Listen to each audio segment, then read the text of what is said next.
In an age of endless information, the true advantage is not access, it is interpretation. Welcome to Aneke TV, where journalism goes beyond headlines, beyond reaction, beyond speculation. Here, stories are investigated, issues are analyzed, voices are challenged, because an informed society is a stronger society. A discerning audience is a powerful audience.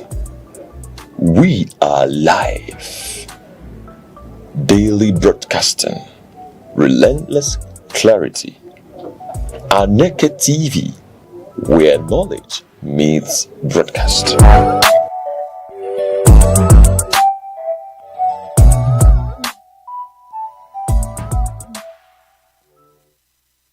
In a nation defined by diversity and potential, the question remains, what kind of leadership will guide Nigeria into the future? Across government, business, media and civil society, one principle has emerged as non-negotiable ethical leadership. Globally, leaders like Germany's Angela Merkel and New Zealand's Jacinda Ardern demonstrate that integrity and empathy are more than virtues. There are instruments of trust and stability. Merkel's pragmatic management of economic crisis and Ardern's compassionate yet decisive responses to national emergencies highlight the value of principled governance. Nigeria's lesson is clear: citizens, fellow leaders who are consistent, transparent, and accountable. In the private sector, ethical leadership drives success. Companies like Patagonia, with its environmental stewardship, and Microsoft, committed to data privacy, prove that profits and integrity can coexist. Nigerian businesses can learn from these models, prioritizing transparency, fair employee treatment, and community engagement to strengthen both the economy and public confidence. Religious and civic institutions also hold enormous influence. In Sweden, faith-based organizations collaborate with governments on social welfare while respecting secular governance. In Nigeria, religious leaders can guide communities through ethical engagement, promoting peace, civic responsibility, and financial transparency. The media serves as the nation's ethical compass. In Watergate in the United States, to anti-corruption investigations in South Korea, responsible journalism exposes abuse of power and strengthens accountability. Nigerian media, by upholding truth and resisting political pressures, can elevate public discourse and encourage ethical governance. Youth and civil society movements around the world illustrate the power of principled activism. Evidence-based campaigns in Kenya, climate initiative in Europe, grassroots civic actions globally show that organized engagement reinforces accountability. In Nigeria, young people and NGOs can champion ethical leadership through advocacy, civic education, and constructive participation. The path forward is practical and systemic. Transparent public finance, digitized services, whistleblower protections, merit-based appointments, and civic education are all critical. Ethical leadership must be embedded in institutions, daily operations, and individual conduct. When leaders govern with integrity, businesses act responsibly, institutions foster unity, and citizens uphold civic duty, Nigeria's potential becomes tangible. Ethical leadership is not just a moral ideal, it is a strategic roadmap to progress, cohesion, and sustainable development. Every second, the world changes, markets rise, leaders speak, stories unfold. To keep up, you don't just need news, you need clarity, you need speed, you need perspective. That's why Aneke TV brings you the global pulse. Accurate, reliable, right when it matters most. Aneke TV. Move with the world.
second, the world changes, markets rise, leaders speak, stories unfold. To keep up, you don't just need news, you need clarity, you need speed, you need perspective. That's why Aneke TV brings you the global pulse. Accurate, reliable, right when it matters most. Aneke TV. Move with the world.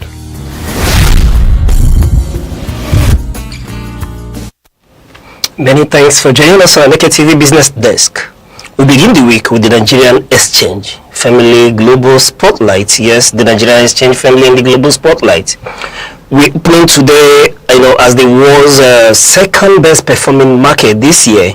That's the Nigerian Stock Exchange. As I speak to you, is now the second best performing at the Nigerian Exchange. All eyes are, as we speak, will be on the opening bell to see if investors will hold their ground or trigger a wave of profit taking as we approach the Q1 finish line. In the broader economy, the Naira holds steady near 1,353 Naira and boosted by headline inflation easing to a 5-year low of 15.06%. However, a new shadow looms from the Middle East, with Brent crude surging towards $107 amid tension in the Strait of Hormuz. We will track the delicate balance between the rising oil revenue and the threat of fresh energy-led inflation. Yes, from the banking recapitalization to the global energy scramble, we have the insights you need to navigate the day. Yes, and this is Aneke TV Business Desk. I'm Uche Osai. Let's get to business.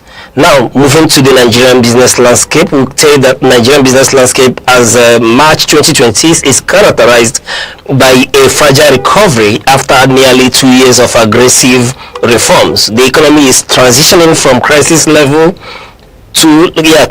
volatility towards a period of cautious expansion, though now new global shocks are testing the stability. And then let's quickly take a look at the macroeconomic snapshot, where on inflation, we tell that headline inflation has been a significant decline from the peaks of 2024 to 2025, dropping to 15.06% in February 2026. However, month-on-month figures recently ticked up at 2.07%, driven by a surge in food and energy costs.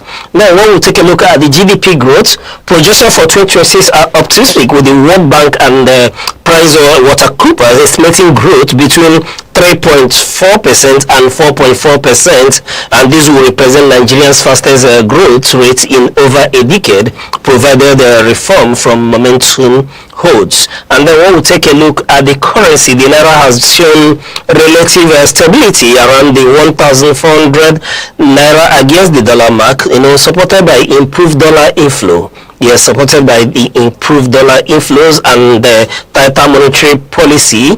Yes, tighter monetary policy, though it remains sensitive to global oil price shift. Now, let's quickly run to the capital market. The Nigerian exchange, for example, is currently a major bright spot, attracting both domestic and institutional players as well. Let's take a look at the market milestone. We'll tell you that the total market capitalization crossed the 130 trillion naira mark in mid-March 2026, and then this leads to the oil and gas sector, which is a standout oil performer in this index and leader with year-to-date return of 60.83%. We see companies like Seplat Energy at market capitalization of 5.5 trillion, and Arade Holdings are driving the rally forward following strong 2025 earnings. And when we take a look at the banking industry, the banking index is up by 29.16%. Yes, year to date, earning largely due to the ongoing recapitalization exercise. The industrial goods sector follows closely with a 55.23% again. Now, let's quickly look at the key opportunities and strategic shifts. I will tell you that the energy sector boom, which which is one of the high global oil prices. It's talking about Brent crude, getting to around $107 per barrel, creating a revenue windfall for the Federation, though refinery-linked obligation limits how much of this translates into immediate fiscal liquidity. Now, looking at the digital and the AI, hotel businesses are increasingly pivoting towards AI adoption and digital infrastructure to offset high operational costs and improve efficiency.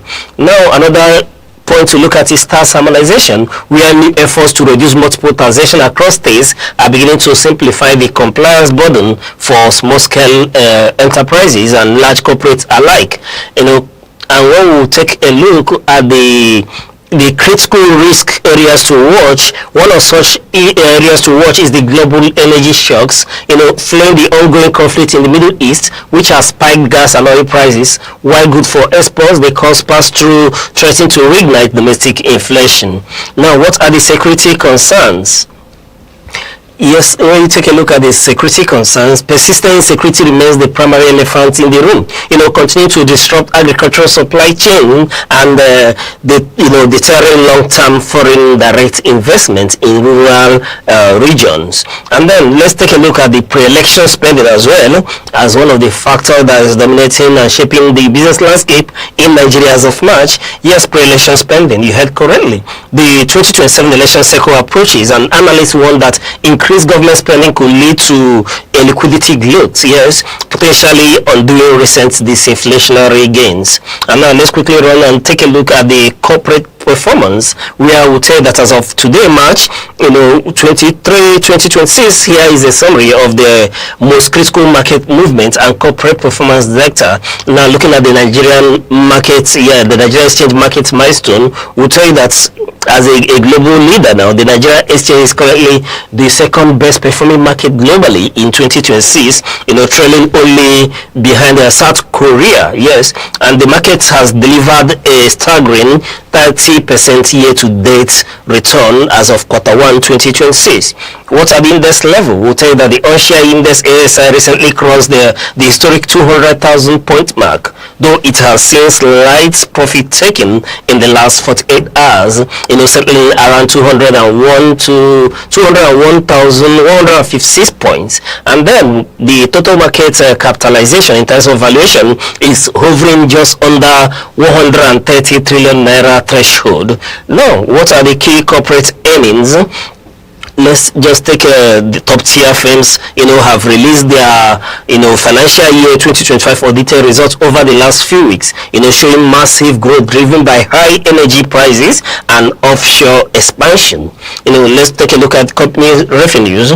Let's start with Seplat Energy. Yeah, Seplat Energy posted 2.73 billion US dollar, marking a growth of 144%, and then the profit after tax, stood at 755 million US dollars. Yes, 755 million dollars. That's the profit after tax. Then when we look at the full year offshore asset consolidation as well, we'll tell you that this is a very nice posting. Taking a look at Aradel Holdings, Aradel revenue stood by at 697.3 billion naira, making a growth percent of 20%, yes, which is positive, and they posting a profit after tax of 401.2 billion naira, yes, and that's a jump, 55% jump.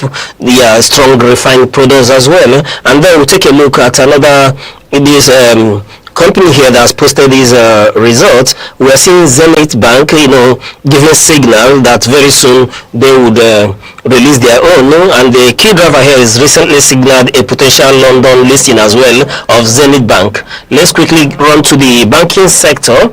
Here we are exactly 8 days away from the Central Bank of Nigeria CBN March 31st 2026 deadline, that's the recapitalization deadline. So when we take a look at the compliance status news, as of mid-March, 30 banks have officially made the new minimum capital requirements. Yes, the remaining 3 to 4 licensed commercial banks are currently under final verification or involved in a major discussion, what many ascribe as a war room situation.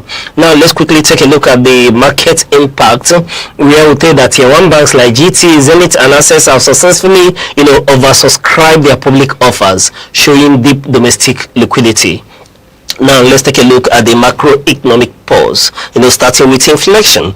Headline inflation for February 2026 dropped to 15.06%, down from over 26% this time last year. However, analysts are warned that global energy shocks from Middle East tension could trigger a cost pass-through and hike prices again by Q2. Now looking at oil production, we'll tell that a major pain point, which is in the oil production given the crisis, crude output slipped by 1.31 million barrels per day in early 2026, well below the OPEC quota. This leading President Tinubu to establish a new petroleum reform tax chaired by Fola Adiola. Yeah, that's GT Bank founder. You heard correctly.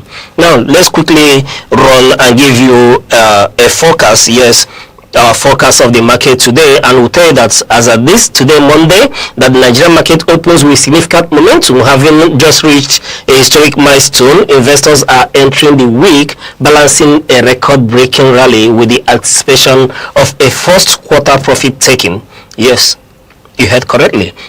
Now let's take a sectorial watch. The sectors to watch: the banking. Yes, in banking, expect continued high activity as the March 31st recapitalization deadline approaches. Zenith Bank and GT remain high volume favorites. Yes, those who are dealing with volumes, that's where to watch at. Then looking at industrial goods. Yes, the industrial goods, Bua Cement and Dangote Cement are driving recent gains up 10% in recent sessions. And then when we look at the oil and gas, they will tell that while Seplat and RDL are long-term gainers, the sector saw slight negative sentiment late last week. Traders will watch for a rebound today. And then macro forecast, where we tell that stability versus external shocks. Looking at inflation updates, first data shows inflation has moderated to 15.06%, the lowest in over a year, and this is fueling a buy sentiment in the equities market. Yes, and then another factor to look out for is what we call the Cardoso effect. Yes, the CBN was recently named the Central Bank of the Year for its policy research. Expect the naira to remain relatively stable today near the 1,344 naira to 1,400 against the dollar range as the bank continues its inflation targeting transition. Then the risk factor here is the high global oil prices, where Brent this morning has gotten to up to 103 to 107 US dollar per barrel, and a double-edged sword, helping reserve but threatening to spike domestic energy costs if Middle East tension continue to escalate. Now, summary for today, we are giving you that the forecast for today is cautious bullish. Yes, you heard correctly, cautious bullish. While the fundamental growth is strong, 30% year to date returns, technical analysts expect some investors to start harvesting gains before the end of Q1 next week. And that's our forecast for today, the new business week, and we welcome you to a new business week, coming back from the holiday. Invest wisely as we step into this week. Profit takers are here to take profit, while volume traders are watching Zenith and GT. Just be careful, take a position, but do not be swayed by profit takers. We'll tell you that the position this morning is that of a cautiously bullish position one has to take. And that's it for today on the business desk. I'm Uche Osai. Invest wisely.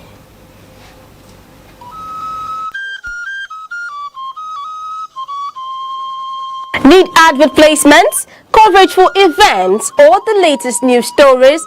Call 070-3043-7110 right now. Aneke TV, move with the world.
and welcome to the news around the globe on Aneke TV. I'm Good Hope Chukuma. Glad to have you join us. Headlines. President Tinubu secures French military support to strengthen Nigeria's security. On the foreign scene, Britain, US push for reopening of Hormuz Strait as Israeli military signals prolonged offensive. On business, Central Bank of Nigeria named Global Central Bank of the Year. Now the news in details. President Bola Tinubu says Nigeria has secured French collaboration on military equipment and operational support following high-level talks with French President Emmanuel Macron. The development comes as part of ongoing efforts to strengthen the country's security architecture. The president announced this during a meeting with state governors at his Ikoyi residence in Lagos. He stated that Nigeria will leverage its existing diplomatic goodwill and available credit facilities to procure modern military hardware and enhance training for security personnel. According to him, the partnership is aimed at boosting the capacity of the armed forces to effectively combat terrorism and other emerging security threats across the country. President Bola Tinubu is intensifying international engagements to secure military support as governors advance efforts towards establishing a legal framework for state policing. At a high-level meeting in Lagos attended by 25 state governors, both parties signaled a coordinated national security strategy combining foreign-backed reinforcement with local policing reforms. The president said his administration is strengthening diplomatic ties with global partners to acquire modern equipment, intelligence sharing systems, and specialized training for security agencies. The governors on their part reaffirmed commitment to decentralized policing as part of broader measures to address terrorism, banditry, and other security challenges nationwide. The Nigeria Governors Forum has submitted a legislative framework to the National Assembly for the establishment of state police, marking a significant step towards decentralized security management. Chairman of the Forum and Governor of Kwara State, Abdul Rahman Abdul Razak, said the proposal followed extensive consultations with the President, the National Security Advisor, and key security institutions. He explained that the framework is designed to provide a robust legal and operational structure that will enable states to manage internal security more effectively. The move comes amid rising security concerns, with governors expressing confidence that state policing will complement federal efforts and enhance rapid response to local threats. The Inspector General of Police, Olatunji Disu, has dismissed reports of a total disbandment of police tactical units, describing such claims as misleading. He clarified that the force is implementing a controlled restructuring that limits the number of tactical teams across commands to improve efficiency and accountability. Under the directive, zonal and state commands are restricted to a maximum of 5 tactical units, while area commands and divisions are limited to 3. The reform is aimed at reducing duplication, redeploying personnel to core policing duties, and strengthening community-based policing nationwide. Meanwhile, the Enugu State Police Command has arrested a 24-year-old suspect, Ugu Desmond, over the alleged attempted murder and rape of a pregnant woman in Afa community, the local government area. Police say the incident occurred on March 14, 2026, when the 30-year-old victim was attacked while returning home from a neighboring residence. The command spokesperson, Daniel Ndukwe, said the suspect was apprehended shortly after the victim reported the case, following a swift response by operatives of the Afa division. The victim is receiving medical care, while the Commissioner of Police, Maman Bitrus Giwa, has ordered a full investigation and assured that the suspect will be prosecuted in accordance with the law. The federal government has announced plans to phase out the common entrance examination for admission into junior secondary schools. The Minister of Education, Dr. Tunji Alausa, said a new learner identification number system will be introduced to track students' academic progress from primary through secondary education. He explained that the reform will shift focus to continuous assessments, allowing a more comprehensive evaluation of students rather than reliance on a single examination. The policy is expected to reduce dropout rates and ensure a smoother transition between primary and secondary education across the country. Governor Hyacinth Alia says Benue State is making steady progress in recovery and development following years of economic and institutional challenges. During a virtual town hall with the diaspora, the governor highlighted improvements in security, infrastructure, and social services under his administration. He noted that attacks across several local government areas have significantly reduced, enabling displaced persons to begin returning to their communities. The government is also prioritizing agriculture, industrial education, and housing development as part of efforts to drive sustainable growth in the state.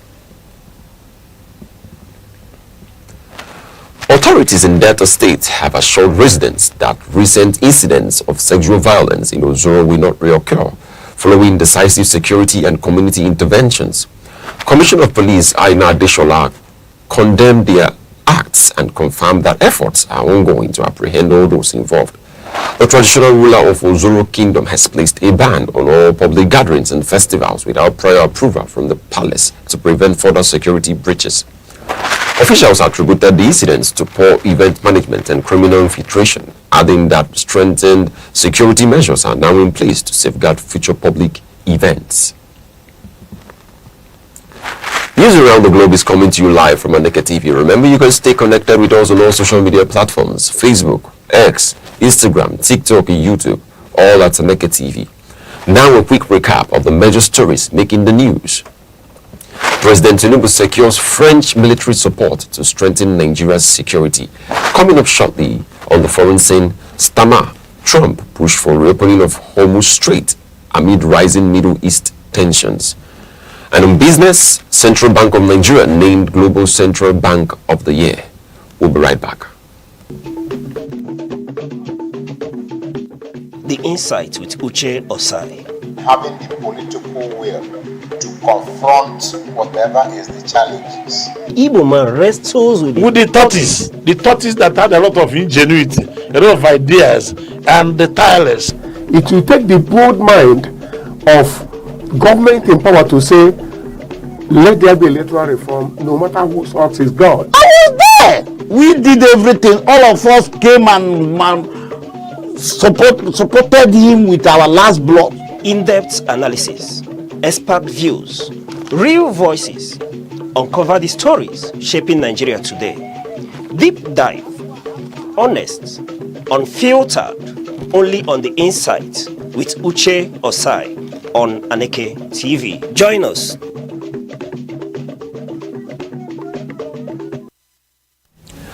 Welcome back.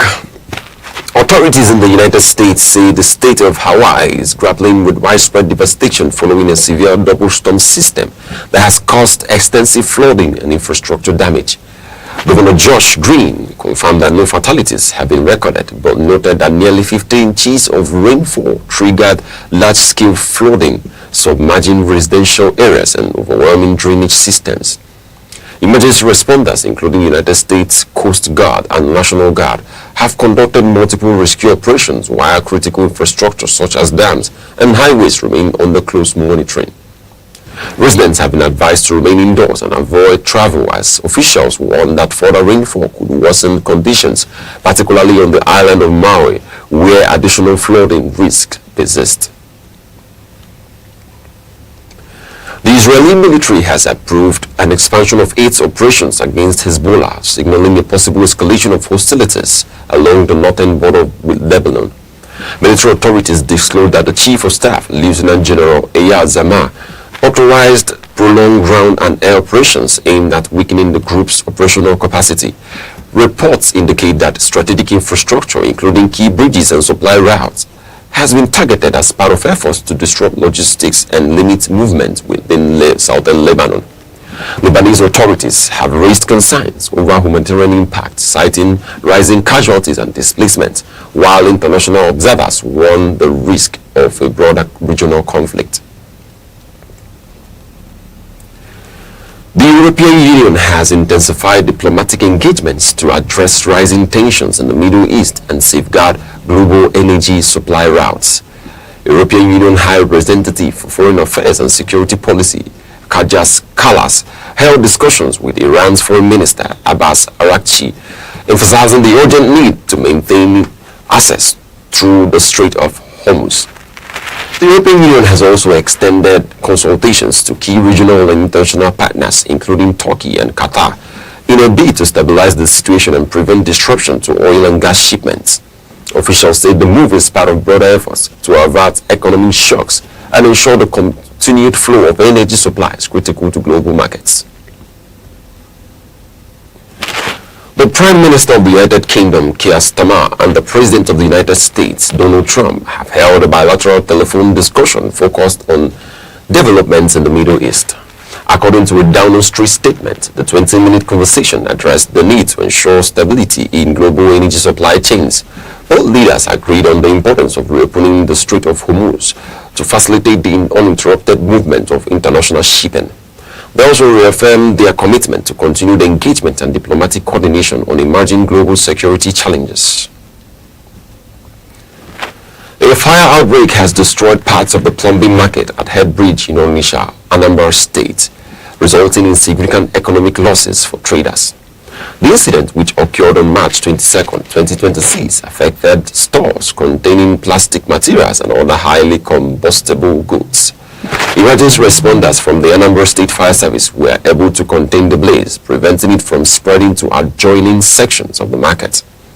The Commissioner of Police in Anambra State, Ikoyi Orutugu, confirmed that no lives were lost, while investigations are ongoing to determine the exact cause of the fire.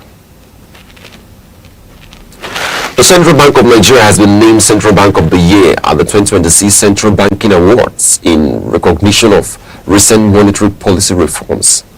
Under the leadership of Governor Olayemi Cardoso, the Apex Bank implemented measures to unify exchange rates and address foreign exchange backlogs. Economic indicators show improvements, including a reduction in inflation and an increase in external reserves, reflecting growing investor confidence. The bank also initiated banking sector recapitalization efforts aimed at strengthening financial institutions and ensuring long-term economic stability. The Nigerian Labour Congress has rejected a proposed 6 trillion naira bailout for power generation companies, describing it as ineffective in addressing long-standing challenges in the sector. NLC President Joe Ajaero said previous financial interventions have not translated into improved electricity supply or reduced tariffs for consumers. The Congress is advocating structural reforms, including closer coordination between the power and petroleum sectors to enhance energy generation. Labour leaders have called for a national stakeholders dialogue to develop sustainable solutions to Nigeria's electricity challenges. The Ebonyi State government has dismissed allegations of financial misconduct involving the head coach of Abakaliki Football Club, Star Plus, Aniesta Chibuikem. Commissioner for Sports, Richard Idike, described the claims as unfounded, stating that internal reviews found no evidence to support accusations of salary deduction from players.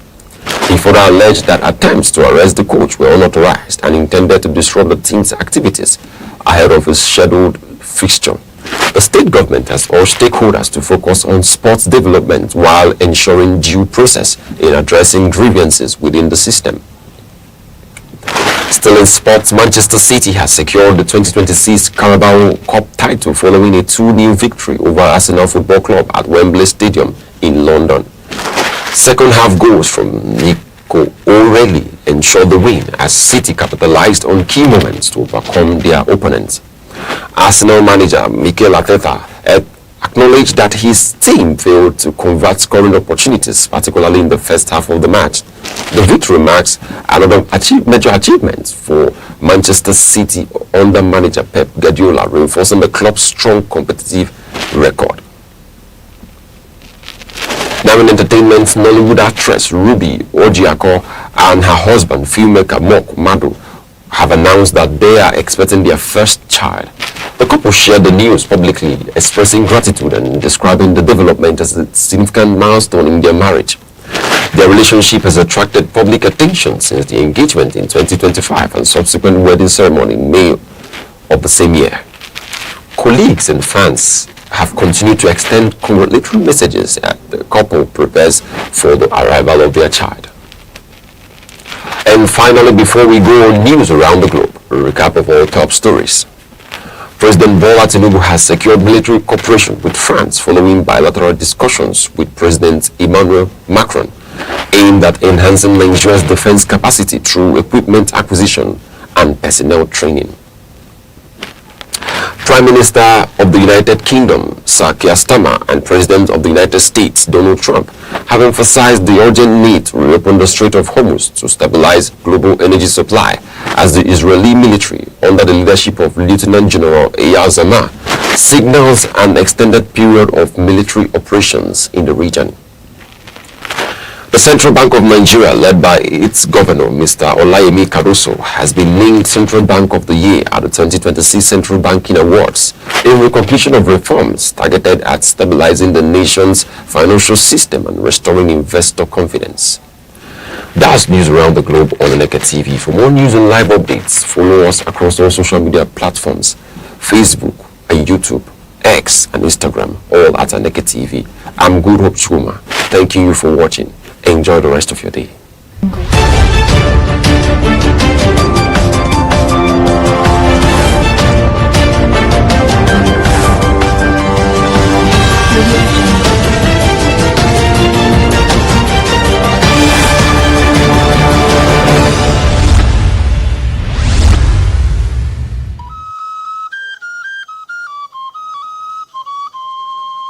Need advert placements, coverage for events, or the latest news stories? Call 070-3043-7110 right now. Aneke TV, move with the world. My name is Dr. Emmanuel Ihechi Asonye. I am the CEO of Omenka App LLC. I created Omenka App for the preservation of Igbo language and culture. Omenka App was established in New Mexico and it is headquartered in Albuquerque, but currently we are also being registered in Nigeria. We have a website. We are also on social media because my app is primarily for the Igbo community. In 2006, something significant happened among the Igbo community. UNESCO predicted that Igbo language was going to go into extinction, and that was because Igbo people are one of the most traveled people in the whole world. So the more children are born outside of Igbo land, the more they get disconnected. The app is on iOS, it's also on Android. Access the website and download the app from there. And over 2,000 people are using the app right now. But there's an app that will teach you about Igbo culture, Igbo people. We have Igbo poems, we have riddles and jokes, we have Igbo proverbs, then we have the word section where you are going to search Igbo words. Whatever word that you can find in English, you want to make sure it is found in the app in Igbo language. And I encourage everybody from their communities, you can do what we're doing in Omenka app with your own language and with your own culture. Do not allow your culture or your language to die.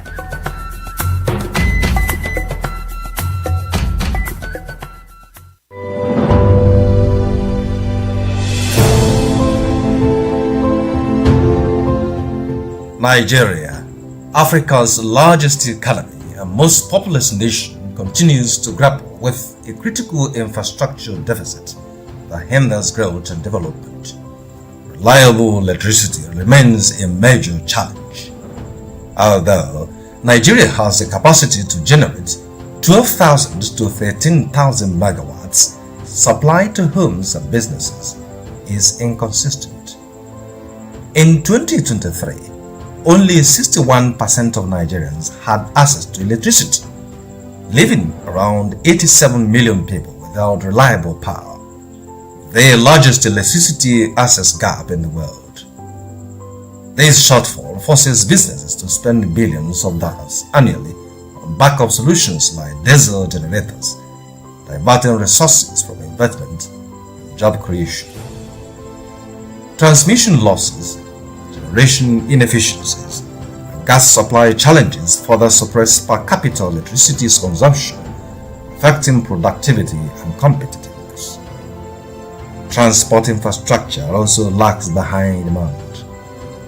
While Nigeria has an extensive road network, over 70% of roads are in poor condition, slowing the movement of goods and people, raising transport costs for farmers and traders. Rail development remains limited, with only about 3,500 kilometers of operational track, insufficient for a country of over 220 million people.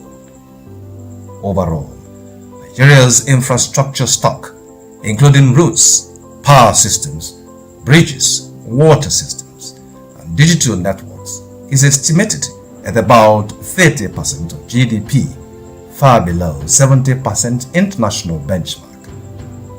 This gap continues to constrain productivity and foreign investment. Water and sanitation infrastructure also fall short, leaving millions without access to safe drinking water or adequate sanitation.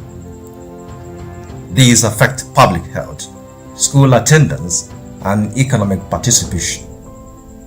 Digital infrastructure is another critical area. Broadband penetration and data center capacity remain limited, concentrated mainly in Lagos, while other states lag behind. This restricts growth in fintech, cloud services, e-government, and emerging technologies such as artificial intelligence.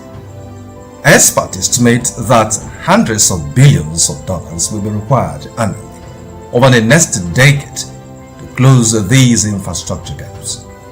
Mobilizing investment from private sectors, international finance institutions, and public-private partnerships is essential.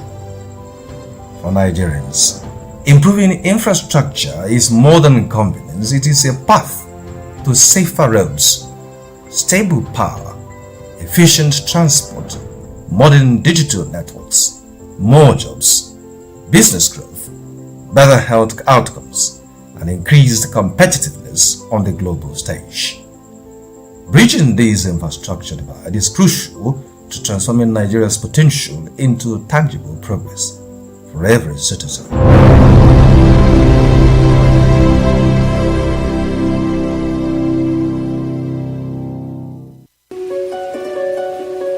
In a world that never stands still, where stories break in seconds and moments shape history, one station keeps you connected to your nation, to the continent, to the world.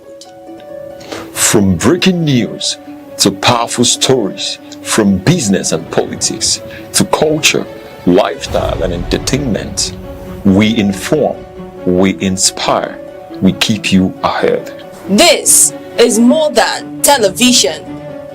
This is your window to everywhere that matters. Aneke TV. Move with the world.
Need advert placements, coverage for events, or the latest news stories? Call 070-3043-7110 right now. Aneke TV, move with the world. Nigeria Southeast has taken a significant step towards long-term economic transformation with the unveiling of the Southeast Vision 2050 framework, a regional development blueprint aimed at driving industrialization, integration, and investment across the 5 states. The framework emerged from a 4-day regional stakeholders forum held in Enugu, convened by the Southeast Development Commission with support from the Office of the Vice President and state governments. Vice President Kashim Shettima, who formally launched the initiative, described Vision 2050 as a strategic turning point designed to institutionalize development planning beyond electoral cycles. He emphasized the need for continuity, policy, coordination, and infrastructure-led growth, noting that sustainable regional prosperity requires deliberate long-term strategy rather than short-term interventions. A central pillar of the Vision 2050 agenda is regional integration, positioning the Southeast as a unified economic bloc rather than 5 independent markets. Governor Peter Mbah of Enugu State called for a borderless regional economic model capable of achieving scale, competitiveness, and stronger investor appeal. For too long, we have operated in silos, the governor said, stressing that economic integration is essential for infrastructure efficiency, industrial expansion, and shared growth. Stakeholders at the forum underscored infrastructure and energy as critical enablers of the region's economic ambitions. Governor Alex Oti of Abia State highlighted the importance of coordinated power systems and logistical networks, arguing that shared energy solutions could significantly reduce industrial cost and improve productivity. Governor Chukwuma Soludo of Anambra State emphasized the role of the SEDC in advancing interstate projects, including transport corridors, rail links, and security frameworks, all seen as vital to unlocking regional value chains. Industry leaders welcomed the initiative but stressed the need for implementation discipline. The Manufacturers Association of Nigeria called for prioritization of renewable energy, shared industrial infrastructure, and access to long-term financing. Manufacturers noted that investor confidence would depend largely on bankable projects, infrastructure reliability, and policy stability. Analysts say Vision 2050 represents a notable advancement in regional planning, reflecting broad political alignment, federal linkage, and institutional coordination. However, they caution that the blueprint success will ultimately be measured by tangible outcomes, including infrastructure delivery, increased investment flows, and job creation. Security, workforce development, and access to capital remain key structural challenges that the framework must address to achieve its objectives. The Southeast Vision 2050 initiative signals a strategic recalibration in regional development thinking, embedding long-term planning, economic integration, and coordinated investment priorities. With stakeholders' consensus now established, attention shifts to execution, accountability, and measurable impact, the decisive factors that will shape the initiative's legacy.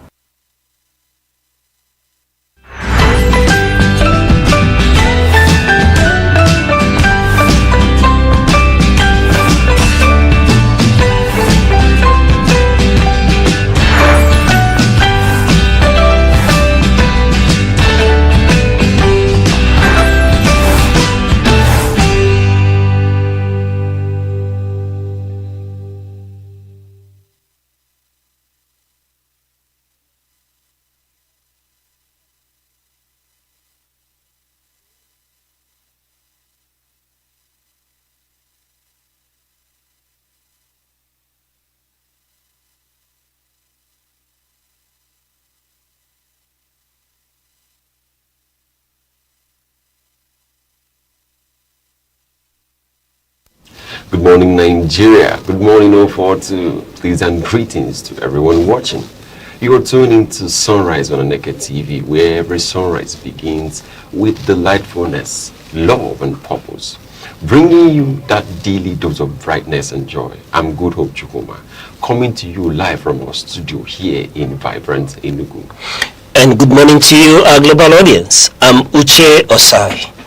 They say no matter how long the night, the daybreak is sure to follow. Well, the sun is up, the coffee is hot, and we're here to make sure you don't just witness this day, you own it.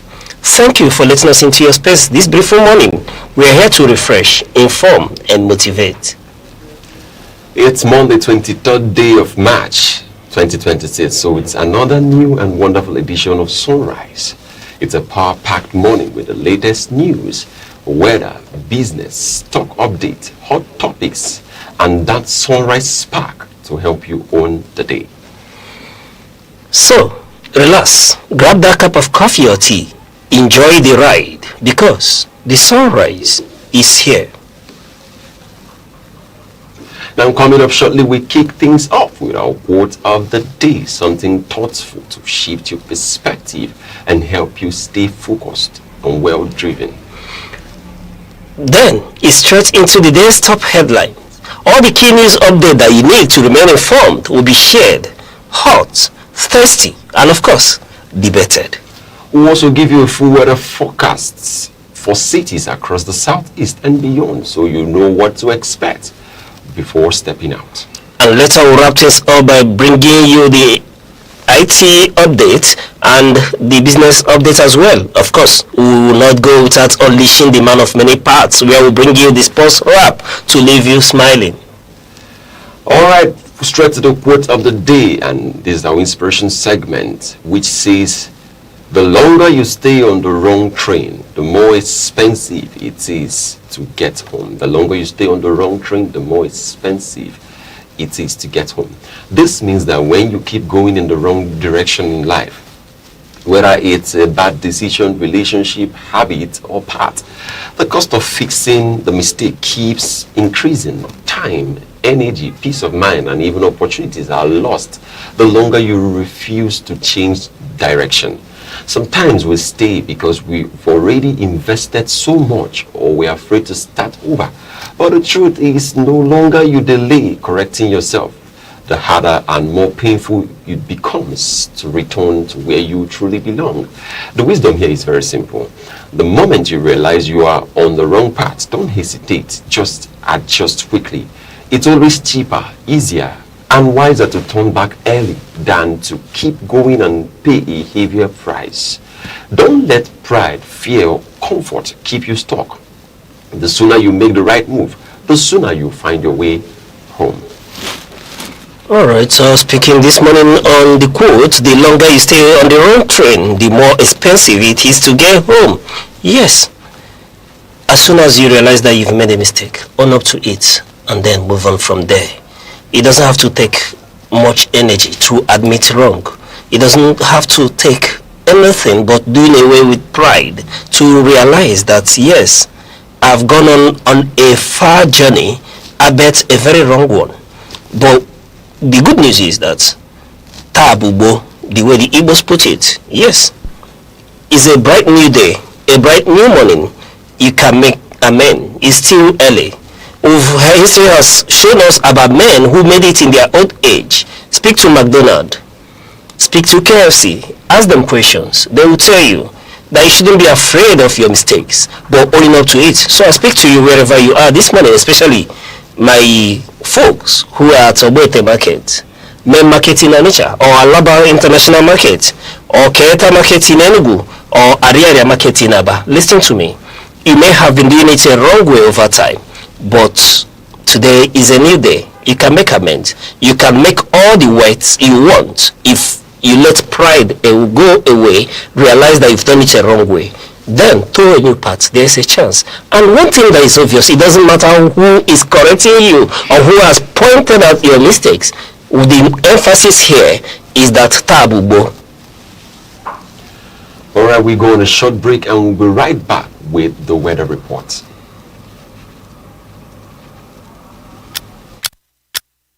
Every second, the world changes, markets rise, leaders speak, stories unfold. To keep up, you don't just need news, you need clarity, you need speed, you need perspective. That's why Aneke TV brings you the global pulse. Accurate, reliable, right when it matters most. Aneke TV.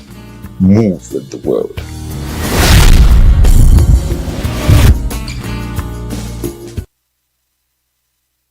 You're still watching Sunrise on Aneke TV. Next, let's take a look at the weather across major cities in the southeast today.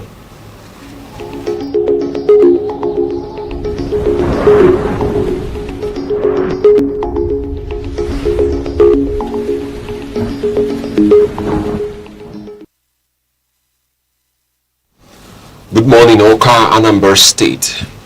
Morning starts bright and friendly at about 25 to 28 degrees Celsius. Perfect for early movement. Afternoon turns bold and hot, rising to around 34 to 36 degrees Celsius with sun and clouds playing tag. By night, don't be surprised if rain taps in briefly, cooling things to about 25 to 26 degrees Celsius. And good morning, the coast city. Welcome to Enugu. The temperature this morning hovers around 24 to 27 degrees Celsius and soft clouds in the sky. By afternoon, the sun shows no mercy, cranking things up to about 35 to 36 degrees Celsius. Expect serious heat on your skin. Now over to Abakaliki. Good morning, Abakaliki. The day starts quiet and cloudy at about 24 to 26 degrees Celsius. Afternoon turns up the heat big time, reaching about 35 to 37 degrees Celsius, with clouds getting ready for possible thunderstorms. Night cools slightly to around 24 to 25 degrees Celsius, but the air still feels rich and heavy. Good morning, Imo State, and welcome to my favorite city of Owerri. This morning feels gentle but humid, sitting around 25 to 27 degrees Celsius. The afternoon turns things up to about 34 to 36 degrees Celsius. The night stays warm at about 24 to 26 degrees Celsius with a chance of quick sneaky showers. Now in Umuahia, Abia State, the morning comes in slightly cloudy and relaxed at around 25 to 27 degrees Celsius. Afternoon builds into a warm, humid stretch, climbing to about 33 to 35 degrees Celsius with thick air all around. At night, things cool gently to about 24 to 25 degrees Celsius and light rain may drop by. So, wherever you are in the southeast today, stay safe, stay cool, dress light, and do keep an umbrella handy. But remember that either rain or shine, we've got you covered.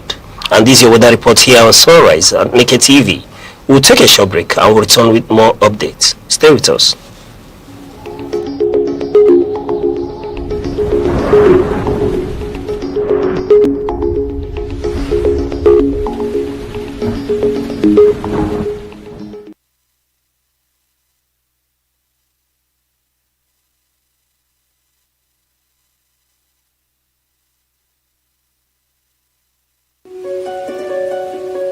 In a world that never stands still, where stories break in seconds and moments shape history, one station keeps you connected to your nation, to the continent, to the world.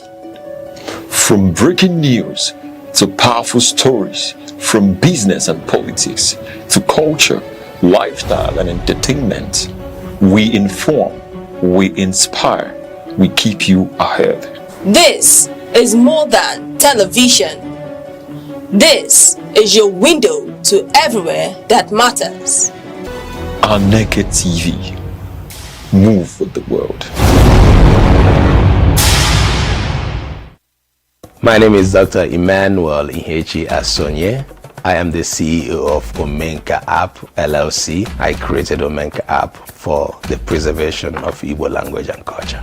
Omenka App was established in New Mexico and it is headquartered in Albuquerque, but currently we are also being registered in Nigeria. We have a website. We are also on social media, because my app is primarily for the Igbo community. In 2006, something significant happened among the Igbo community. UNESCO predicted that Igbo language was going to go into extinction, and that was because Igbo people are one of the most traveled people in the whole world. So the more children are born outside of Igbo land, the more they get disconnected. The app is on iOS, it's also on Android. Access the website and download the app from there. And over 2,000 people are using the app right now. But there's an app that will teach you about Igbo culture, Igbo people. We have Igbo poems, we have riddles and jokes, we have Igbo proverbs, then we have the word section where you are going to search Igbo words. Whatever word that you can find in English, you want to make sure it is found in the app in Igbo language. And I encourage everybody from their communities, you can do what we're doing in Omenka app with your own language and with your own culture. Do not allow your culture or your language to die.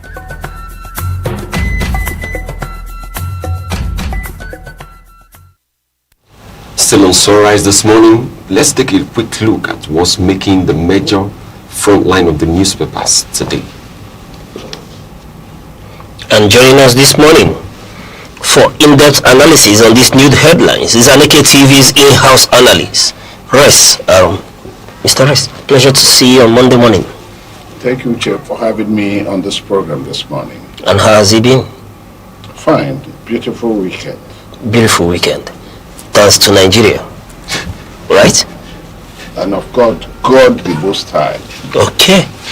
And also with us this morning is Gerard Odo. Gerard, it's a pleasure to have you on Sunrise. Thank you so much. How are you this morning? I'm fine. It's good.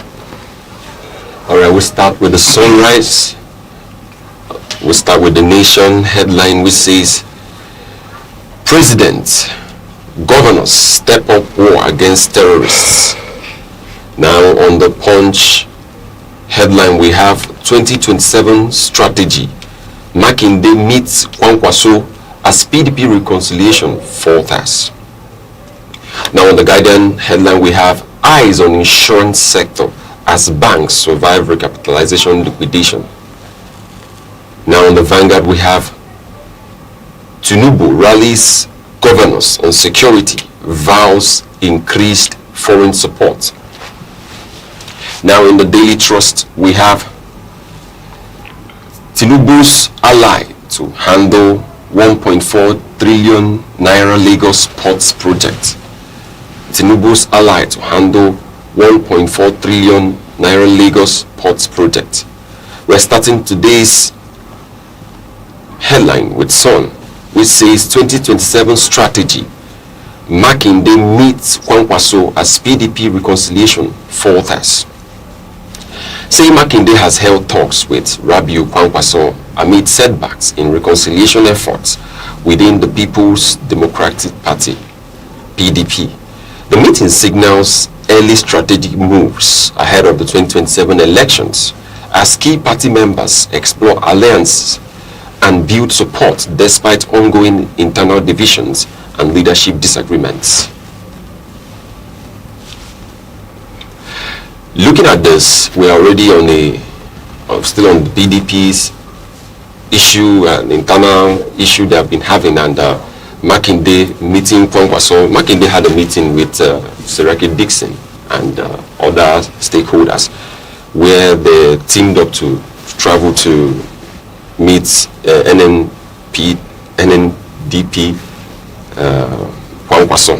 Now, in that meeting, it was seen as just a political round where, their meeting is a concern about 2027 election, while everything that is on the face of the meeting is giving a Salah, let me just use the word, is giving a Salah celebration. And even in that place, they also met the Labour Party, former Labour Party presidential candidate, that's Peter Obi, when they went to Kano. Yes. All right. Mr. Ress, let's get your informed opinion on this issue. We are seeing strange bedfellows, if I may use the word now. We have a Peter Obi of the ADC present. We have Kwankwaso, the leader of the Kwankwasia movement, and then the August visitors from a faction of the PDP, unexpectedly, all together. Yeah, actually, the faction of the PDP, the center can no longer hold for them.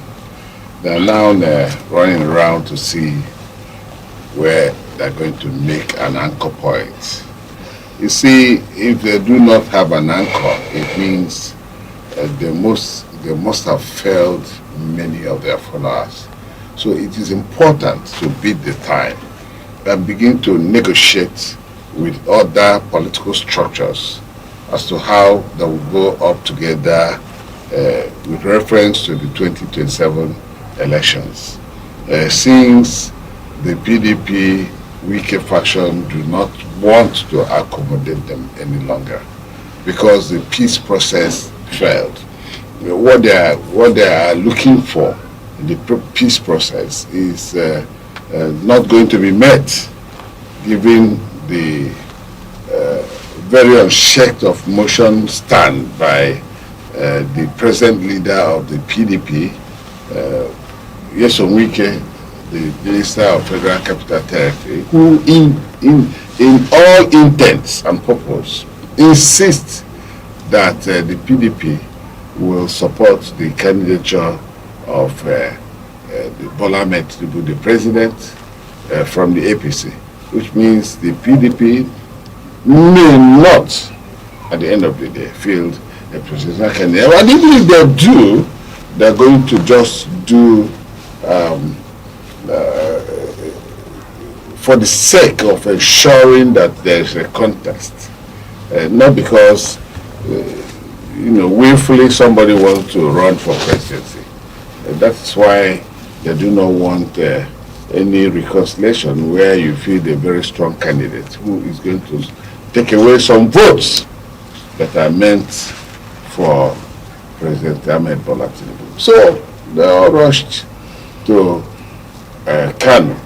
Why they all rushed to Kanu is that the Kwankwasia movement, led by Kwankwaso, is formidable presently. No matter the exit of their own governor from his own party that went over to AP, they still see Kwankwaso as being formidable, as being an anchor point where if this coalition comes together under a platform with Kwankwaso and all others together, that they might make a difference.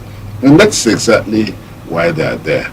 Of course, P2B is already there. It's being pointed at that Kwankwaso might eventually join the ADC, and if P2B gets the ticket finally, Kwankwaso might be the running mate in that election. And if it so happens, because President Tinubu has really tried in wooing Kwankwaso to the APC, yet Kwankwaso has been, well, let me not use the word recalcitrant, but he has decided to stay away from the APC. And that is why it seems there is a situation in APC that is scaring them. That if the two persons comes together with all other supporters, that it might be difficult for them into the. Otherwise, they have about 32 states, or 31, 32 governors with all their everything in the various states. Still, there seems to be an apprehension that the election may not. Otherwise, they would have gone to sleep all along. The APC would be sleeping because the structures in the APC and the political structure in Nigeria are owned by APC is overwhelming. But these structures are not the voters. At the end of the day, the masses who are not members of political parties will come and play their own role. And that role is ceding their franchise to whoever they think is best for them. All right. We are speaking to 2027 strategy here. Are we seeing a situation where Makinde, Bala Mohammed, abdicates the PDP or abandons the PDP for the FCT minister? Are they really seeking for greener pastures elsewhere? From the way they're going, it's obvious because Wike would not want to accommodate them. Wike, they're already going ahead with their national convention, and during that convention, the Bala Makinde faction will not be part of it. So at the end of the day, if they are not part of it, I don't know how they are going to participate, because the whole thing will favor the Wike faction, and if it so happens, then those people are out. So they are seeking for a greener pasture, a better political option for themselves and their followers, their supporters, is the best option for them. They are seeking for, where they can anchor and make a difference in the political situation in Nigeria, especially come 2027 elections. All right. So what we are anticipating now is that partnership that never happened in 2023. Going into 2022, going into 2023 election, are we expecting something magnificent from that marriage of the Obedient and the Kwankwasia movement? Yeah, if the politicians, if they are wise enough, they do not have an option other than building up a formidable coalition that will be able to face the incumbent, very almighty powerful incumbent, because you see the incumbent is powerful in such a way that it has, of course, tripled all the other political parties of the elected governors and some of the assemblymen. So they have been able to take them away. That is why I call them all powerful. How they did it, we do not want to know, or we do not want to analyze that. The analysis is for another day, but we know that the factors inherent in Nigeria must have played a very vital role in weighing all these people over to the APC.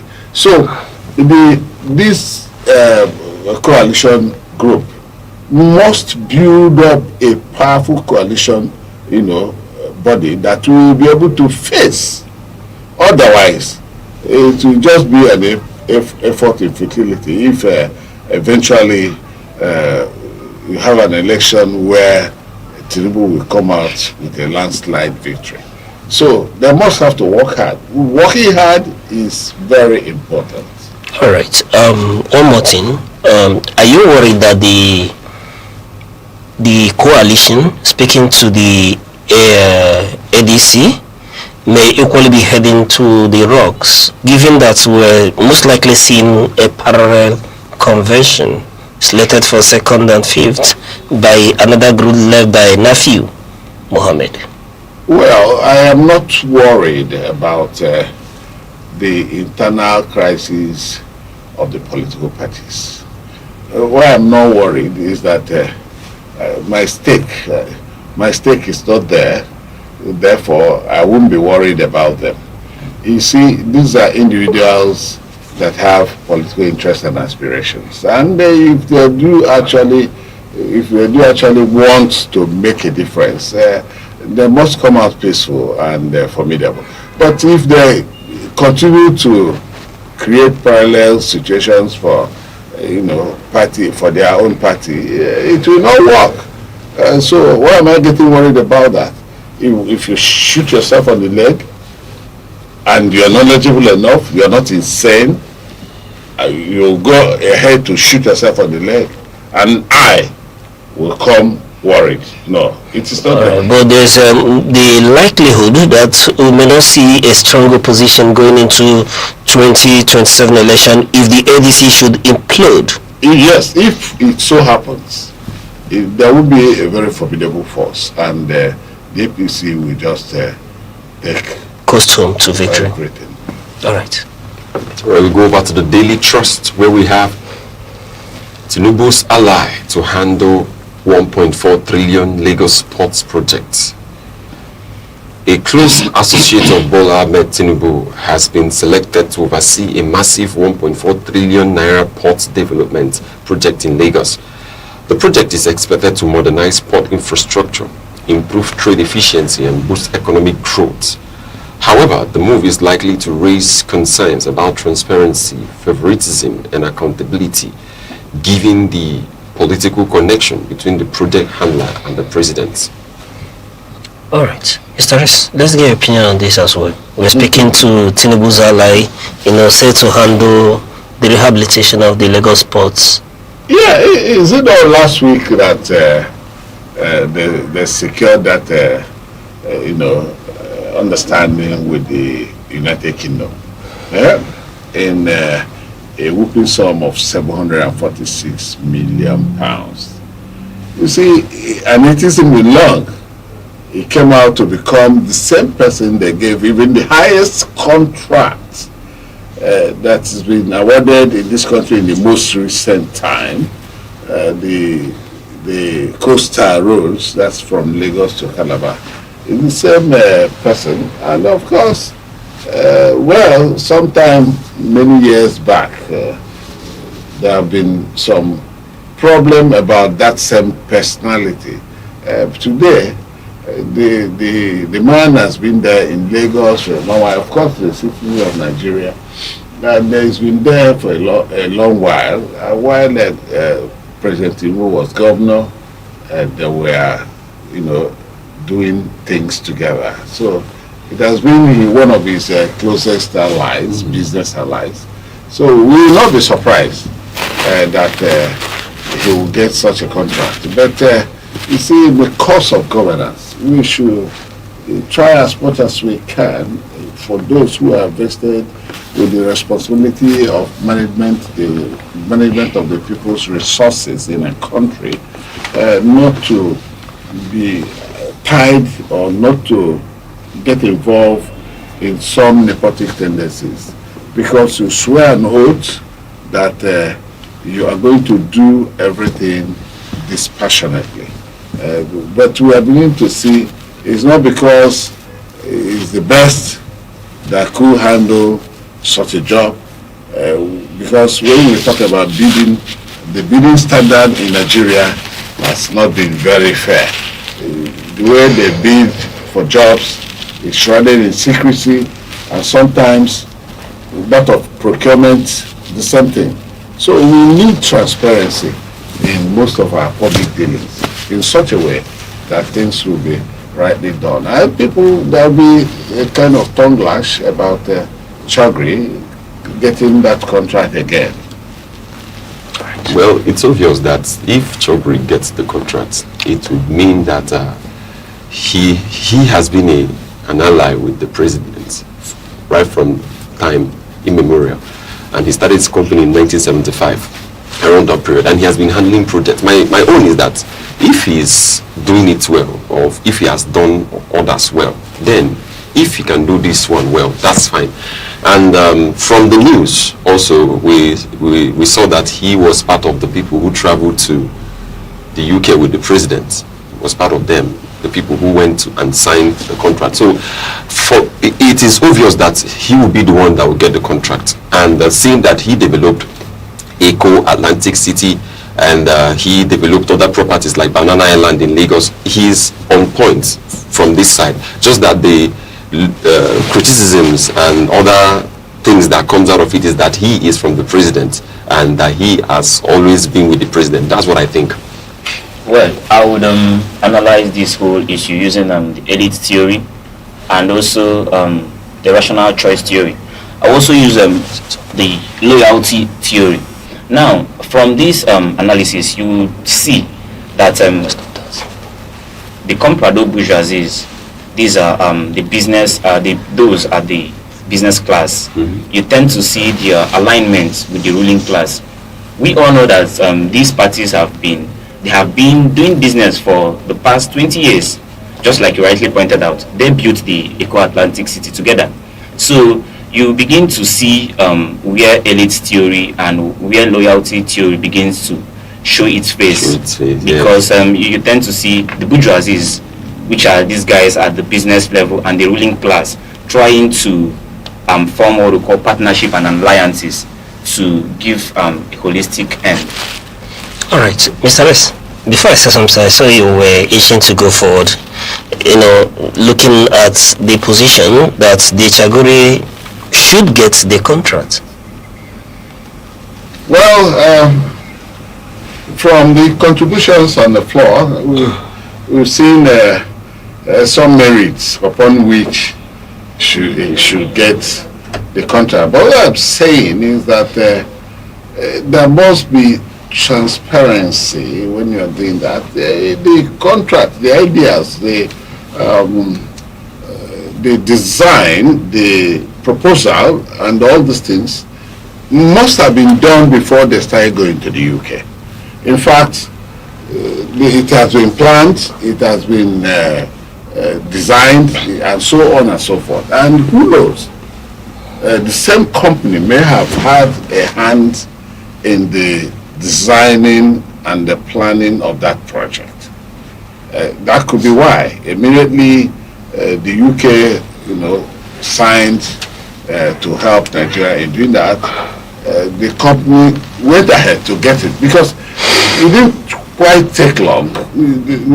There hasn't been much of protocol, before now. So, and if he has done other jobs efficiently and effectively, judiciously too, then, well, there's no point. If he's going to handle the electricity sector in Nigeria, let him also handle the electricity sector in Nigeria. If he's one that delivers on jobs given to him, when such jobs are given to him, fine. But we still have a problem. The coastal road is still ongoing, and we're beginning to see, revaluation and all that. So you find out how much it costs for a kilometer of the coastal road, and so on. So we need transparency. We need to know exactly how much is being taken and how it stands at the, the rate at which the contract has been given. So let us see him complete the coastal road and come out to give us the best of it. We have companies like Julius Berger who are really tested and trusted in Nigeria, that has done majority of the works, construction works that are seen to be outstanding in this country. So, but if his company is doing better than that, fine and good. But if they do not, at the end of the day, of course, that will be where a lot of people will begin to say things that they oughtn't say. All right. You asked a very pertinent question. How far have they gone with the coastal road? Necessitating the award of this very contract as well. But be that as it may, we seem to be jumping the gun here. Do remember that when we were celebrating, and that was part of those people who celebrated the King's reception and hosting of Mr. President. But what I'm not happy about has to do with this whole celebration, £764 million that we celebrated as a deal to give a first lift to the ports in Lagos. The government didn't come out from the onset to tell us that this was a loan. It was a loan. And that loan, nobody has come out to tell us the moratorium on that loan. When will that loan be due? What are the interest rates? These are the critical questions. Then while we are still raising this question, we are now hearing ITB, owned by Chaguri, awarded the contract for the maintenance, upgrading of the Tinkan and Apapa ports. It calls to question, how did the bidding exercise, how was it conducted? When was it conducted? How did he win the contract? when I listen to people talk about merit and deserving the contract, one thing that is obvious is that we shouldn't sacrifice our national patrimony on the altar of friendship. There has to be due process in everything we do. Hence, we set up a bad precedent for the future. They still need to tell the Nigerian people how Chaguri won the bidding for the maintenance and uplift of those ports. Yes, away from the point that we do not know the interest of this loan. So these are issues. Government business, like you rightly pointed out, shouldn't be shrouded in secrecy. It has to be open. The people need to know how their money is being utilized. And you equally raised the fact that we've had very qualified companies that have delivered high projects like Julius Berger. Were they in the bidding process? These are the questions that need to be raised, and answers are needed as soon as possible. When we speak to Chaguri developing Banana Island and the other, what are their track record?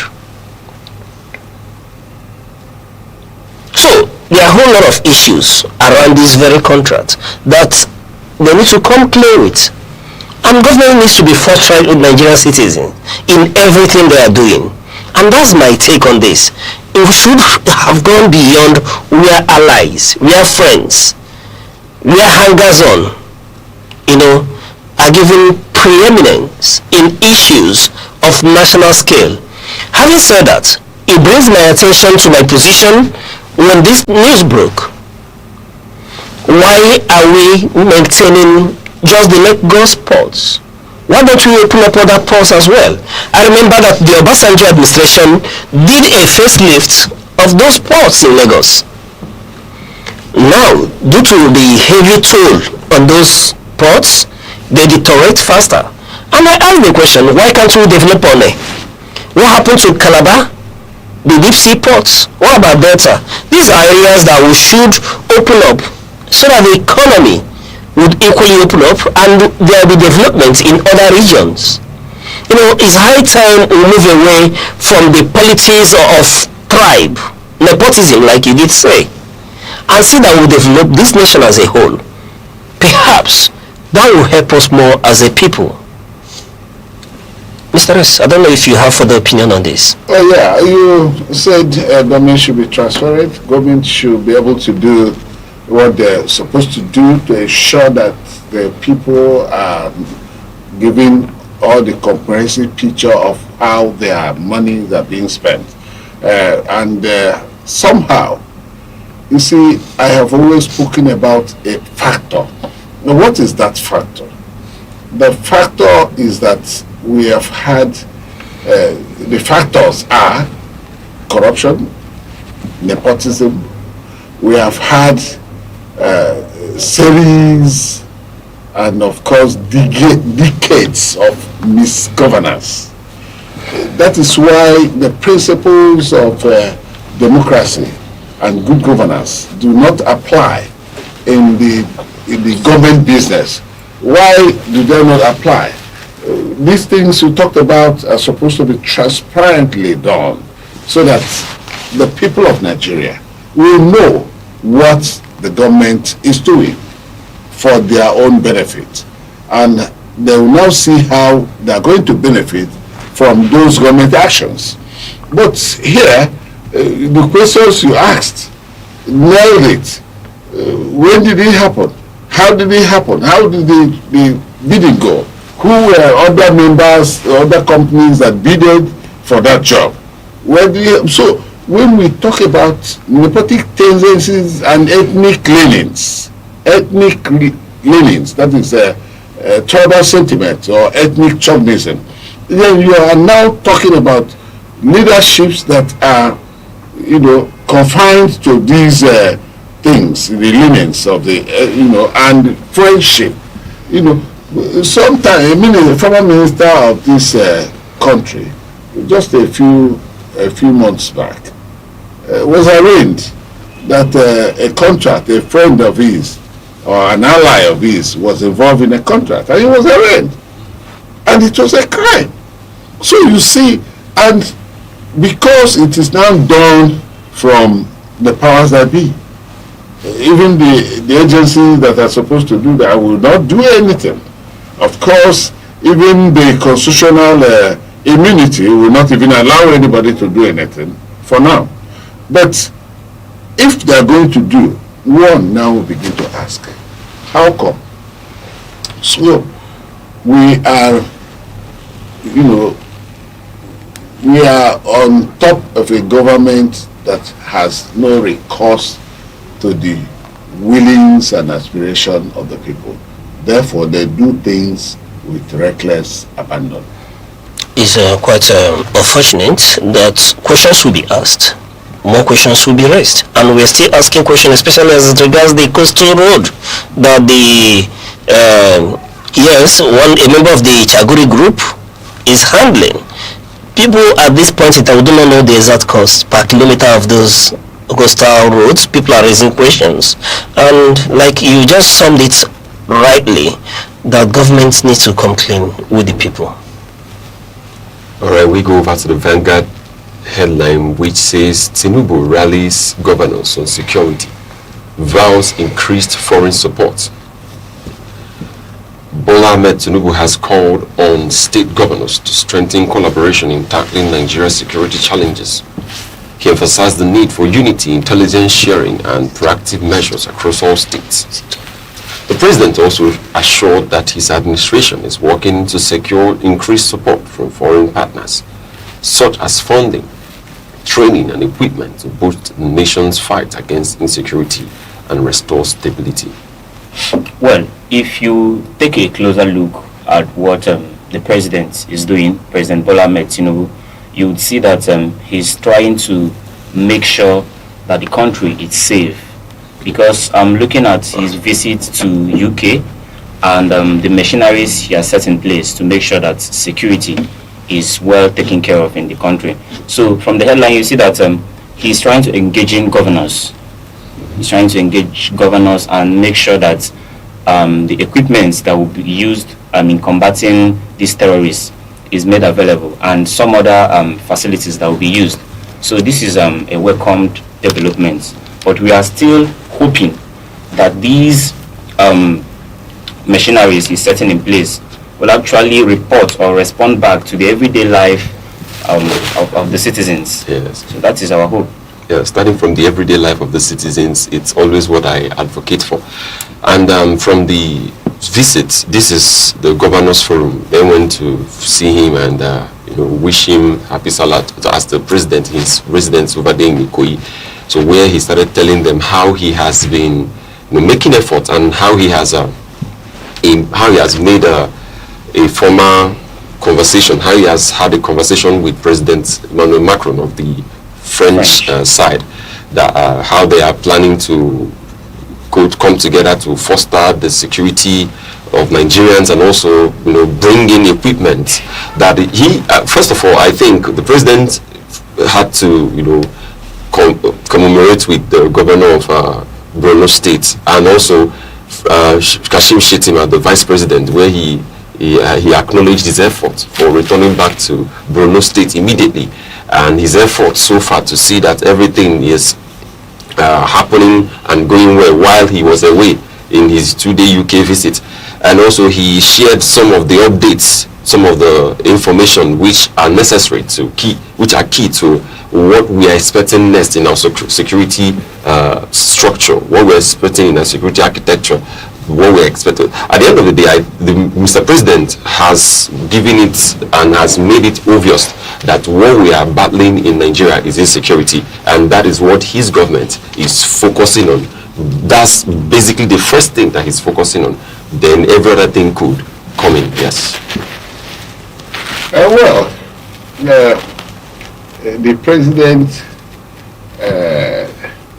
being somehow tongue-lashed last week by the President of America on the way He handled the security problems in Nigeria, going away for a trip when the country is not in a very good condition security-wise. People are dying and so on.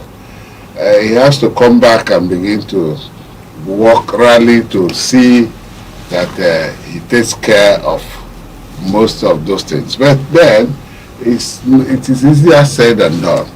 It's not about rhetorics. It's not about meetings.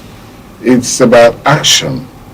It's about when he promised the use of technology. It's about getting the technology in place.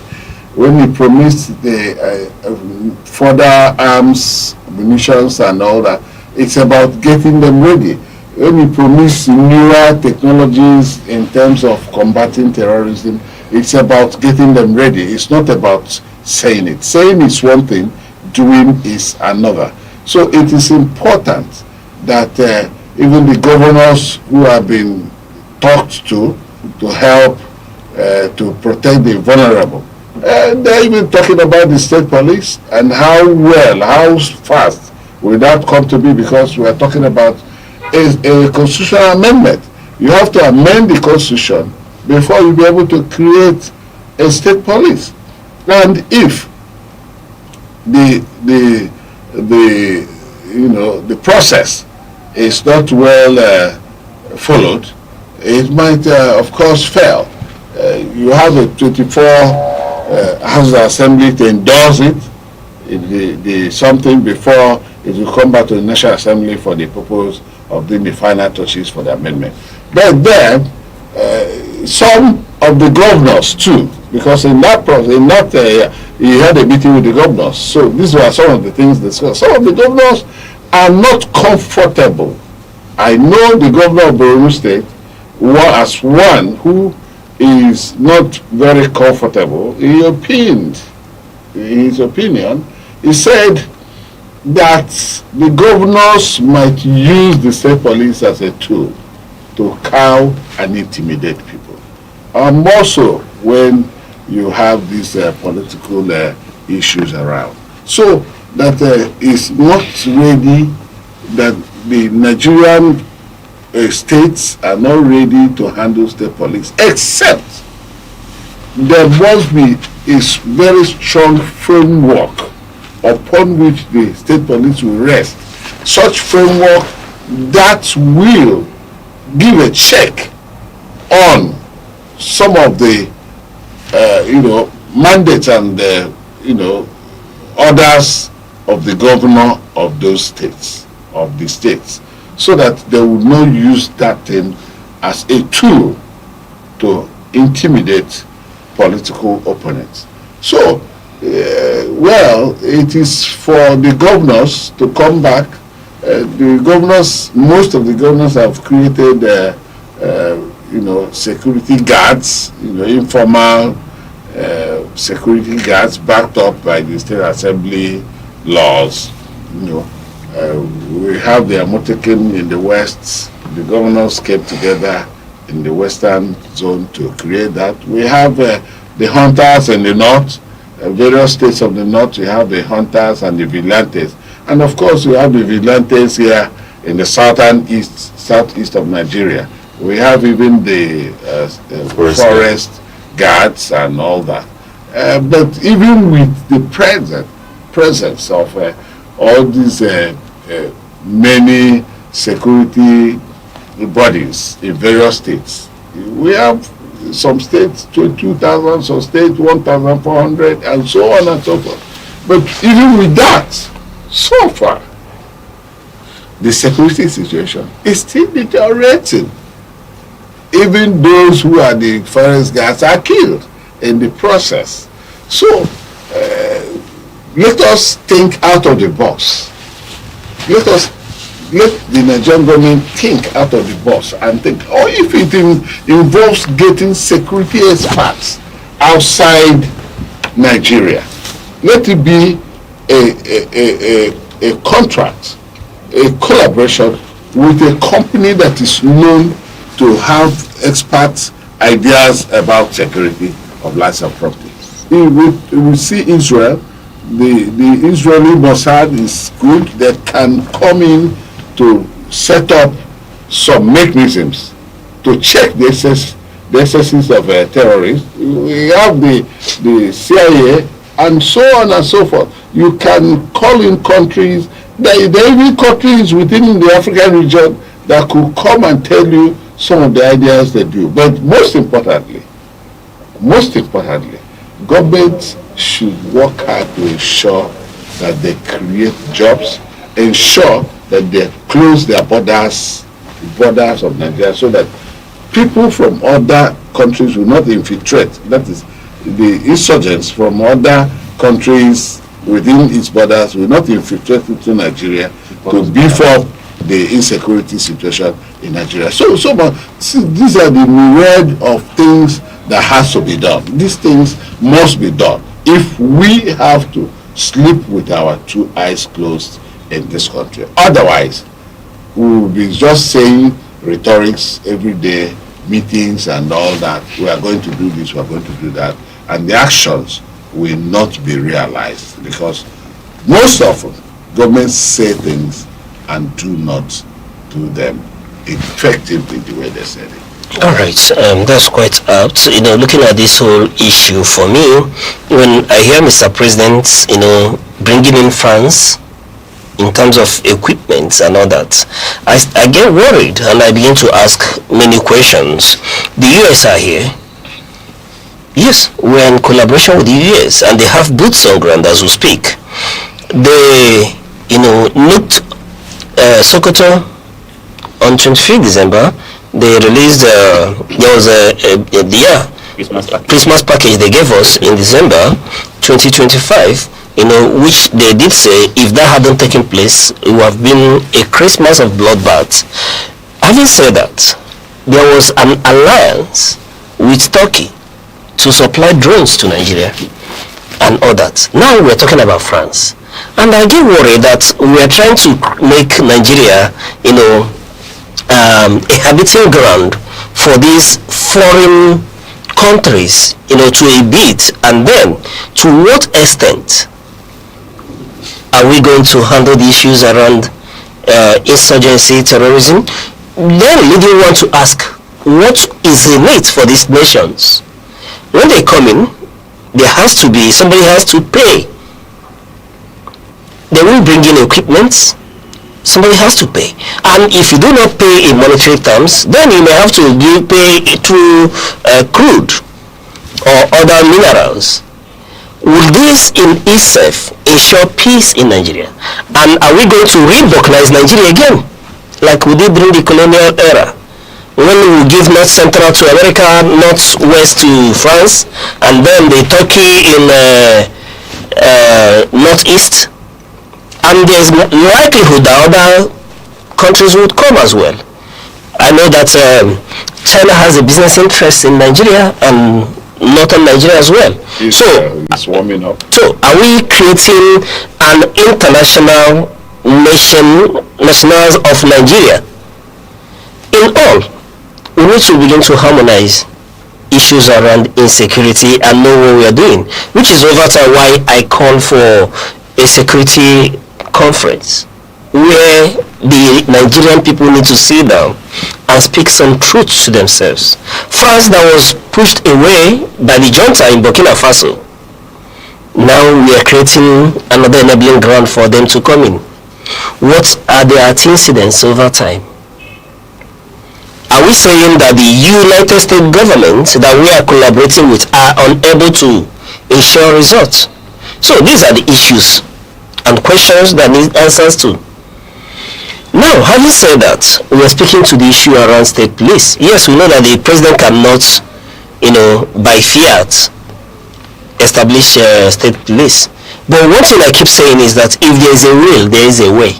You do speak to the majority of the governors at the subnational, being APC, and we've seen the speed with which the electoral amendment was done and signed. So what stops us if we really mean this from achieving it? It will take whipping every party members in line. Even the 24 states that we need to legally adopt the amendment is already in the kitty. So what stops us if this is the way to go? That's not to do away with the concerns you raised from the governor of Borno State. These are germane, but can't we have a framework, a guiding framework of state police away from the control of what Mr. Gerard will call the bourgeoisies? Can't we have that kind of framework that doesn't give an individual a control of state police? There has to be a chain of command and a process. We've seen nations where there are similar thing is in operation and there is harmony. Everybody knows where and what falls in line. Why can't we have same? And like you did say, it's becoming rhetoric. At the next blast, of course we do not know where it will come from. We will hear other rhetorics. Perhaps a time will come when we go and look for Ghana or perhaps Niger Republic to come and aid us. But we're neglecting one fact, which Mr. President did point out in London, and I was hoping that we would pull this line, that the insecurity we witness has to do with fallout from the Sahel. What's stopping us from engaging the junta inside in Burkina Faso? What's stopping us from engaging the Sahel states to ensure that the desert movement is checked? When are we going to check our borders so people do not have free access to our borders? In as much as we keep speaking to these issues, we keep going into one alignment or the other. It seems not to be producing the requisite results. And people are crying, coppers were killed in that blast. Here, we did speak to a man who lost 4 children. And this may not be the last. And we'll keep speaking grammar. It's high time that we'll come together and find a solution, a Nigerian solution to a Nigerian problem, if we can be sincere. All right, thank you very much. We go on a short break. When we return, we'll go on with other updates. Stay with us. In a world that never stands still, where stories break in seconds and moments shape history, one station keeps you connected. Move with the world.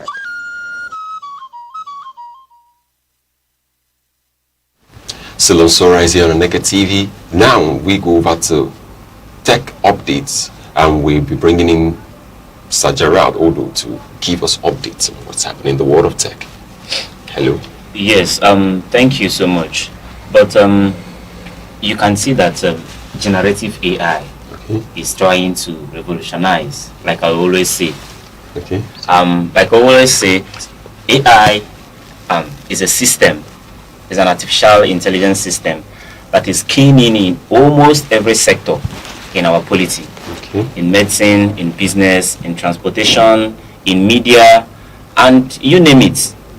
AI is doing very well. Recently, more than $100 million was issued out to about 900 AI startups, majorly in Lagos and some other tech-savvy states. So this goes to show you that Nigeria is spending very well and is in joint partnership with AI and generative AI companies. Okay, so still on that generative AI companies, I've seen videos where people do a lot of where people will bring an official from this place or that place, and then they will animate the person to say what they should not say. Is that going against the rules of the industry of AI? Yes, AI is a well-defined system where you have the ethics, or what you may call the code of conduct, in administering any system or any technological software you want to bring in. So these are unethical habits which malicious people often employ to for their own selfish gain. So it is not accepted by the AI community. Okay, it's not accepted by the AI community. Also, looking at that generative AI, where you have seen a lot of improvements, I'm asking how can it benefit? How does it benefit? How does it change the economy where we are in? Yes, in the economy, it has a very, very big impact. It has a very big impact. Also in business, because there is what we call Kimi. Kimi AI. With Kimi AI, you can develop like 30 to 40 agents to be working for you. That work you would normally do on your own, Kimi will do everything for you. Now on the economy, it has a very good significant outboost, should I use boost, in the economy, because it helps in analyzing key markets or key economic research geared towards making the economy big and also yield very well. So it helps in the research, it helps in concrete market analysis that can help a particular economy. Okay. Thank you very much for that update. And we move over to sports update, where we have a lot of things going on in the world of sports. I switched to the Sports Oracle right now. And yesterday, the match between Manchester City and Arsenal did not go well for Arsenal. I will start with that. But before I start with those general activities that went on last week, I wanted to see the newspaper headline on how it is in the world of sports. But then, as it's scrolling on, we will see that Ademola Lookman scores in Madrid derby. This guy told Madrid to get ready for him, and his goal was one of the best goals we had yesterday. Awoniyi ends 52 days goal drought. That's Awoniyi from Nottingham Forest. He ends his 52 days goal drought. Looking at it, the newspaper headline, we have United step up Guamares chase. A lot of controversies are going on about this Guamares chase. I will go into that later. And we have Chelsea offer Enzo new bumper contract. Enzo Fernandez, looking at Chelsea's performance so far, and a lot of names have been called to their have been attached to their coach. A lot of people have called him this, have called him that, but then Chelsea losing to Everton over the weekend has brought a lot of questions. It has shaken the foundation of the players and the fans believing in their new coach, who has just handled few games and who has 6 years contract running. The question is he going to leave his contract? Will they terminate his contract, or will they keep hoping that he gets better?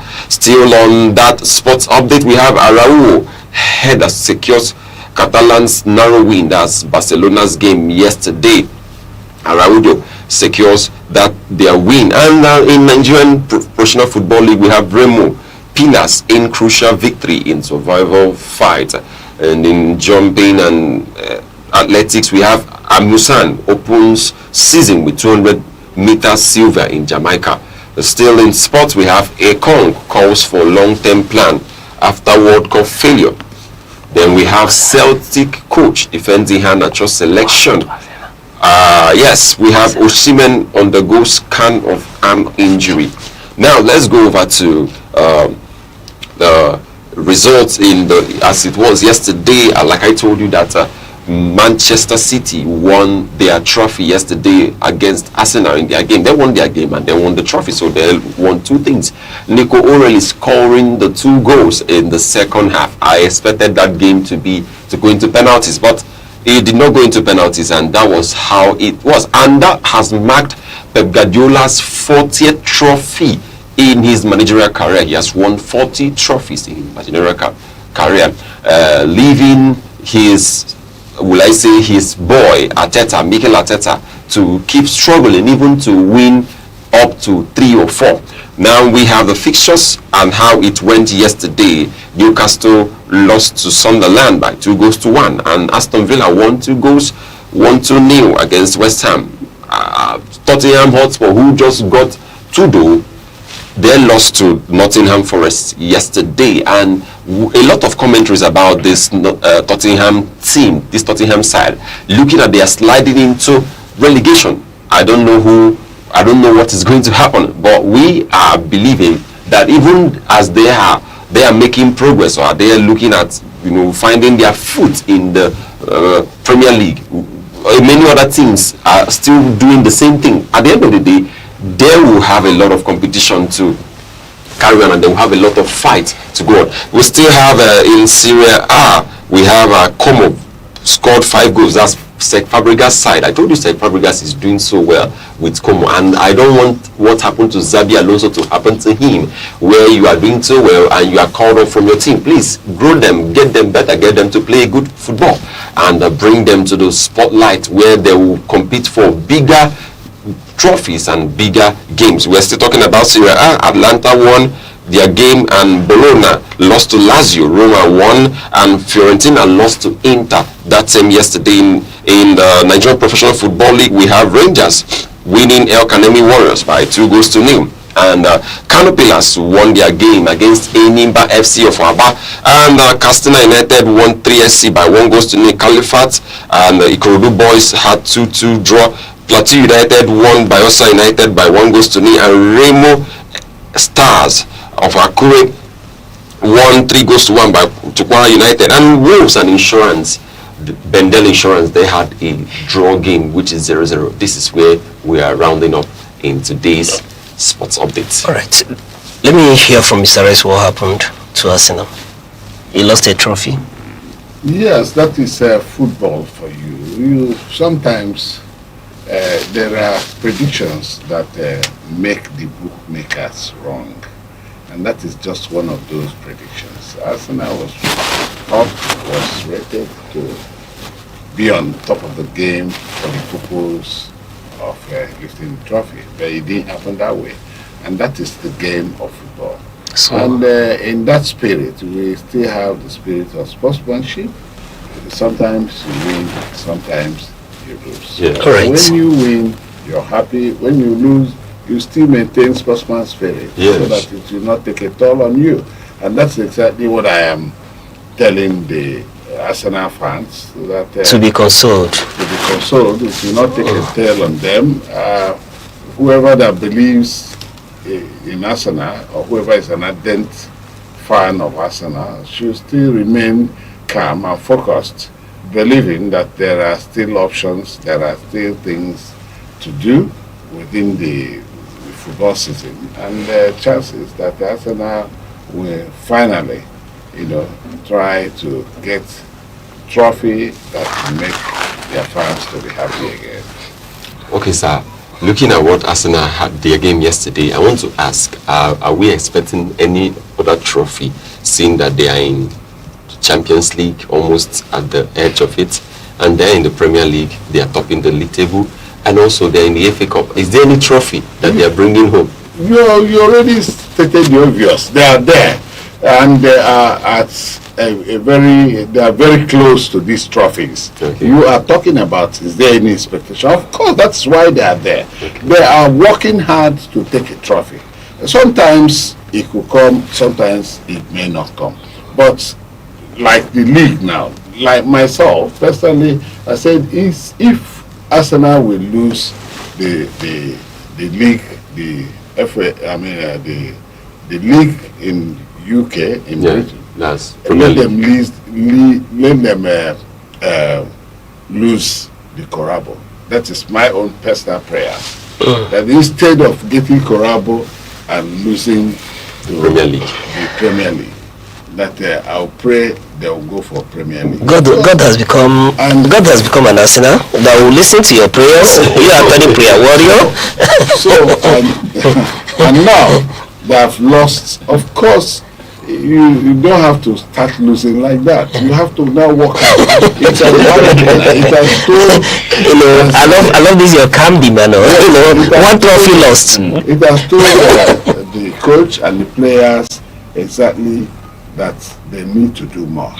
And in so doing, if they should work harder, they should be able to. They have about 7 league games to go. Even if 7 or 6. No, 6. They have 6 because they have played their standard. Yes, 6 league games to go in the league. And if they do well within the 6 games, the league is there. All right. But if they falter, if they, do not, if they nosedive, then they will lose everything. All right. I love your word, if, and God Arsenal Ateta should be comforted that they have prayer warriors now who are praying on their behalf that they don't bottle the league. We just pray, we join you and pray that it doesn't all turn to wishful thinking. One has gone. At the beginning of the season, we were told that they are going to win everything that they will win for. Now one is gone. The Champions League is not in the bag. Even the Premier League may be bottled. That's been Arsenal fans. Arsenal fans. But the comforting thing is that people have turned to prayer warriors now. So the Arsenal fans, okay, Ateta should be comforted that rest is praying for him. You've turned to a prayer warrior for Arsenal. Instead of losing the Carabao Cup, let us lose the Carabao Cup, and of course which we have lost. So let us see what happens within these 6 games that are remaining. Okay. If the 6 games comes in our favor, because already we are 6 points clear, believing that the outstanding of Man City they are going to win. Okay, we are 6 points clear.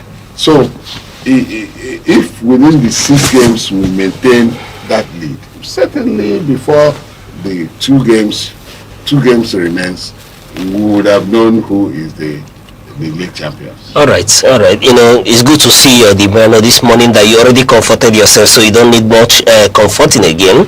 But like I did say, we hope that at the end of the day, it doesn't all turn out to be wishful thinking. That's not doing the usual. However, on that note, let's get into the business updates. And we'll go straight coming from the holiday, the Salah holiday. We are giving you our market forecast for today. It's being Monday, March 23rd, 2026, where the Nigerian market opens with significant momentum, having just reached the historic milestone. Investors are entering the week balancing a record-breaking rally with anticipation of first quarter profit taking.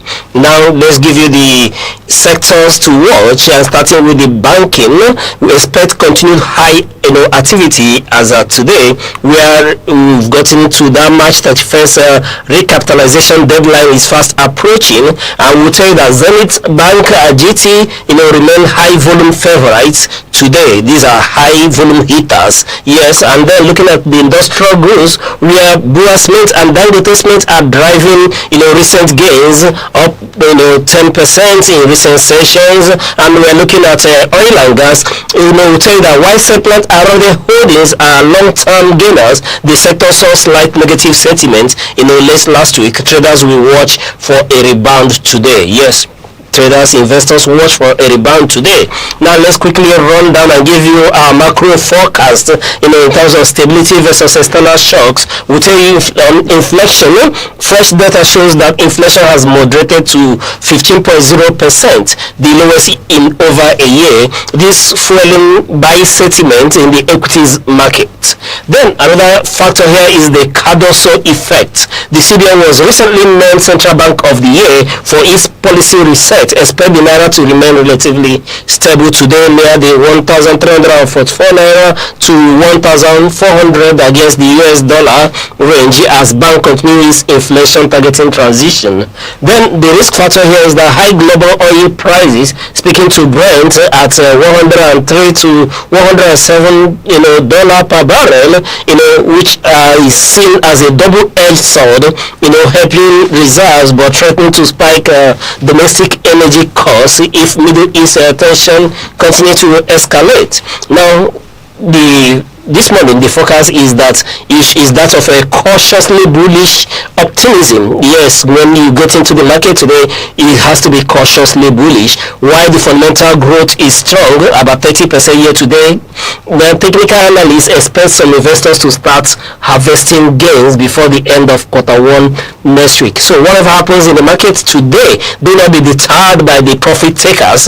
Yes, do not be deterred by the profit takers. The fundamentals are so strong, the markets will rebound, from profit takers, who are wanting to cash out from the Q1, results that are tripping in. And that's it for the business update this morning.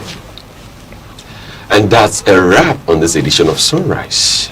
Thank you for waking up with us. It's always a pleasure having you. I'm Good Hope Chukuma. Mr. S, it's always a pleasure to have you on Sunrise. Thank you, Mr. Chair. It has been a very wonderful outing today. And I talk to you, viewer, keep watching Aneke TV. And of course, cue into sunrise every morning. Thank you. And Sir Gerard Odo, thank you for those tech updates. Yes, thank you so much. It's always a pleasure to have you. And Uche Osai, on behalf of all of us here on Sunrise, we say thank you for watching and keep watching till we come your way same time tomorrow. Bye-bye.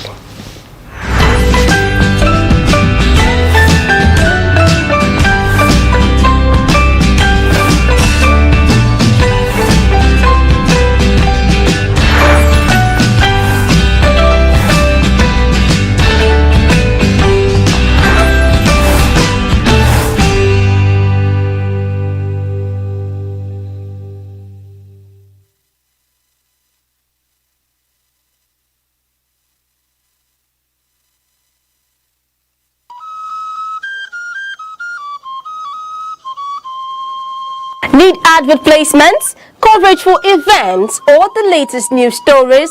Call 070-3043-7110 right now. Aneke TV, move with the world. Nigeria is a nation of enormous potential, rich in people, culture, and natural resources. Yet, decades after independence, challenges persist: insecurity, communal clashes, youth unemployment, weak institutions, and corruption. Many of these problems stem from a deeper issue: the difficulty of managing Nigeria's diversity and translating competing ideas into practical solutions. At the heart of solutions is mediated convergence, bringing government, communities, and civil society together to find common ground. In Plateau State, local leaders, youth groups, and security agencies are negotiating grazing routes and implementing community-led peace initiatives. The result: reduced violence in areas historically prone to clashes. During the COVID-19 pandemic, collaboration between federal and state governments, traditional rulers, and religious institutions ensured that health directives were respected, showing how coordinated action saves lives. Nigeria's cosmo-philosophical ideologies combine indigenous values with global governance principles. Communal responsibility, consensus building, and respect for elders guide social cohesion, while democracy, accountability, and rule of law provide frameworks for modern governance. Anti-corruption campaigns paired with community education are proven more effective than enforcement alone. Practical applications of these ideas can address Nigeria's challenges. Coordinated intelligence sharing between military, police, and community leaders reduces violence in Zamfara, Borno, and Kaduna. Youth unemployment initiatives like N-Power, combined with university private sector partnership and tech hubs in Lagos, Abuja, and Port Harcourt, equip young Nigerians with marketable skills. Economic development, supporting smallholder farmers with cooperative models, access to finance, and modern supply chains strengthens local economies while preserving community structures. Governance, strong transparent institutions enforce policies, mediate conflicts, and build public trust. The way forward requires dialogue platforms that include all stakeholders, harmonizing local and global ideas, empowering citizens, and leveraging technology to enhance access and transparency. Building a modern Nigeria is not just about infrastructure or wealth. It is about harnessing diversity, aligning ideas, and turning philosophy into practical action. Through structured collaboration, inclusive governance, and shared values, Nigeria can transform its challenges into opportunities for peace, unity, and sustainable development. The task is immense, but achievable. With dialogue, collective action, and practical solutions, a modern, stable, and prosperous Nigeria is within reach. Every second, the world changes, markets rise, leaders speak, stories unfold. To keep up, you don't just need news, you need clarity, you need speed, you need perspective. That's why Aneke TV brings you the global pulse. Accurate, reliable, right when it matters most. Aneke TV. Move with the world.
In a world that never stands still, where stories break in seconds and moments shape history, one station keeps you connected to your nation, to the continent, to the world. From breaking news to powerful stories, from business and politics to culture, lifestyle and entertainment, we inform, we inspire, we keep you ahead. This is more than television. This is your window to everywhere that matters. Aneke TV. Move with the world. In a nation defined by diversity and potential, the question remains, what kind of leadership will guide Nigeria into the future?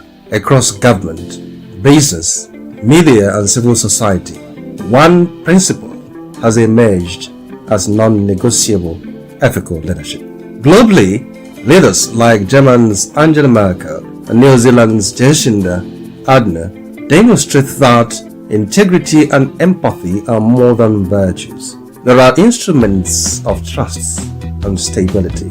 Merkel's pragmatic management of the economic crisis and Erdogan's compassionate yet decisive responses to national emergencies highlight the value of principled governance. Nigeria's lesson is clear.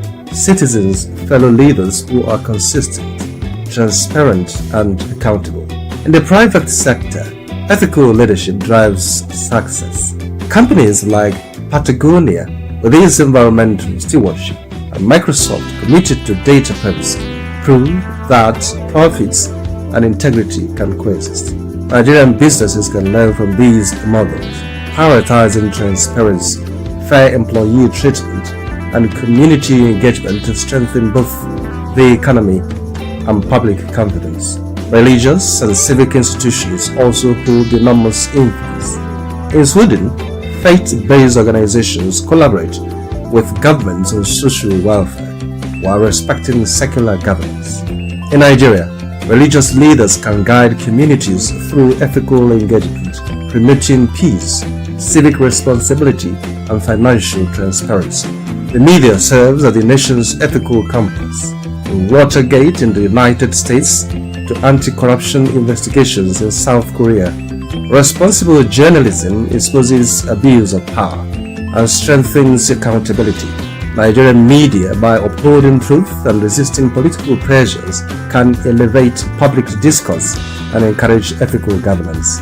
Youth and civil society movements around the world illustrate the power of principled activism.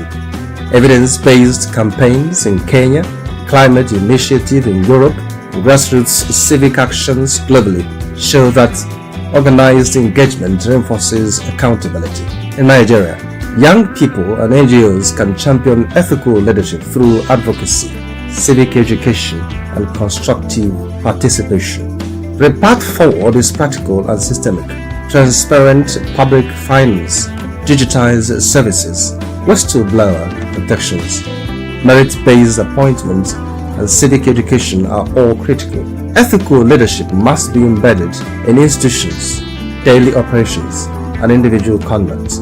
When leaders govern with integrity, businesses act responsibly, institutions foster unity, and citizens uphold civic duty, Nigeria's potential becomes tangible. Ethical leadership is not just a moral ideal, it is a strategic roadmap to progress, cohesion, and sustainable development.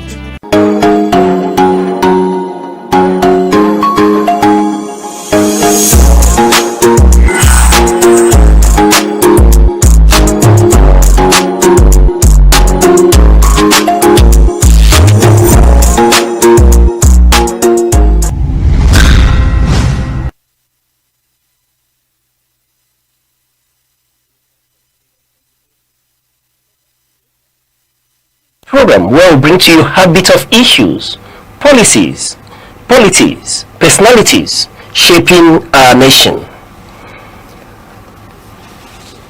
On this episode of The Insight, we turn the camera away from the pulpit and into the living room. In a Nigeria where families are stretched by bills, insecurity, and silent wounds, it's easy to think sacrifice is only about suffering and survival. Yet, the Christian vision is far deeper. The home is not just a place we endure hardship. It's the first school where we choose to lay down ego, comfort, and pride, so that love can truly live.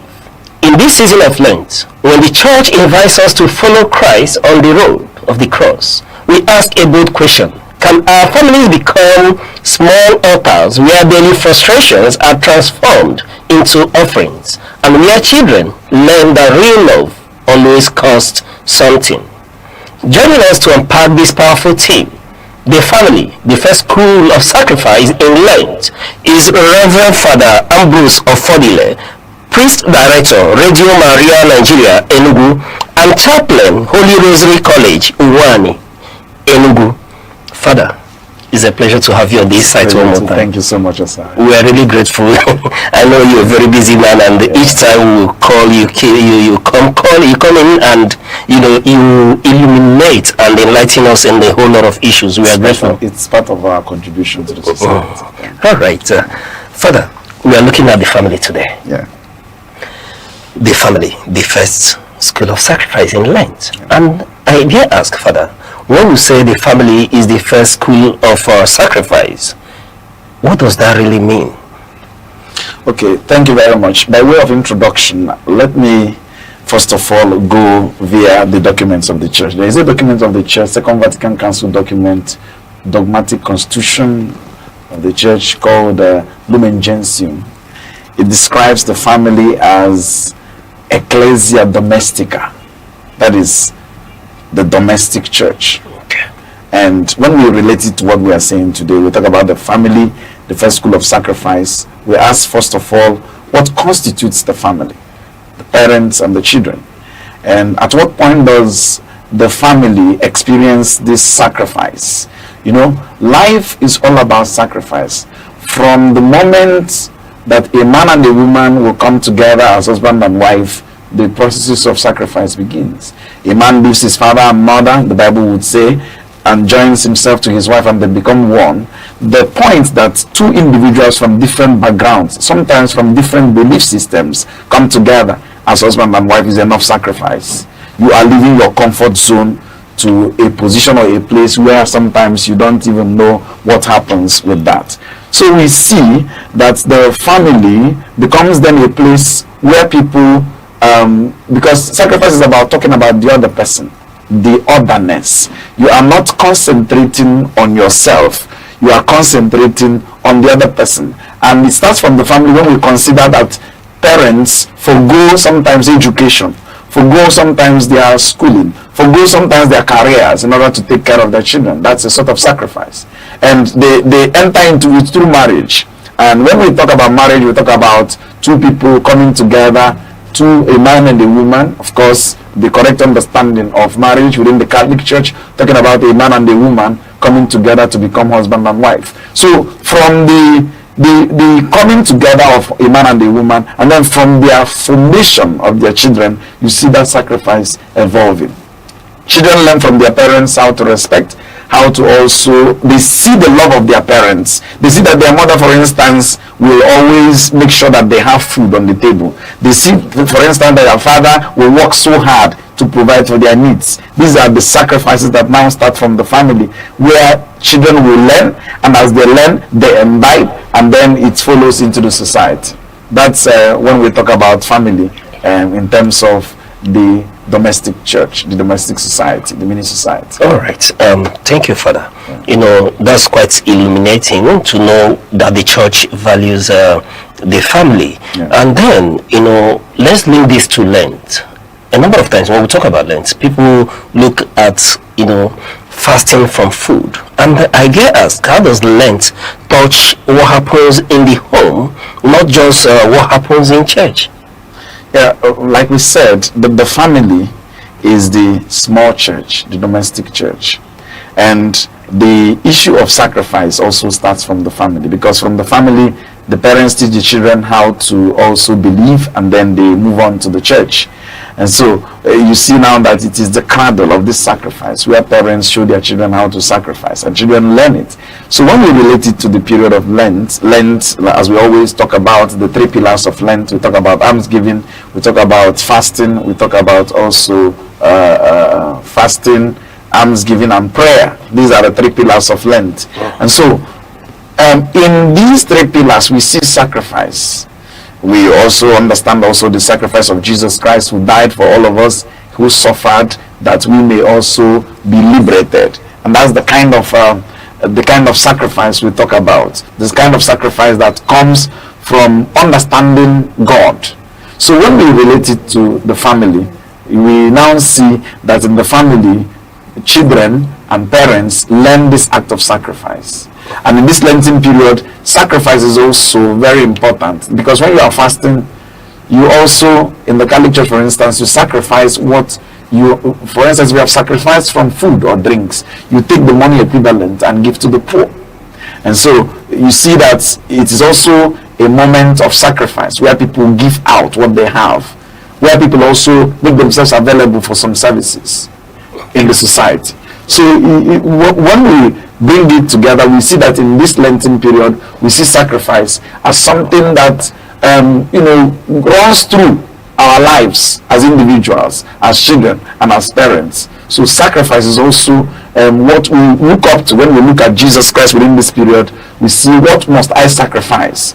We will talk about when we drop our vices and pick up virtues. It's also a sort of sacrifice. When we avoid bad behaviors and focus on things that will help the society. So this is also an act of sacrifice. Okay, but Father, what I'm itching to ask is God really asking some sacrifice from families that are already under pressure, or is Lent inviting them to see their daily struggles in a new way? Yes, we have talked about how to understand the concept of sacrifice, or we may say the concept of the cross in human life. You see, yes, already in the society we have people who are already living in poverty, people who are born into suffering and they grow up swimming in suffering. And then the question becomes then, will you also expect such people to sacrifice? What else are they sacrificing? You see, there is something about sacrifice. You could, just like the difference between martyrdom and suicide. In martyrdom, there is a purpose. You are dying for the sake of Christ. You are dying for the sake of your belief. But in suicide, you are ending life because you are frustrated. You feel that there is no hope anymore. You understand? And in describing martyrdom, you don't just give yourself over to be killed or to be destroyed because you for the fun of it, or out of frustration. You are doing it because of what you believe in. And there is the difference between the two. Now, when we talk about sacrifice, what are you sacrificing? What kind of things are you sacrificing? In a family that is already poor, what else are they sacrificing? They are sacrificing their joy. They are sacrificing the acceptance of their situation is already a sacrifice. The acceptance of the situation of the poor people, for instance, the poor family, for instance, is already a sacrifice. But when we involve ourselves in self-inflicted, you could say it's no longer sacrifice now. There are self-inflicted situations that are no longer sacrifice. Self-inflicted situations. There are some mistakes we make, and if we parade them as sacrifice, they are not sacrifice. For instance, if you refuse to go to school when your parents were asking you to go to school, and you grow up and you begin to suffer as a result of your inability to go to school, then you can no longer say it is a sacrifice. Yeah, so these are something you could say self-inflicted sacrifice. Oh wow! That is if we call it sacrifice. If it qualifies at all to be a sacrifice. So someone finds himself in that awkward situation, and is navigating life through that. That person can't see that because it's already a self-inflicted situation. Seriously? But when we look at the society today, we see the kind of disadvantages we find ourselves. We see the kind of pitiable situations we find ourselves, and so we say we sacrifice. What are we sacrificing? We are sacrificing our obedience to God despite our situation, because that person who is suffering can already take another route of trying to steal, trying to involve in criminal activities in order to strengthen his or her ways. But this person chooses to focus on God, chooses to make honest livelihood. Such is also a sacrifice. In a country where people are not sure of what to eat, they are not sure of their security, they are not sure of what they are doing, it's already a sacrifice. But then, what is our attitude towards this sacrifice? Our attitude is not just to fold our hands and sit one place. We must make positive efforts, trying to change the narrative from our own point of view. When we say that the society has become so bad, we ask ourselves, what can I do? What can I do to change the situation, to change the narrative? It's not just about, Chinachebe will talk about, we cannot just always analyze our problems, catalog them, and then sit still, bemoaning our unfortunate fate without making some concrete steps towards changing the narrative. And this is a call also to that changing of narrative. So when we talk about sacrifice within the society, we ask ourselves, now that we are suffering, what extra sacrifice does one meet again? You know, there is this joke that people will say anybody who is born in Nigeria and living in Nigeria should not go to hellfire, you know, because you're already suffering enough. But then, like I said, this suffering, to what end? What is the essence of the suffering? Do you understand this suffering in obedience to God? Because there are some situations in your life when you accept them as they are. For instance, let's look at our model, Jesus Christ. He accepted to be born of a woman. This is the second person of the Trinity. He entered human history. He entered human situation, and then he became man, and he suffered. Not because he doesn't have alternative, but because he wanted to show us the way, and he wanted to lead us to the Father. That's why we accepted suffering. He accepted sacrifice. He offered himself as a holocaust, as an acceptable sacrifice. The other day I talked about the infinite offering and infinite sacrifice to the infinite God. Human beings are finite beings. They cannot offer a satisfactory sacrifice to God. Taking a divine to please the divine. Yes. So it takes a divine to please the divine. Wow. You know? So when we talk about this sacrifice, then we talk about sacrifice from the point of view of our acceptance of our situation, believing that it is God. You know, there is also a difference also. You cannot also watch the situations that we are in. Our leaders have put us in this situation, and then we begin to say, okay, let us follow it, let us just sit down and watch them. No, we have to make effort. There comes where you now call prayer and work. Laborare et orare. You pray and you work. You make efforts, just like in the coming elections. You cannot say because we are suffering already, let us just sit down and not do anything. By going out to vote, you are making a statement, and that statement is that you are contributing towards the changing of the narrative. Okay, whatever suffering you are undergoing is no longer a self-inflicted sacrifice. We call it sacrifice because to live in Nigeria also is a sacrifice. Yeah. To live in Nigeria is also a sacrifice. Father, let me, quietly abandon the script just for a second. We're talking about Nigerian situation, and I want to ask, poverty before God and the church, what's the position on it? Well, if you understand the Lord Jesus Christ very well, he is a God who lives in abundance and then came and suffered lack. The creator of water, for instance, asking for water on the cross. You see, it is humility that took him to the cross. I will also always quote St. Paul in Philippians chapter 2 from verse 6 to 10. Even though he was in the form of God, he took the nature of man in all things except in sin. And God elevated him above every other name, that at the mention of the name of Jesus, every knee shall bow. So, when we look at the poverty we are going through in the country, we see also the example of Jesus Christ. Yes, he was born in a poverty-stricken society, yet he accepted it in order to show us the way to the Father. By this, we understand Christianity as the path of poverty. But then, poverty has different dimensions.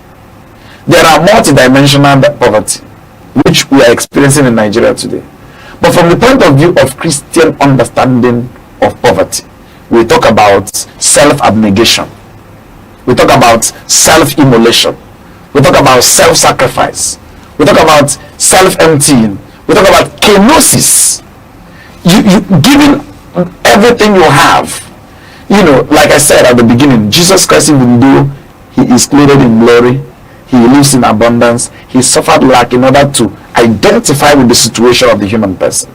That the human person, and by so doing, he is telling us, just like he always talk to us about the cross, he is telling us that as a human being, you can also suffer this lack. But the question becomes, at that point where you are suffering lack, where is your faith? Where is your leaning?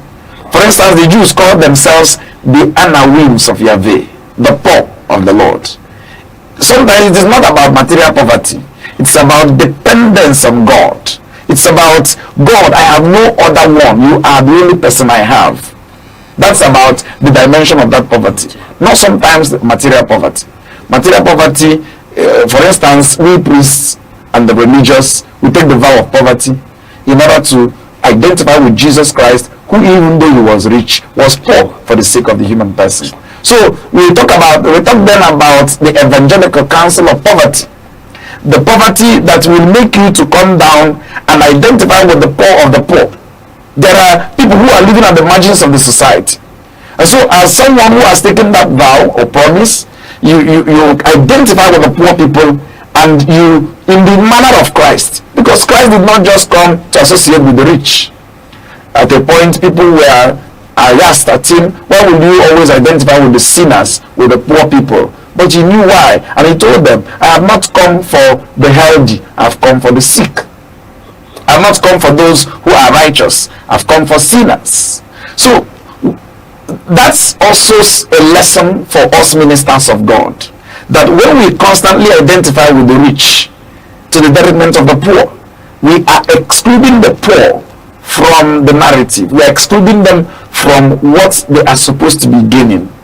Because a minister of God should be like a deluge, if you like, standing a go-between between the poor and between the rich. And to the poor you are poor, to the rich you are rich. And most times it's also expected that you take from the rich in order to help the poor. You teach the poor also how to make efforts to also come up, because sometimes we preach in such a manner that the poor people think that they don't have the opportunity to make efforts.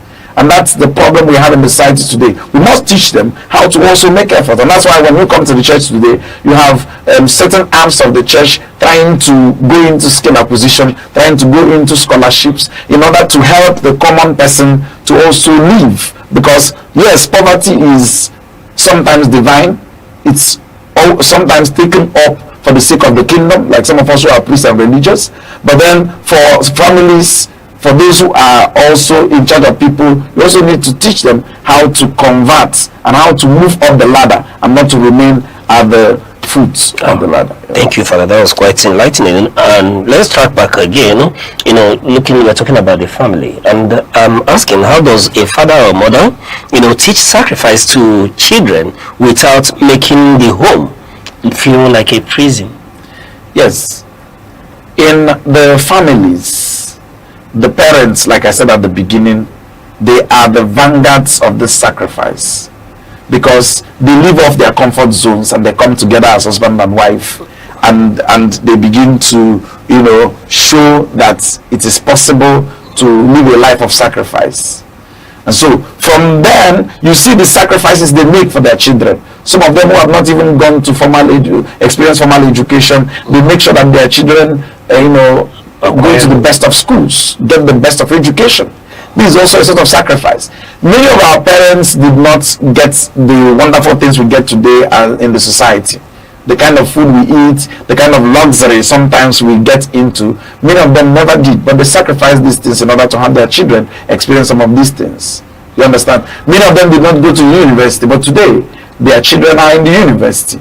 So when a child looks at the sufferings, the sacrifices of the parents, in trying to make sure that the children are well off, the child begins to learn the act of sacrifice. And then associated to sacrifice is love, because a sacrifice that is devoid of love is no sacrifice.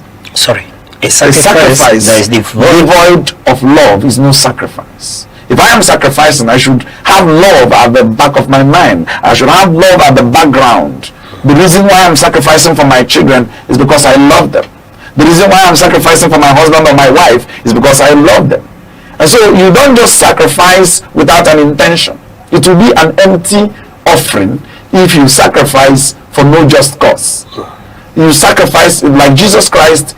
When we talk about John chapter 3 verse 16, that God so loved the world that he gave his only son. In other words, he sacrificed his son because of love for humanity.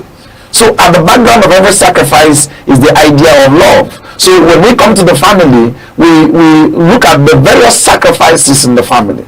The father denying himself of good clothes in order to make sure that the children are well clothed and they go to school. The mother depriving herself of certain things. It should be an act of love. That's also when we come to the moral question of, are the parents providing for their children out of duty or out of love?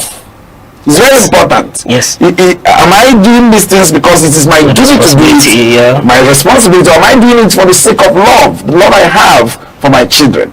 And so that's where we draw the line.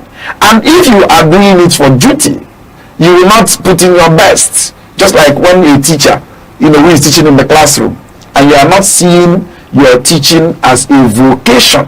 If you see it as a duty, as a profession, you will not teach as you ought to. You will not bring in even the moral dimension in your teaching. For instance, you go to some schools, you see students saying, I prefer this teacher to this teacher, because this teacher, not just that he teaches or she teaches, she also involves the other dimensions of teaching. We talk about the pedagogies involved in teaching. And so, it's also the same thing in family. If I am taking care of my family out of duty and not out of love, if I am sacrificing for them, I am sacrificing for you because I am your father. It is good, but it is not as good as when you are sacrificing for love.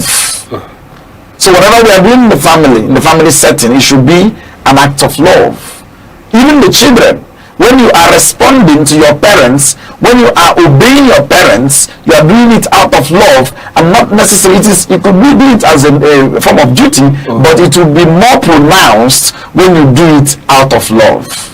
And this is very important. Love is the underlying element there. Is love. Right. Father, we are in an age where the social media, the mobile phone has taken over, and for youths who are usually glued to their phone and the social media all the time, what would be meaningful Lenten sacrifice look like for such an individual beyond just don't touch your phone? Yes, the social media, especially the phone, for instance, has helped a lot and has also contributed to the damage that we have in the society today.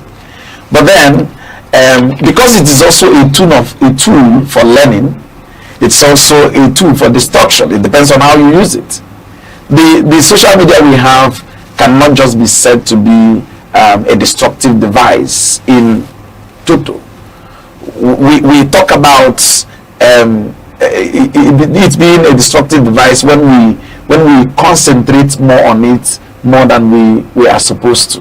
For instance, when I am preparing for my examinations, I can make use of the phone in order to read up some things in order to pass my examination. Okay, I'm finding some things difficult. I need to ask AI, for instance, to get information about one thing or the other. These are the benefits of social media, benefits of the phone. Okay, but in this time also, the phone can also be a veritable instrument for even conversion, for even evangelization.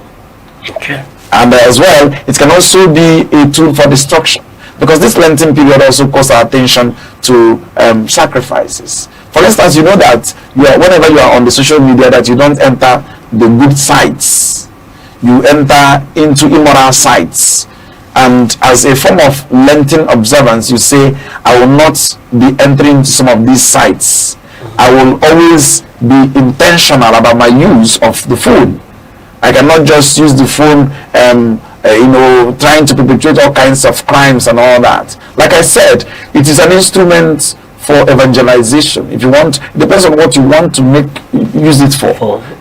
So that's why I do not belong to the school of thought who will always condemn the use of the phone, because we see the good sides. However, it shouldn't impede us from actually getting closer to God this Lenten period. You come to the church and you're supposed to be participating in the mass, for instance, and you are glued to your phone and you are chatting or doing things that are not connected to what you have come for. It's also an abuse, and it deviates from the reason why you have come to the church. All right, that's quite illuminating. And Father, on that note, we'll go on a short break. When we return, we'll continue looking into the family.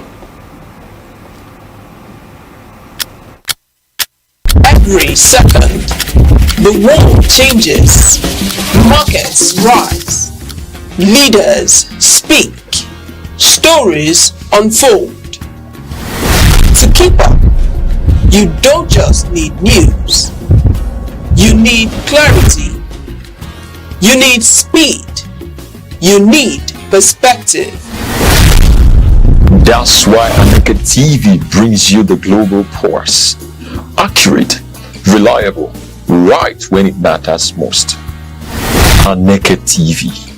Move with the world.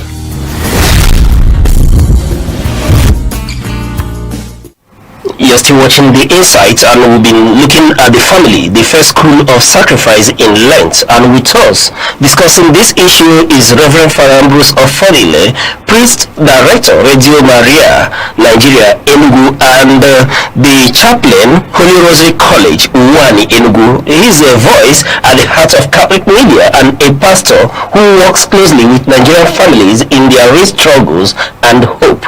Father, it's been a pleasure speaking with you on this matter. Thank you so much. All right, Father, let me take a detour to another dimension. This has to do with some people who are in a toxic or violent situation and call it, carrying their cross. Where is the line between holy sacrifice and dangerous abuse inside the family? Yeah, like I said, we must be very careful not to ascribe sacrifice to things that are not sacrifices. You see, and when we come to situations where people have to be abused, people experience toxicity in their relationships, such things should not be counted as sacrifice. For instance, if a man is always going physical with the wife at all times, beating, abusing, and all kinds of things, the woman should also make a step. For instance, even the church does not want you to die in a toxic marriage. For instance, the church invites you, to say what is happening. Sorry, Father, I have to cut in. I need you to repeat that line. Even the church doesn't want you to be in a toxic, violent relationship. And we're talking about the family here. Yeah. Father, mother, wife, husband. Yeah. And you say the family doesn't want them to be in such a relationship. The church does not want you to be in an abusive relationship. In a toxic environment, because it will affect the growth of the children. It will affect how the children grow, and that's why the church will invite you to a discussion. Because, for instance, in the Catholic Diocese of Enugu, we have a tribunal where people are invited to, maybe you're having challenges in your marriage, you go there and it will be talked about, and because sometimes people go into these things without knowing. You see a man degenerating to what he does not understand, and then sometimes people invite family members to talk about issues. They invite the priests and counselors to talk about these things. In life, the church wants you to understand that marriage should be enjoyed because it is a relationship, it is a covenant. In fact, in the canon law, in canon 1055 paragraph 1, the church says that Jesus Christ elevated the union of a man and a woman to the level of a sacrament. And once something becomes a sacrament in the Catholic Church, you see that the church takes serious consideration of that. So when we talk about in a family where people are having challenges, where love becomes absent, care is no longer there, there is high infidelity. Of course, you know that infidelity is also a ground for annulment of marriage. You understand? So the church does not first of all advocate for divorce in a marriage, for instance. In fact, any validly any marriage that is validly contracted cannot be divorced. For instance, the church talks about annulment, and annulment means that there are conditions and situations that were in existence prior to the bond. You understand? So that's why the church will always look at those things and consider annulment. The church looks at those things and also consider separation.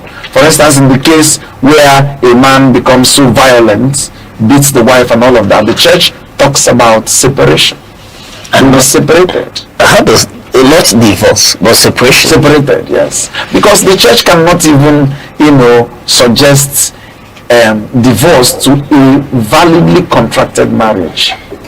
Father, this is a little bit deeper than the ordinary eye would see, and let's lay the emphasis here.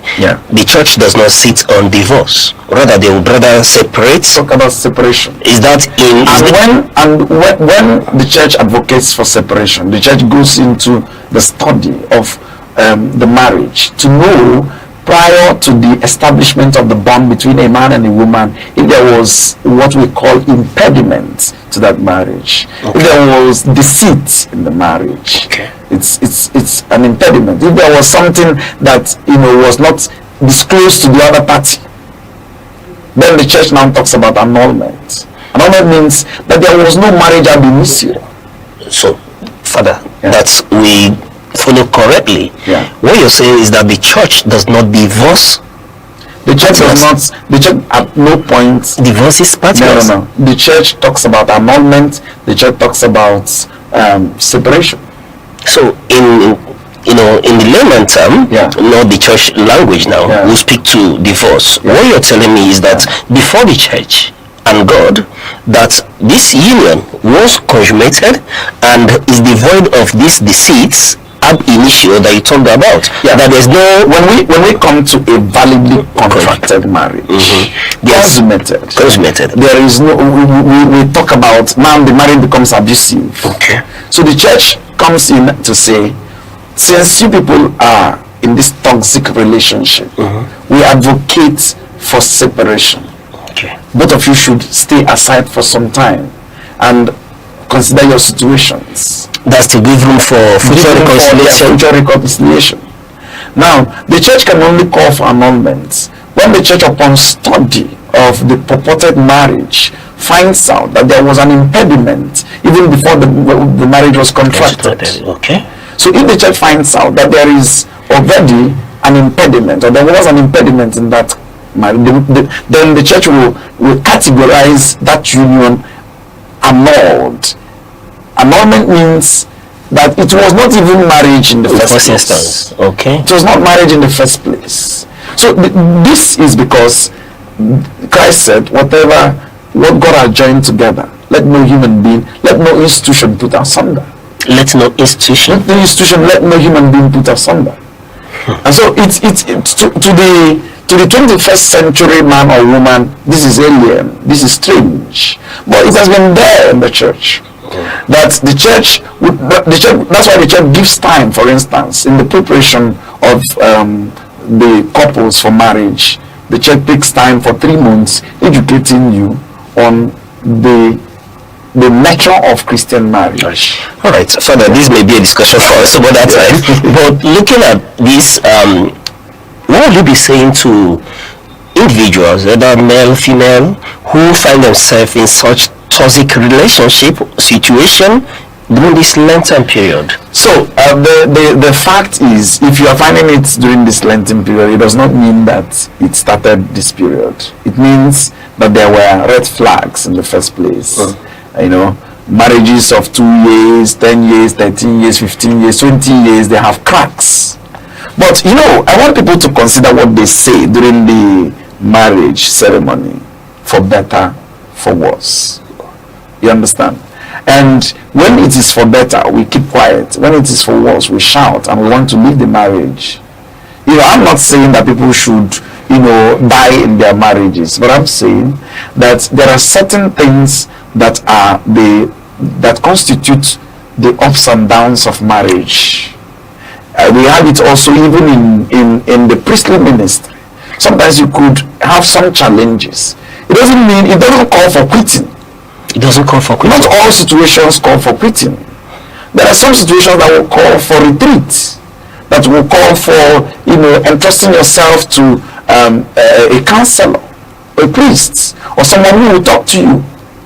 That's why retreats are very important. Sometimes it calls you back, to ask questions. This situation I find myself, is it really what I want? So when you find yourself, for instance, in this Lenten period, you find your husband abusive, you find your wife disrespectful, it is not a time to begin to say you must go home or you are going to dissolve the whole thing. Sometimes you need to take time to study and know what is happening and know the origin, and even ask if you are the origin of the problem. Because sometimes we look outside, but we don't look inside. The this is a society of attribution. We attribute everything to the other person. We don't talk about ourselves. We will be the problem in a relationship, in a marriage relationship. You may be the problem, and you're saying, my wife does not respect me, my husband does not care for me. But you ask yourself, how do I contribute to this ugly situation? And then above all, this is a Lenten period. It's also a time to pray. When you're experiencing some of these things, it's also a time to be sober and ask God for his intervention in your family. All right. Father, for families watching us now, who decide to make just one small, let's say, concrete sacrifice together, what will you be telling them? Yes. In this Lenten period, sacrifices are very important. And we sacrifice our time, we sacrifice our resources, we sacrifice a lot of things. And in this Lenten period, a husband may say, I have been coming home late, I want to start coming home early.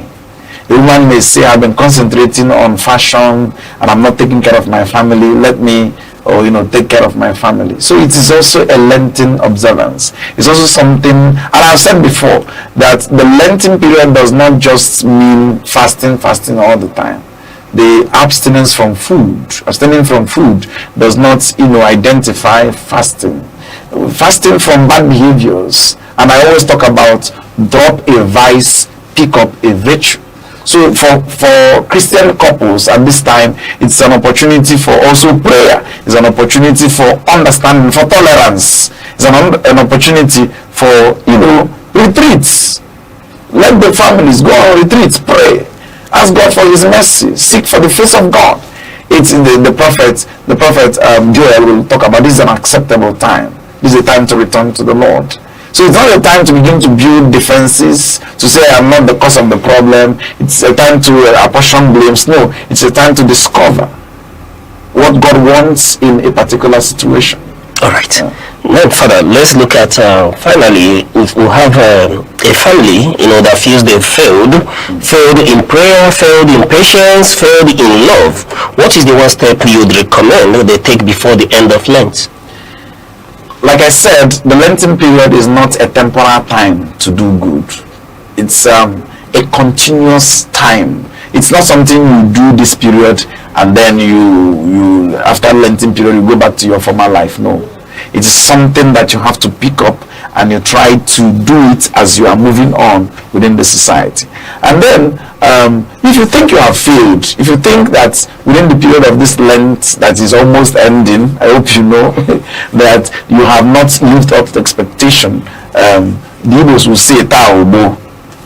This time you can still do it. You can still make a resolve. You can still go back and say, okay, I want to start anew. I want to do it again. I want to show that God is there. I want to imitate Christ, because the whole essence of Lenten period is to participate in the passion of our Lord Jesus Christ, to imitate him. 40 days and 40 nights of fasting and prayer becomes then for all of us a participation in this passion of our Lord Jesus Christ. So what it means is that you have to have patience, you have to have endurance, you have to have faith, you have to have love. You must always know that all your actions should be geared towards our Lord Jesus Christ. All right, Father. Now we are talking about the Lent, and I want to ask, at the end of these 40 days, what is the one sign that a family has successfully graduated from this school of sacrifice? The only sign is that love comes back. People become more sacrificial. People become more united in their families. People look for more opportunities to offer themselves, maybe in family sacrifices. The fruit also you see when a man begins to come back on time, instead of coming back very late, he begins to come back on time. When a woman decides to cut down on her desire for her penchants for fashion, these are signs. It's also experience when families become more united through prayers, and they pray often. Children don't allow themselves to be reminded to pray, they pray on their own. These are also signs of the fruits we have gained from this Lenten period. And it should not, like I said, it's not something you do in Lent and then you leave it. Let it continue with us. Even after Lenten period, let us begin to learn, let us begin to go close to Jesus Christ through prayers, through humility, through good actions. Almsgiving should not just end in Lenten period. Almsgiving should continue. Fasting should continue. Prayer should continue, because it is not restricted within the Lenten period. And like I said, if you have followed this Lenten period very well, you notice a change, a transformation in your person, in yourself. And this transformation, you pray then for God to help you to sustain whatever you have learned, you have imbibed within this period. Don't just leave yourself and become like those who make New Year resolutions before February, they have gone back to their normal lives. But you ask God, please, this thing I have learned within this Lenten period, sustain it for me, help me to stand firm, help me to follow you more closely. All right. Father, let me give you 1 minute to speak to becomes unhealthy. a family who are watching us this night, who are thinking that they are suffering, that the economy is not good, not giving them any opportunity to be heard, not to live their dream. What will you be saying to them? Yeah, this is a trying period for all of us. And this is a time that families will understand that the economy has become so harsh to all of us. People are finding it difficult in many places. The economy is so harsh. People don't feed 3 times a day. I was analyzing it the other day that these days you have 101 or 100 or 001 or 010. People don't eat 3 times a day anymore because of the situation of the country. There is suffering, there is hardship. These are also things that are real. They are existential realities.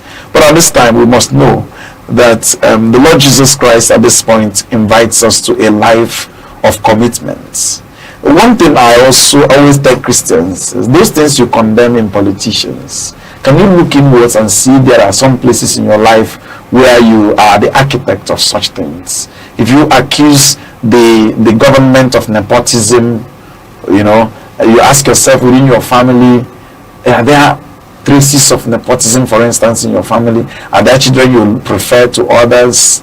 And then you find this thing in our various establishments. You ask yourself, how do I contribute to the general decay of the society? And so, because suffering is everywhere, people are not immune to suffering. And let me also say that material wellness does not constitute spiritual wellness sometimes. You could see somebody who is, you cannot categorize the person as poor in terms of material poverty, but this person is poor and wretched in terms of spiritual wellness, in terms of even psychological wellness. So to be wealthy does not constitute material wealth. You also have to look at the other dimensions. And so when we talk about the poverty that we have in the land today, let it just end in material poverty. Don't allow yourself to be dragged into spiritual poverty, because the worst is when you are materially poor and you are spiritually poor and psychologically poor. Sorry, Father. Yeah.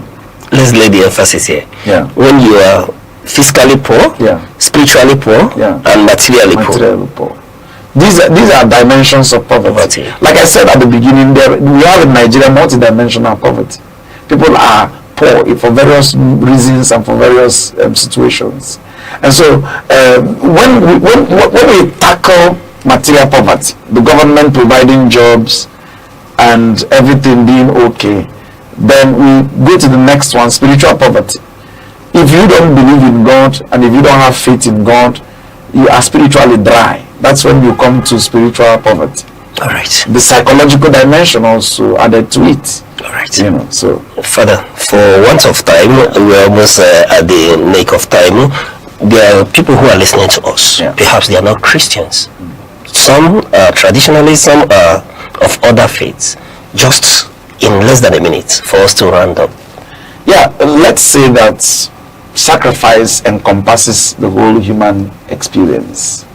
And even if you are not a Christian, there are some times in your situation where you take up sacrifices. Apart from the animal sacrifices people make, there are also sacrifices. For instance, a traditionalist, for instance, abstains from staying with the wife in order to enhance the potency of his work as the traditionalist. It's a sacrifice. When you abstain from going into your wife, it's a kind of sacrifice. So there are certain dimensions of sacrifices. But the question becomes, to what end? Why am I sacrificing this and that?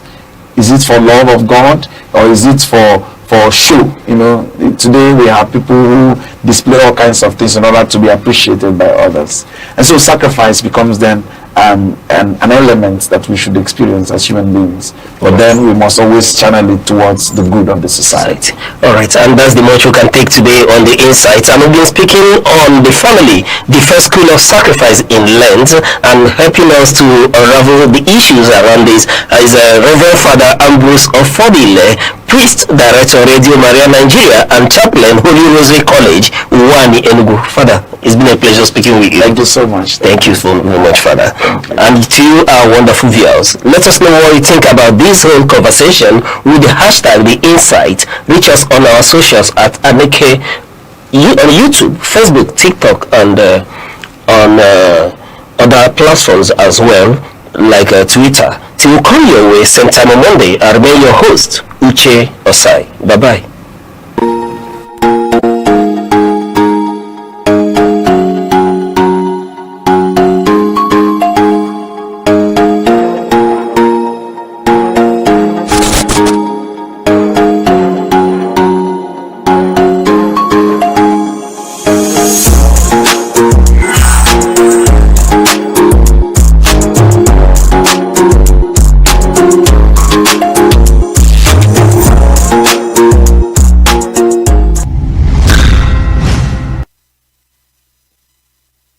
My name is Dr. Emmanuel Inhechi Asonye. I am the CEO of Omenka App LLC. I created Omenka App for the preservation of Igbo language and culture. Omenka App was established in New Mexico, and it is headquartered in Albuquerque, but currently we are also being registered in Nigeria. We have a website. We are also on social media, because my app is primarily for the Igbo community. In 2006, something significant happened among the Igbo community. UNESCO predicted that Igbo language was going to go into extinction, and that was because Igbo people are one of the most traveled people in the whole world. So the more children are born outside of Igbo land, the more they get disconnected. The app is on iOS, it's also on Android. Access the website and download the app from there. And over 2,000 people are using the app right now. But there's an app that will teach you about Igbo culture, Igbo people. We have Igbo poems, we have riddles and jokes, we have Igbo proverbs, then we have the word section where you are going to search Igbo words. Whatever word that you can find in English, you want to make sure it is found in the app in Igbo language. And I encourage everybody from their communities, you can do what we're doing in Omenka app with your own language and with your own culture. Do not allow your culture or your language to die.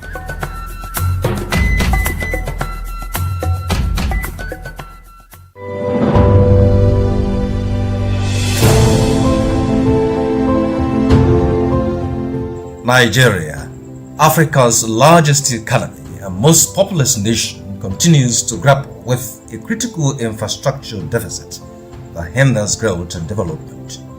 Reliable electricity remains a major challenge. Although Nigeria has the capacity to generate 12,000 to 13,000 megawatts, supply to homes and businesses is inconsistent.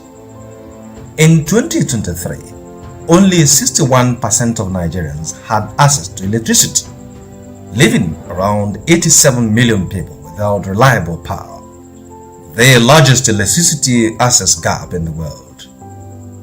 This shortfall forces businesses to spend billions of dollars annually on backup solutions like diesel generators, diverting resources from investment and job creation. Transmission losses, generation inefficiencies, and gas supply challenges further suppress per capita electricity consumption, affecting productivity and competitiveness. Transport infrastructure also lags behind demand. While Nigeria has an extensive road network, over 70% of roads are in poor condition, slowing the movement of goods and people, raising transport costs for farmers and traders. Rail development remains limited, with only about 3,500 kilometers of operational track, insufficient for a country of over 220 million people. Overall, Nigeria's infrastructure stock, including roads, power systems, bridges, water systems, and digital networks, is estimated at about 30% of GDP, far below 70% international benchmark. This gap continues to constrain productivity and foreign investment. Water and sanitation infrastructure also fall short, leaving millions without access to safe drinking water or adequate sanitation. These affect public health, school attendance, and economic participation. Digital infrastructure is another critical area.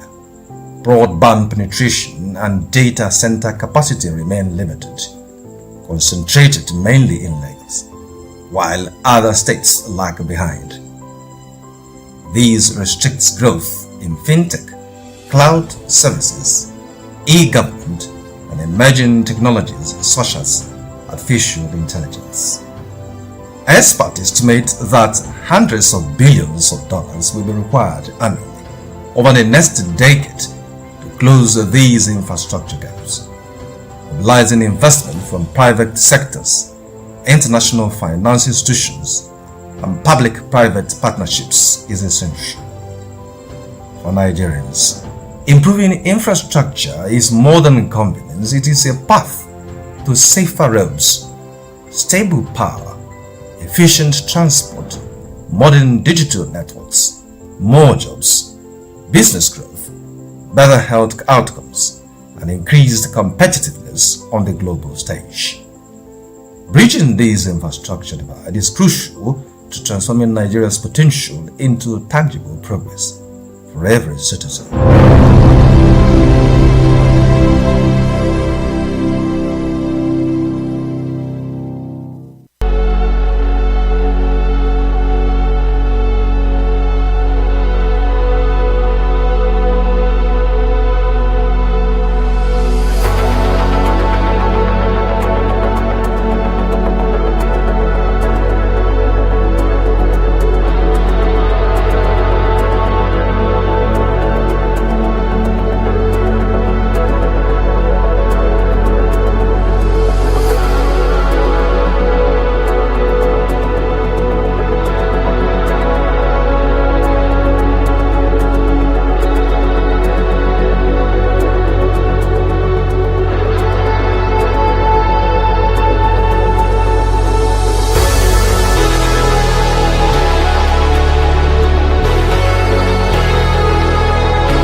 afternoon and welcome to news across the country on Aneke TV. I'm Good Hope Chukuma.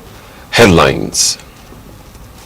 Chief of Air Staff pledges intensified airstrikes against terrorists.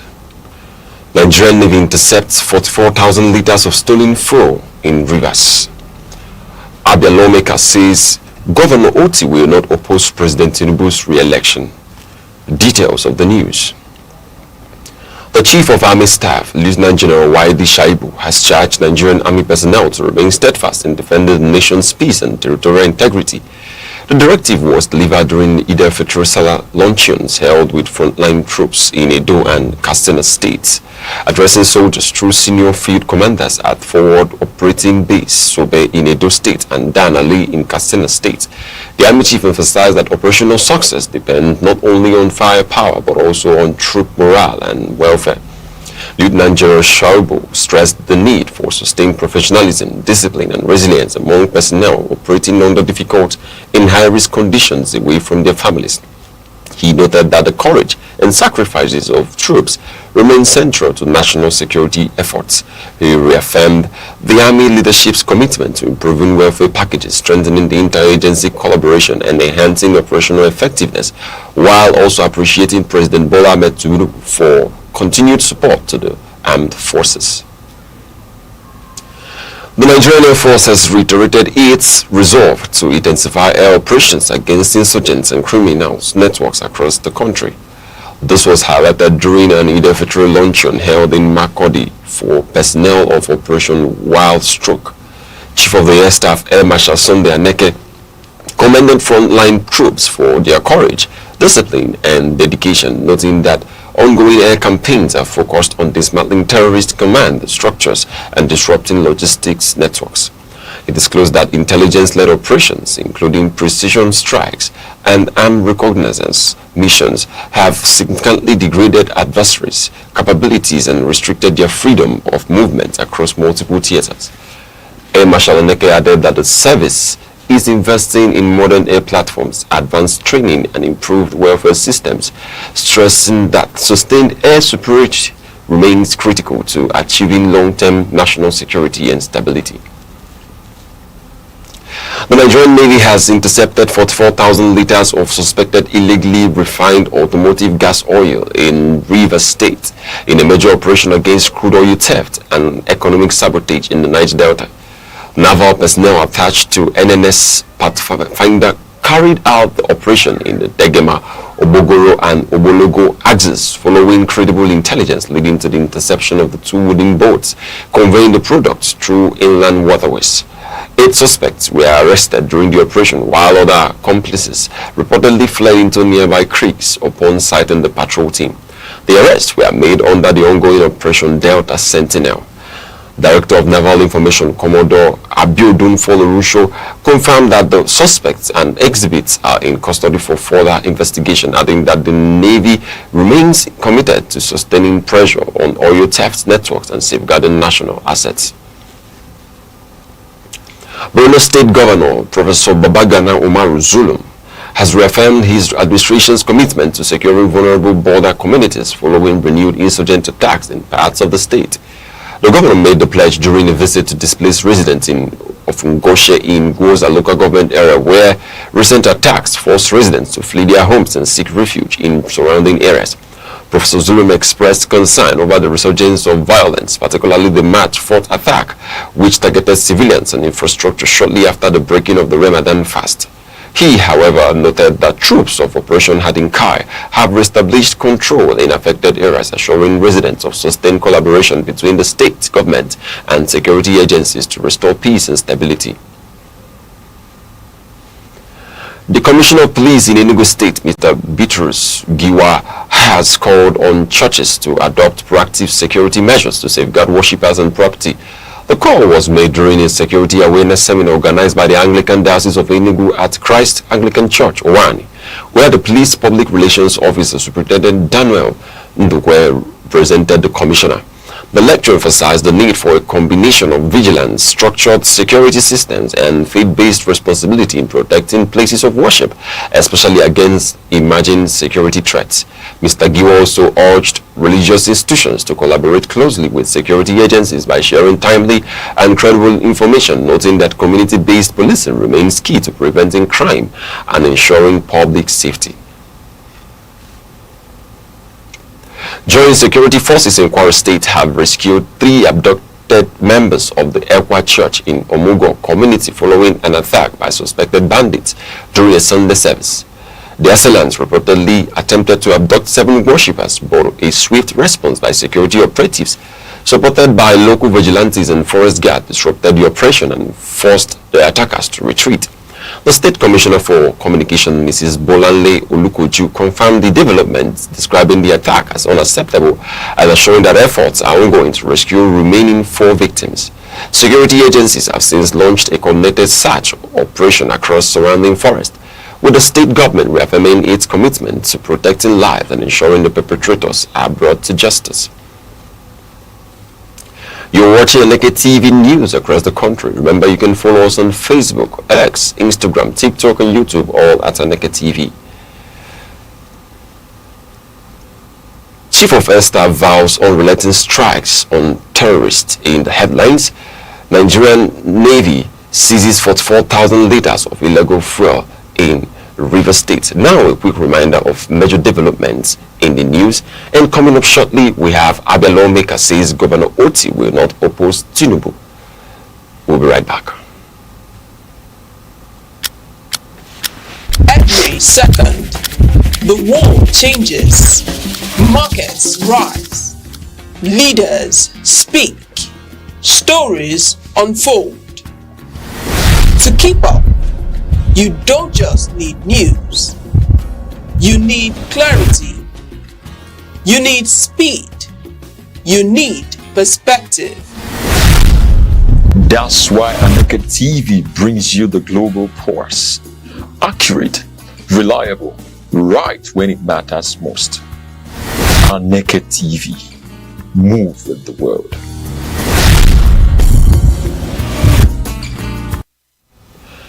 Welcome back. Abia State Governor Alex Oti will reportedly not oppose President Bola Tinubu's re-election bid, according to Honorable Ginger Onwusibe, representative of Isialangwa North and South Federal Constituency. Onwusibe made the statement during the launch of a community solar project in Bende local government area. The initiative, named Project Switch on Bende, has installed nearly 500 solar-powered street lights across the constituency. The project was facilitated by Chief Frank Chinasa with support from the Niger Delta Development Commission, NDDC, to enhance rural security and support nighttime commerce. Onwusibe highlighted Governor Oti's performance in office as outperforming predecessors since 1999, suggesting his leadership can deliver a victory for the president despite differing party affiliations. The Labour Party lawmaker indicated that good governance takes precedence over party lines. Residents and local leaders praised the initiative, emphasizing its role in public safety and economic activities. Community members were urged to protect their facilities, reinforcing the significance of infrastructural development for local progress. The Lagos State government has announced a roadmap to provide clean and safe water access to all households by 2027. The declaration was made by Commissioner for Environment and Water Resources, Tokumbo Wahab, during a World Water Day 2026 event. The government is rehabilitating aging waterworks and operating distribution networks to reduce dependency on private boreholes and wells. Strategic partnerships with private and international stakeholders are being explored to fund the infrastructure and provide technical expertise. Commissioner Wahab stressed that sustainable water management is critical, especially as over-reliance on groundwater continues to threaten environmental stability.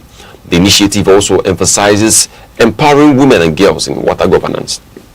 Authorities encouraged residents to practice water conservation while supporting the state's reforms. The goal is to ensure universal water access, improve public health, and enhance quality of life across Lagos State. The Joy Youth Congress has urged the federal government to address the concentration of maritime development in Lagos and prioritize Niger Delta ports. The group highlighted underutilized ports in Warri, One, and Agge Deep Sea Port as strategic assets for national trade. The Congress noted that operationalizing these ports would reduce congestion in Lagos terminals, stimulate local economies, and create jobs for Niger Delta youth. They emphasized that the region contributes significantly to Nigeria's oil and gas wealth. The Congress called on President Bola Tinubu to direct the Nigerian Port Authority and Ministry of Marine and Blue Economy to conduct feasibility studies and initiate dredging operations. They recommended leveraging public-private partnerships and engaging local communities. The group argued that a more balanced maritime investment strategy would promote equity, sustainable industrial growth, and regional economic security, while acknowledging Lagos' ongoing infrastructure modernization. Civil society organizations, CSOs, have called on the federal government to place women at the forefront of water governance to address Nigeria's water crisis. The announcement coincided with World Water Day 2026, themed Water and Gender. The coalition, including Help Initiative and Ecumenical Water Network of Nigeria, stated that over 70 million Nigerians lack access to safely managed drinking water. They emphasized that women and girls bear the primary burden of water collection, often under unsafe conditions.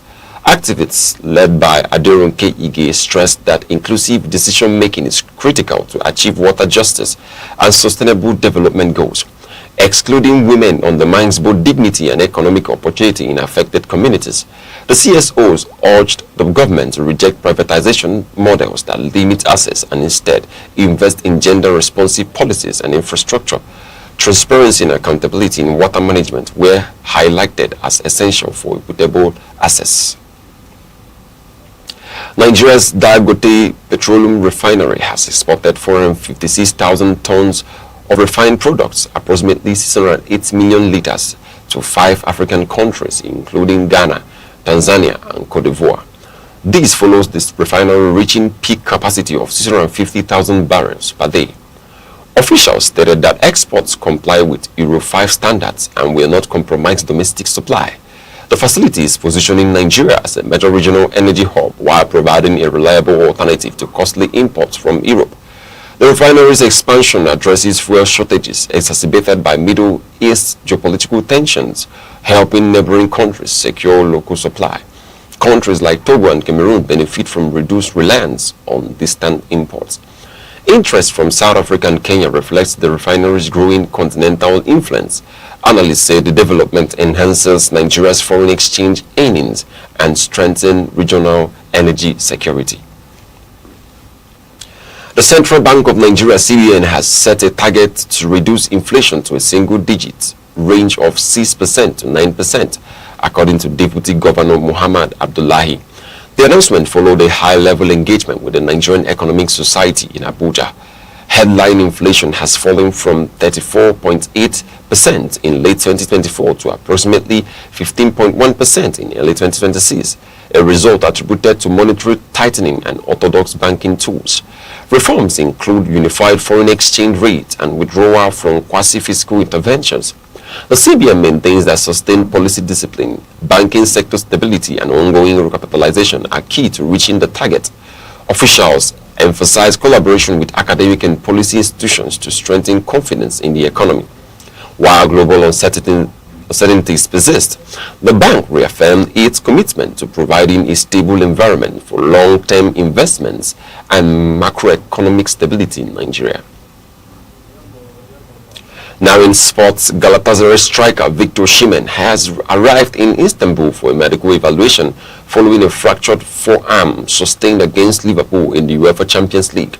The injury forced him off the field at halftime.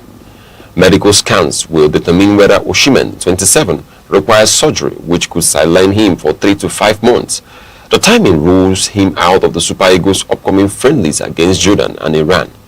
Osimhen has scored 19 goals and provided 7 assists this season. Club officials are monitoring his recovery to assess the impact on Galatasaray's Turkish Super League title campaign. A final decision on surgery is expected this week. Fans and teammates await updates on the strikers' return to action. The Nigerian Football Federation (NFF) commenced its 2026 electoral cycle with an extraordinary General Assembly in Yenagoa, Bayelsa State. The meeting focuses on appointing committees to oversee the Federation's upcoming elections. Governor Duoye Diri opened the session at Government House, welcoming representatives from FIFA, CAF, and the National Sports Commission. National Assembly officials were also in attendance. The Assembly will establish Electoral and Appeals Committee, select an independent auditor, and review proposed statutory amendments ahead of the September elective Congress. Current NFF President Ibrahim Gusau, in office since 2022, is expected to address delegates from all 36 states and the Federal Capital Territory, ensuring the process aligns with international governance standards. World record holder Tobi Amusan has opened her 2026 season at the Velocity Fest in Jamaica, competing in the 200 meters sprint for the first time since her 100 meters hurdles specialization. Amusan, 28, finished second with a season best 23.25 seconds behind Jamaica's Ellen Thompson-Hera, who clocked 22.61 seconds. Akira Nugget completed the podium. The race serves as preparation for Amusan's return to hurdles at the Prefontaine Classic in Eugene this July. The competition aims to build speed and readiness for international events. Amusan will face top sprinters and hurdlers in upcoming Diamond League meets, reinforcing her campaign to defend her title as the world leading hurdler. Now in entertainment, former beauty queen Anna Bana has sparked speculation about marriage after sharing a video featuring herself, her daughter, and a man whose identity remains partially concealed. Eagle-eyed viewers noted a prominent wedding ring on Bana's finger, fueling report that she may have tied the knot. Fans have flooded her social media with congratulatory messages. Bana previously faced public scrutiny regarding her relationship with singer Flavour, the father of her daughter. She has been open about single motherhood and mental health challenges. If confirmed, this development represents a significant personal milestone for Bana, marking a new chapter in her private life and family journey. And now to end the news across the country, here are the main points again. Chief of the Air Staff, Air Marshal Sunday Aneke, has reaffirmed the Nigerian Air Force's commitment to conducting sustained air operations against terrorist groups and criminal networks nationwide. Air Marshal Aneke spoke during an occasion in Makurdi, Benue State, to honor troops of Operation Wild Stroke. He commended the courage, discipline, and sacrifices of personnel, highlighting intelligence-driven campaigns targeting terrorist command structures and logistics. He emphasized operational synergy with sister security services and noted that ongoing precision strikes and armed reconnaissance missions have restricted adversaries' movement and disrupted leadership networks. The Nigerian Navy has seized 44,000 liters of suspected illegally refined automotive gas oil diesel in Rivers State under Operation Delta Sentinel. The operation was conducted by naval personnel attached to NNS Pathfinder, following credible intelligence in the Degema, Obogoro, and Obologo axis. 8 suspects were apprehended while other accomplices escaped into surrounding waterways. Commodore Abiodun Folorusho, Director of Naval Information, confirmed the arrest and fuel recovery in Abuja. Honorable Ginger Onwusibe, representing Isialangwa North and South Federal constituencies, stated that Abia State Governor Alex Oti will not stand in the way of President Bola Ahmed Tinubu's re-election bid. The statement was made during the flag-off of Project Switch On Bende in Bende local government area, which installed nearly 500 solar-powered streetlights across the constituency. Onwusibe, a Labour Party chieftain, emphasized that both leaders have earned second terms based on performance, highlighting Governor Oti's administration as outperforming all predecessors since 1999. That's news across the country at noon. For breaking news and eyewitness reports, call 070-3043-7110 or follow us on Facebook, X, Instagram, TikTok, and YouTube, all at Aneke TV. On behalf of the producer Chidima Sogwa and the entire news team, I'm Good Hope Chukuma. Thank you for watching. Enjoy the rest of your day.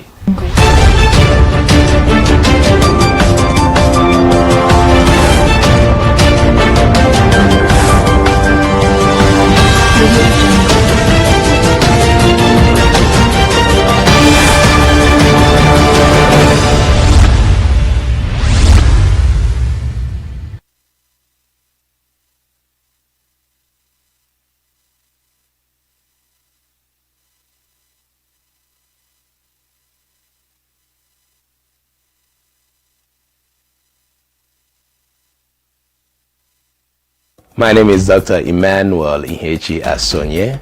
I am the CEO of Omenka App LLC. I created Omenka App for the preservation of Igbo language and culture. Omenka App was established in New Mexico and it is headquartered in Albuquerque. But currently we are also being registered in Nigeria. We have a website. We are also on social media because my app is primarily for the Igbo community. In 2006, something significant happened among the Igbo community. UNESCO predicted that Igbo language was going to go into extinction, and that was because Igbo people are one of the most traveled people in the whole world. So the more children are born outside of Igbo land, the more they get disconnected. The app is on iOS, it's also on Android. Access the website and download the app from there. And over 2,000 people are using the app right now. But there's an app that will teach you about Igbo culture, Igbo people. We have Igbo poems, we have riddles and jokes, we have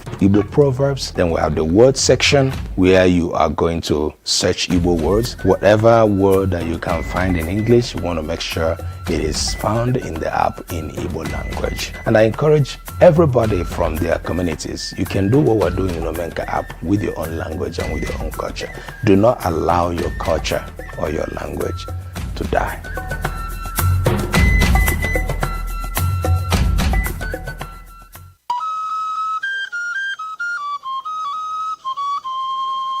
Need advert placements, coverage for events, or the latest news stories?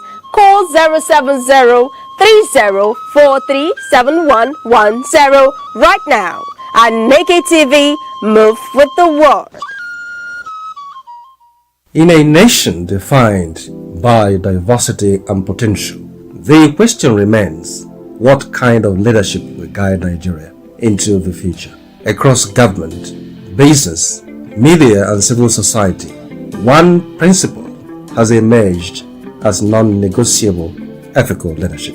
Globally, leaders like Germany's Angela Merkel and New Zealand's Jacinda Ardern demonstrate that integrity and empathy are more than virtues. They are instruments of trust and stability. Merkel's pragmatic management of economic crisis and Ardern's compassionate yet decisive responses to national emergencies highlight the value of principled governance. Nigeria's lesson is clear. Citizens, fellow leaders who are consistent, transparent and accountable. In the private sector, ethical leadership drives success. Companies like Patagonia, with its environmental stewardship, and Microsoft committed to data privacy, prove that profits and integrity can coexist. Nigerian businesses can learn from these models, prioritizing transparency, fair employee treatment, and community engagement to strengthen both the economy and public confidence. Religious and civic institutions also hold enormous influence. In Sweden, faith-based organizations collaborate with governments on social welfare while respecting secular governance. In Nigeria, religious leaders can guide communities through ethical engagement, promoting peace, civic responsibility, and financial transparency. The media serves as the nation's ethical compass. From Watergate in the United States to anti-corruption investigations in South Korea, responsible journalism exposes abuse of power and strengthens accountability. Nigerian media, by upholding truth and resisting political pressures, can elevate public discourse and encourage ethical governance. Youth and civil society movements around the world illustrate the power of principled activism. Evidence-based campaigns in Kenya, climate initiative in Europe, and grassroots civic actions globally show that organized engagement reinforces accountability. In Nigeria, young people and NGOs can champion ethical leadership through advocacy, civic education, and constructive participation. The path forward is practical and systemic. Transparent public finance, digitized services, whistleblower protections, merit-based appointments, and civic education are all critical. Ethical leadership must be embedded in institutions, daily operations, and individual conduct. When leaders govern with integrity, businesses act responsibly, institutions foster unity and citizens uphold civic duty, Nigeria's potential becomes tangible. Ethical leadership is not just a moral ideal, it is a strategic roadmap to progress, cohesion, and sustainable development. In a world that never stands still, where stories break in seconds and moments shape history, one station keeps you connected to your nation, to the continent, to the world. From breaking news to powerful stories, from business and politics to culture, lifestyle and entertainment, we inform, we inspire, we keep you ahead. This is more than television. This is your window to everywhere that matters. Aneke TV. Move with the world.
Every second, the world changes, markets rise, leaders speak, stories unfold. To keep up, you don't just need news, you need clarity, you need speed, you need perspective. That's why Aneke TV brings you the global pulse. Accurate, reliable, right when it matters most. Aneke TV. Move with the world.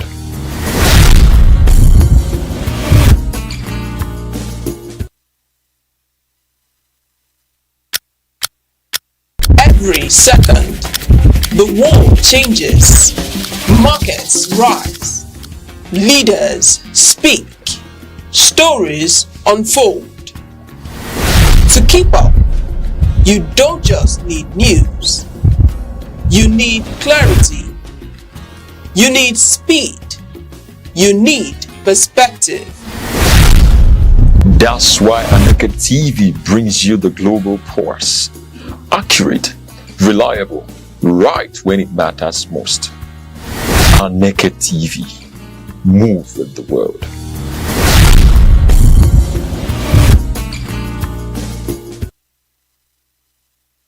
Good afternoon. It is the money making Monday, and today, thank God it's Monday. It's not thank God it's Friday, but thank God it's Monday.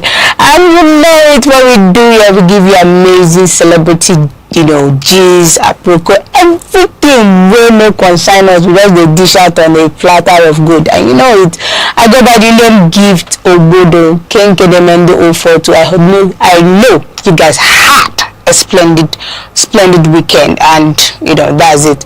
And I have a lot of gist for you today, but you can always comment and send in your comments and your opinion based on every gist we dish out here on our official Facebook, Twitter, X, popularly known as X, YouTube, on all our social media handles. You can always send in your comments and be part of these approaches.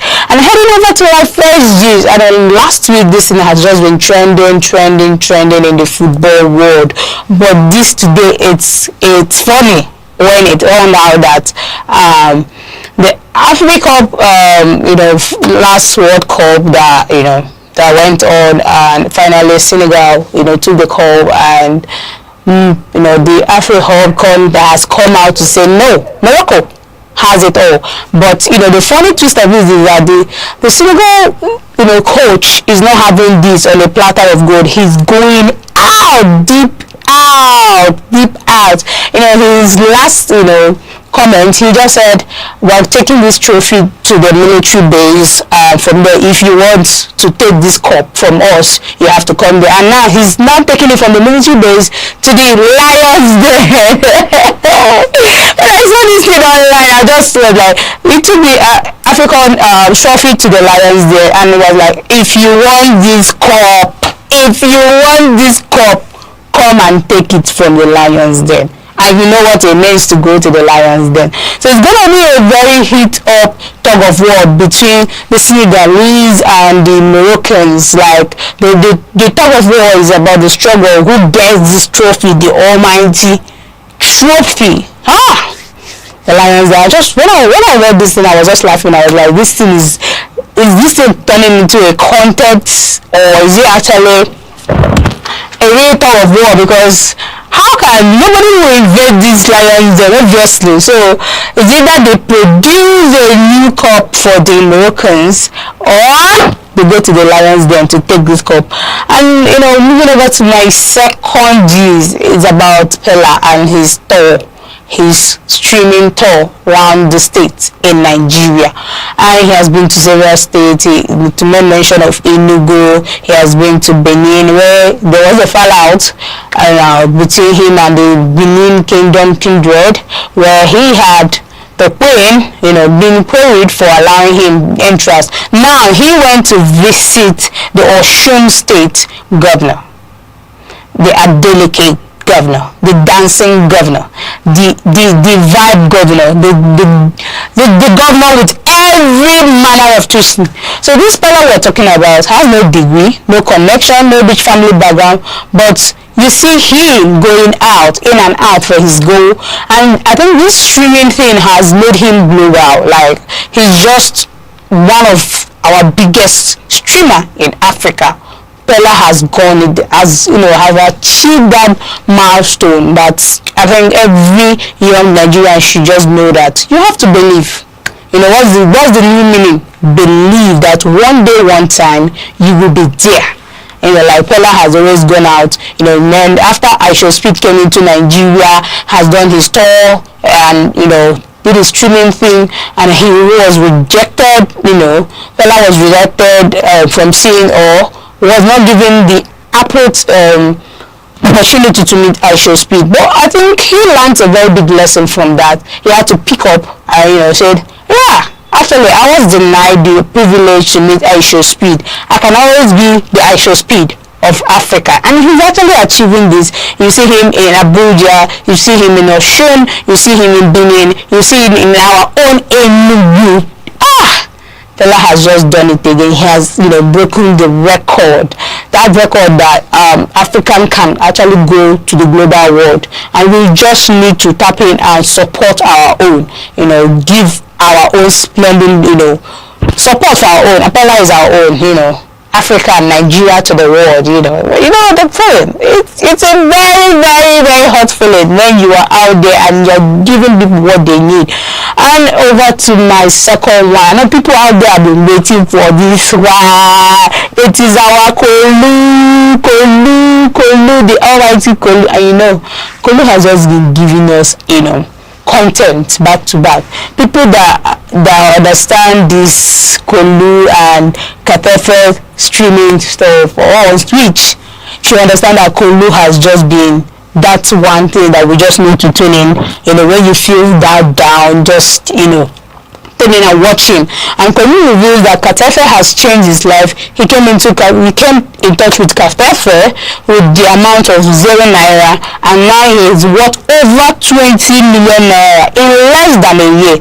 Katefe has treated him like a brother, taking everything and making him, being known in the global world. Today, outside Nigeria, he's been recognized and people appreciate his craft.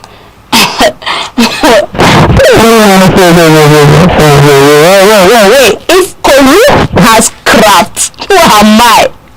But anyway, everybody can if whatever you are doing, just do it. Just do it well. Just do it well. As Kolu is doing his thing and it's paying him. Because when I watch Katefe, stream and do so many things, I understand that this craft is something that has to do with, you just have to, give the audience, give them what they want. Just create that thing that will, attract people, that will make people understand that you have something to offer. So Kolu, in his new state, and the people antagonizing him for having a mal-shaped head and the rest, for him he's actually paying his bill. So if you know that you can actually pay your bill that is illegal, go ahead, because nobody should look down on you. No matter what, you can actually use it as your own craft, as your own identity, for people to understand that watch you. So Kolu actually is doing his thing and is being recognized for that. But my next is about our Odogu African giant known as Burna Boy. Burna Boy has done it again. In a couple of weeks, months, Burna has gone out to provide and give provide for the community, the society, giving out, offering help to the society.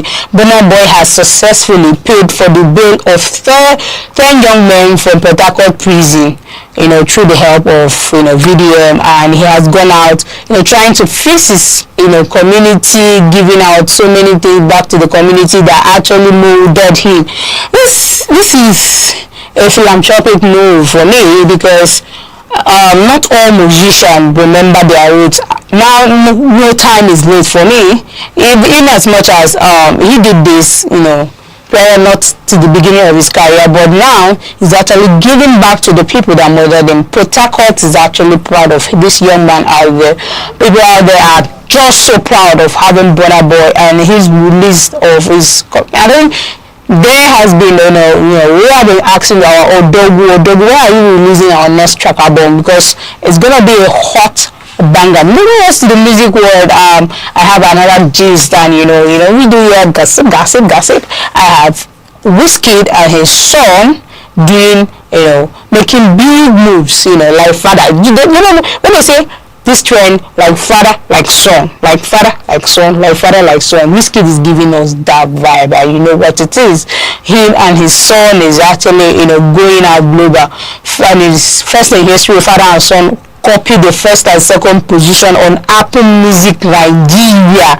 Wizkid is number 1 and his son Chams is number 2 with his album Young Poet. And there's another thing more. These things are beautiful to see, where a father and son make it out there, make it massive massive.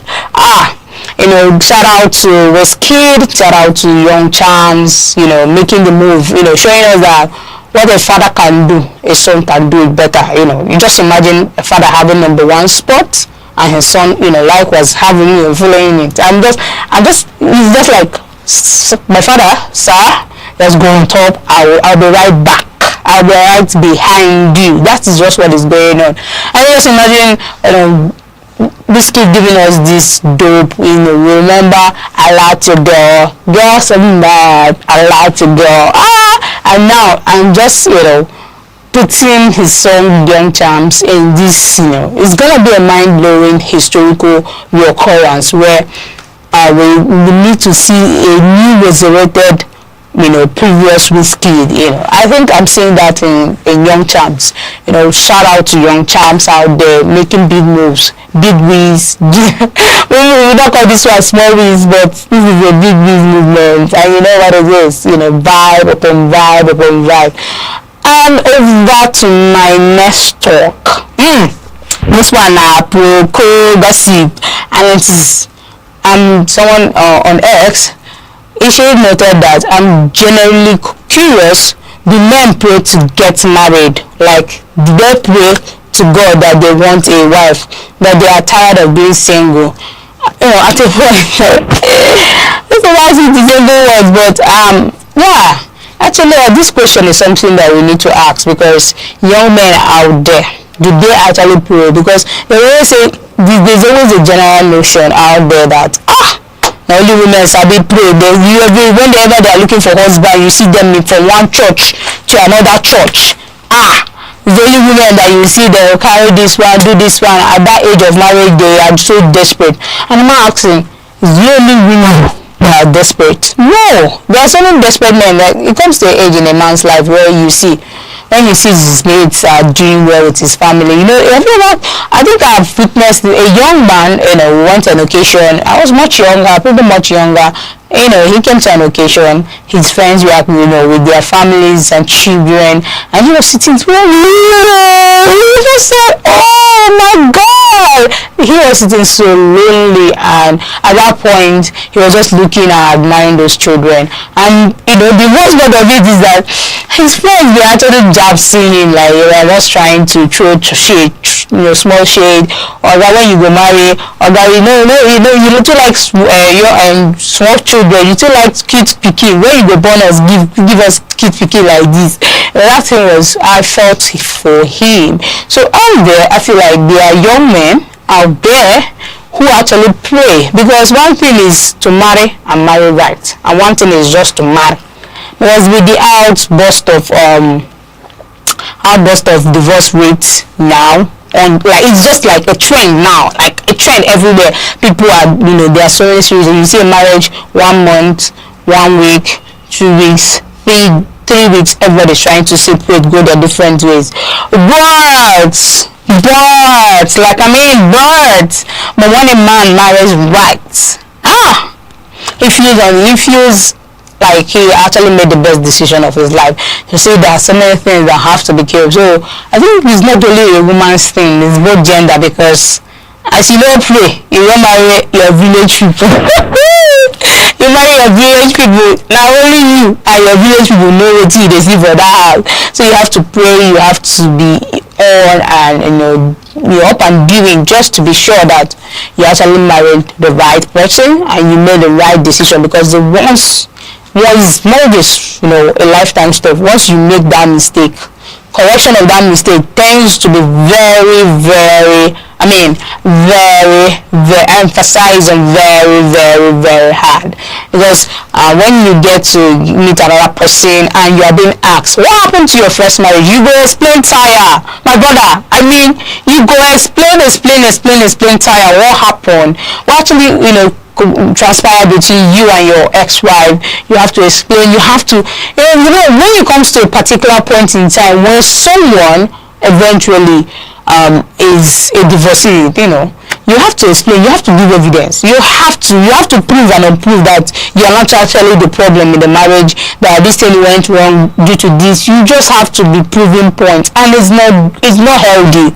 It's not something I wish on my enemy. So you have to take your time, pray, and genuinely, search, scout for a lifetime partner. Not just you want to marry, but I mean a lifetime partner. And that's just it. Because any mistake, it can take you back to your early grave, and you know what it means. Bye bye, Otilo. Moving back to my, second to last days. I think this thing has just been trending, and so many NGOs, organizations has come out to say things about this. Is about the Ozoro culture, where it's popularly known as a rape tradition. It's just not in this. Ozoro culture is prominent in all Delta Central, Sisoko North, and so where as a child, you have to go through a lot of things. As a child, you're going out. As a young child, female child, there are horrors that you don't even need to experience. And this thing actually goes on during the festival time, and a girl child is prone to be in danger, because due to the video that went viral, where a young girl was actually violated due to this culture. It has gotten to some human rights organization. They are trying to fight this. They're trying to protest against this culture. It's barbaric. It's uncalled for. Yes. It's a tradition that I don't wish upon my enemies, because I don't see any reason why such culture should be out there. It is pure. Nobody needs to experience it. A no girl child needs to experience it or have a terrible thing like such as Ozoro culture alone. There have just been tweets about this, and people have laying down their opinion about how that tradition have ripped so many people of their childhood, have ripped so many of them they have been faced with so many trauma, and that comes with this. Because I don't know that such a tradition could be existing in this 21st century. It's very appalling, because I'm gonna sue people right there, because I don't know, you don't need to dehumanize a fellow human being to that point where she's screaming for help, and you people are actually pinning them down to do some sort of stuff. It's Nigerian government should just look into this culture and make sure it's extincted. Like, this culture is no longer in existence. Like, this kind of thing should not happen. It should not happen. Like, it shouldn't be heard of. Extinction of this kind of culture should be done immediately, with immediate effect. Like, it should be affected. Like, currently, like, things should be done. And I know a couple of human rights officers who has gone to make official appeal to the government and sending some thing about this culture, how barbaric and how it can cause. It has a lot of effect, and if we delve into the level part of this, we will not go today. But I promise you, I will spill the hot gossip which you guys want to hear. And over to my last, gist. It's all about this Jehovah's Witness. There has been an official release statement, and it's about the blood transfusion rule, and there has been a new introduction of new policy where Jehovah's Witnesses have introduced a notable shift in their long-standing stance of blood transfusion, now allowing members to use their own stored blood during medical procedure. Under this updated policy, members can have their own blood removed and preserved and later reinfused, particularly in planned surgeries. However, religious group maintains this strict prohibition against receiving blood from others. So this thing has not been extinguished. It's going on. The only good thing is that there has been moderation of these rules according to their official policy release. Now you can actually, for future use, you can actually go out there take out your blood, store it. You shouldn't care if anything goes wrong or anything, happens in the future and things not go out as planned. You can always go out there and get some things and use it for yourself and be safe, because one thing is to be safe. One thing for sure is to be safe out there. Don't open yourself, because I have experience. Let me tell you, I have experience where a friend of mine, when in primary school, her name is Precious. She was this. She belongs to this category. She has this particular. She belongs to this set of religion. We're just talking about. She needed blood for urgent treatment. At a particular time, her parents did not agree. She was dying. The medical practitioners in the hospital, even the school, had to intervene in this particular case. And they were like, we need this girl to have urgent treatment. The parents said no, that our religion does not accept this. Hey, and you know one thing. I lost Precious. She was my dear friend. I lost Precious after that incident. The school had to, when you want to register your kids, they will ask you which this, and it now became like something like discrimination. But I think in a way I understand what the school is trying to avoid. Such scenario shouldn't happen in such a way that a child should be discriminated or allowed to have education of her choice or place of education of her choice. For her, she has the cash. So this has just been, a problem, defending so many people out there and trying to. And this leads me to my last turnout question. Last weekend, and I asked, what's that 5-letter word that every man wants? That 5-letter word which every man out there wants. And I said, I had my lucky winner.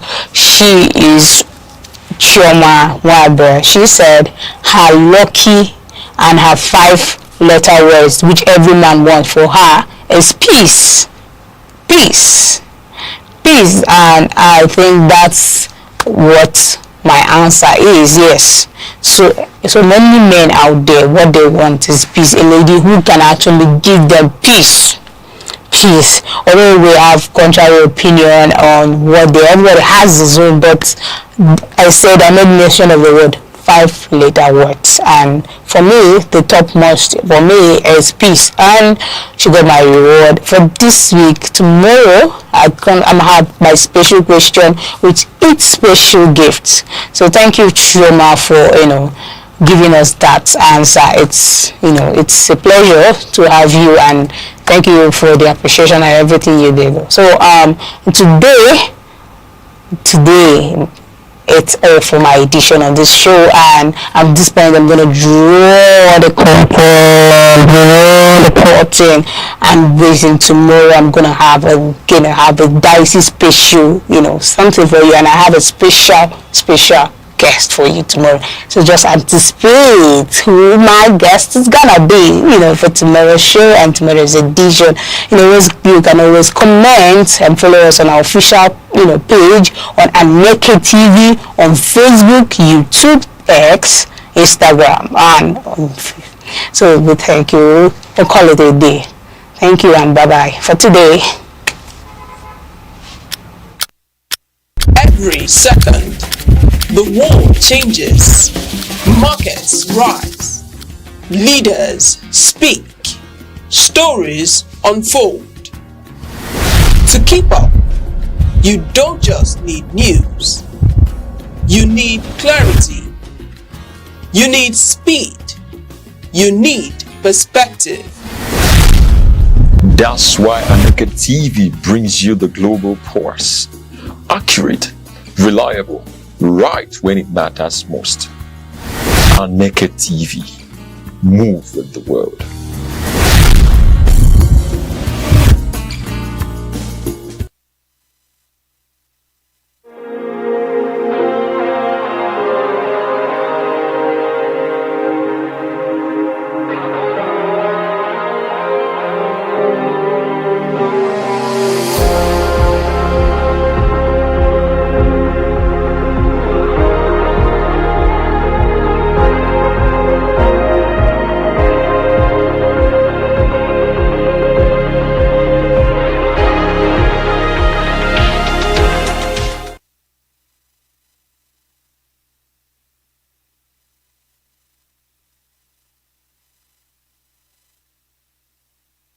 In the stories of ancient Greece, Achilles was more than a warrior.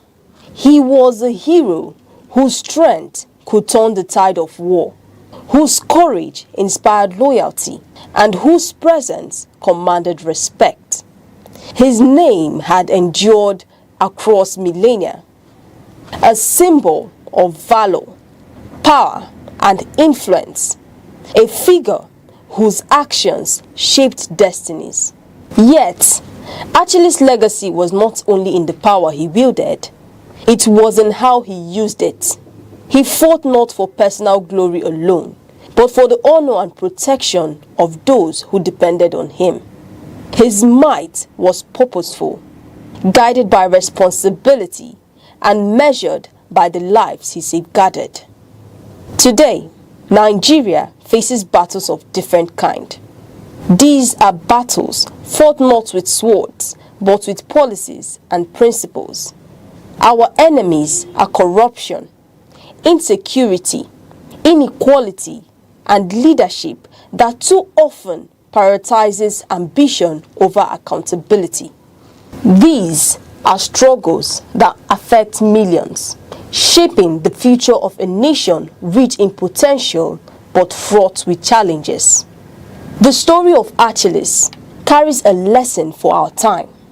Strength without wisdom and responsibility is hollow.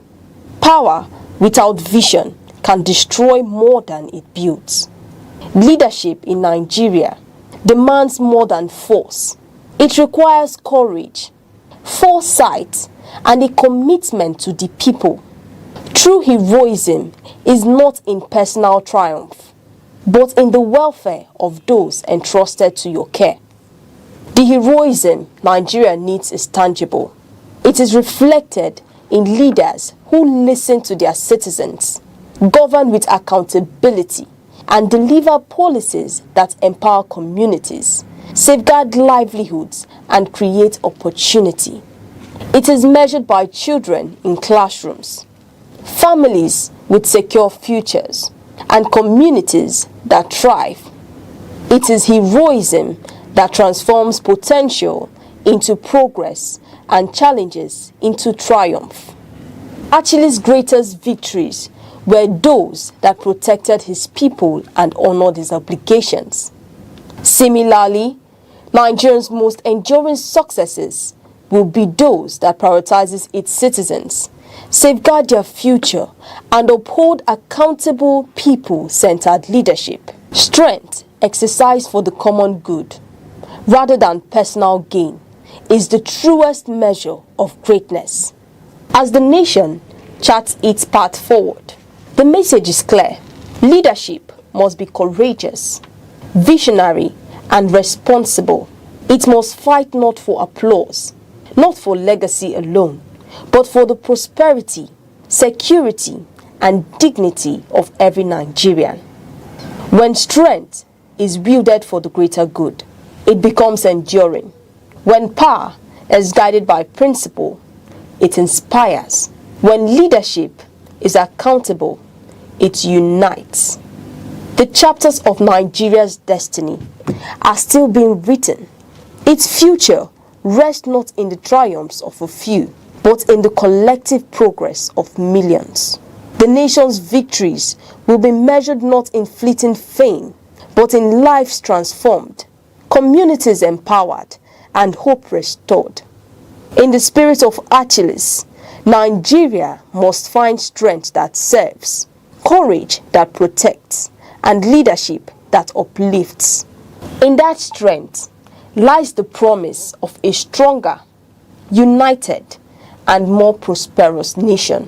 One that honors its people, secures their future, and fulfills its boundless potential.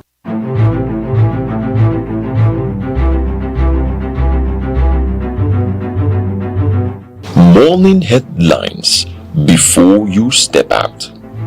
Midday updates while you walk. Evening analysis when the day winds down. Wherever life takes you, Aneke TV keeps you informed, connected, and ahead. Aneke TV. Move with the world.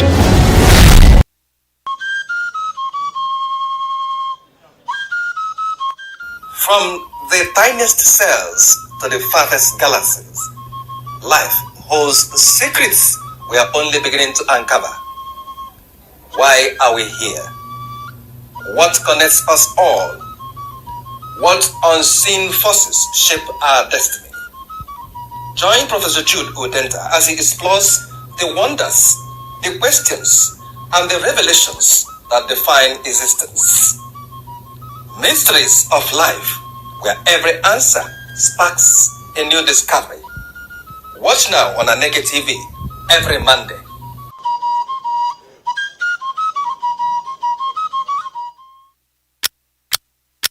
Every second, the world changes, markets rise, leaders speak, stories unfold. To keep up, you don't just need news, you need clarity, you need speed, you need perspective. That's why Aneke TV brings you the global pulse. Accurate, reliable, right when it matters most. Aneke TV. Move with the world.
You're welcome to Aneke TV and our program Arena.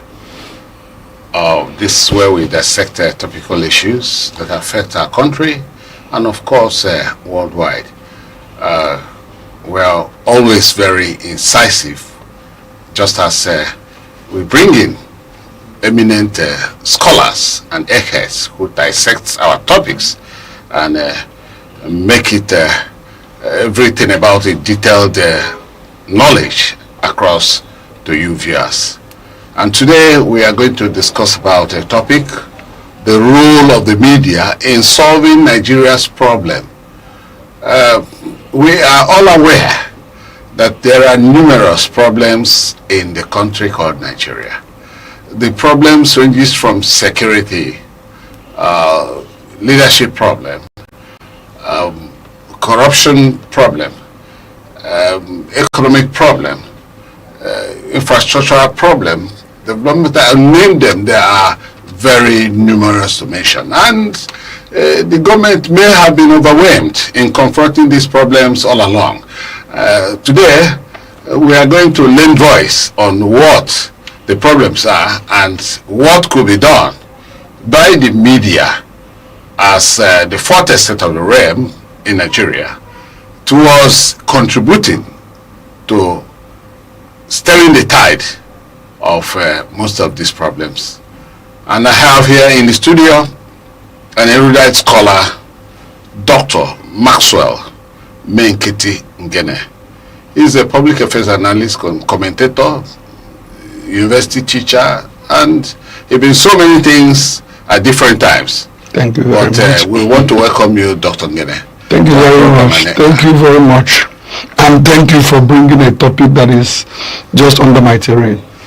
Because we know who you are. We know you are indeed going to make serious contributions and dissecting this topic in such a way that the general public will understand what it is and how it could be done. You will also be lecturing the journalists themselves out there to know exactly how to apply these things in shaping and making Nigeria better for it. Of course, taking Nigeria to another level.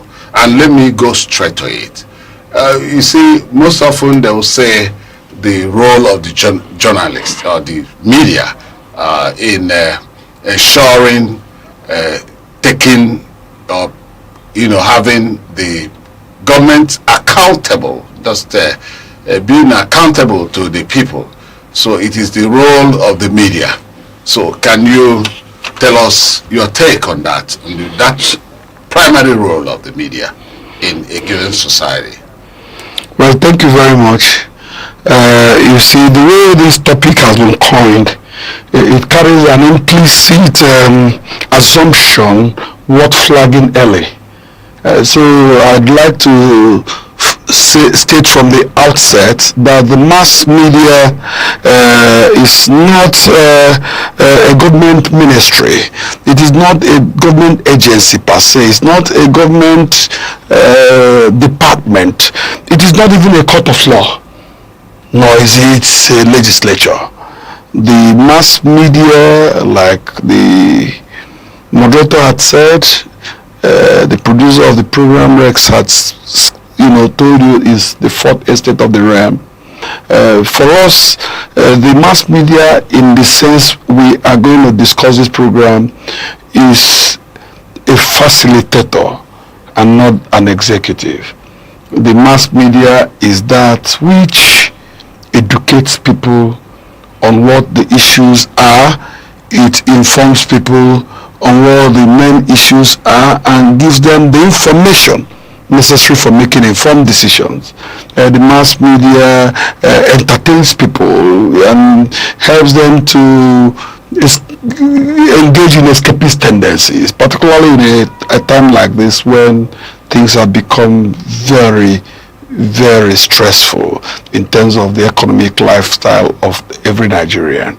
So we need to look at it from the point of mentioning some of these problems, and I'd like to discuss these problems in clusters. The first one is that a major problem with Nigeria had to do with governance and accountability.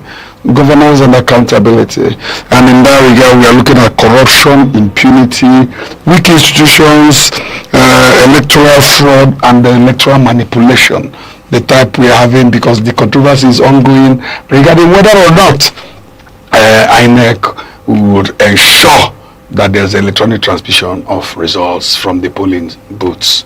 That had been a problem, and public opinion is there. So now we have to also look at the second one, the issue of security. The issue of security in Nigeria, in that sense, we are looking at the activities of Boko Haram, ISWAP, IPOB, ESN in the southeast, the Niger Delta oil thieves, and so on and so forth. And in that regard, you have to see also later we have to go into the economy. I'm trying to look at the different issues that are problems, because you remember itself, there are myriads of problems. These problems are not just multitasking, it's multidimensional. We need to confront it headlong. So we look at the issue of economy, and in that regard we have to look at poverty eradication, the level or degree of unemployment. You need to look at inflation, the naira instability. All those things are very important that we look at them because of this program. Subsidy removal aftermath, very serious. Even now that there's war between Israel, Iran, America against Iran in the Middle East, these things are all part of the problems facing Nigeria today.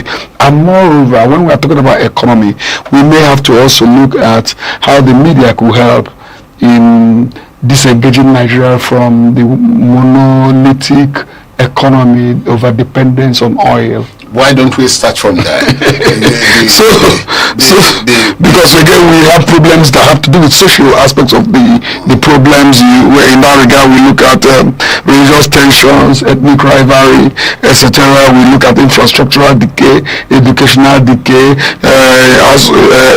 insufficient water, the digital divide, the economic, the information rich, the information poor, all those things, those who live in the rural areas. But having said that, the media is doing the facilitative role.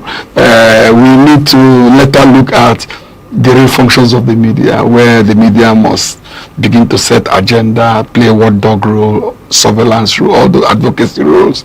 When your questions come, we begin to look at it one after the other. So, in all of this, having enumerated a whole lot of things, is a gamut of problems and what should be tackled, and how the media plays the different roles in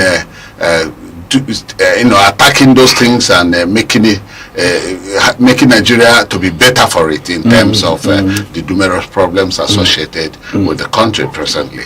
I want you to even the problem with our democracy. Yes, I want you to actually, come in primarily on the issue of leadership, selection of leadership. I see. So that what's the role? What will the media do to ensure that Nigerians get the best of leadership, so that it will not be such a thing that just a group of bourgeois will impose the leadership on the country just to favor themselves. Well, the process of leadership emergence in Nigeria have been such that have attracted catalog of criticisms by a lot of you're very right. The media in Nigeria viewer, the media in Nigeria had done excellently in many regards over the years, from pre-independence era to First Republic, Second Republic, even the military era, helped to chase them out, and even the democracy we're enjoying today. However, When it comes to the issue of leadership and leadership emergence in our country, we agree that that has been a major problem, because the average Nigerian leader or politician, those who are particularly those who are extremely lucky to find themselves in the corridors of power, is replete with fraud. They're very corrupt. Nigerians are fantastic when it comes to manipulating systems and making systems to work the way they want. And if you do a more critical analysis, you will just agree that it had not helped Nigeria as a country. It had not helped Nigerian institutions to work. They know how to subvert the system.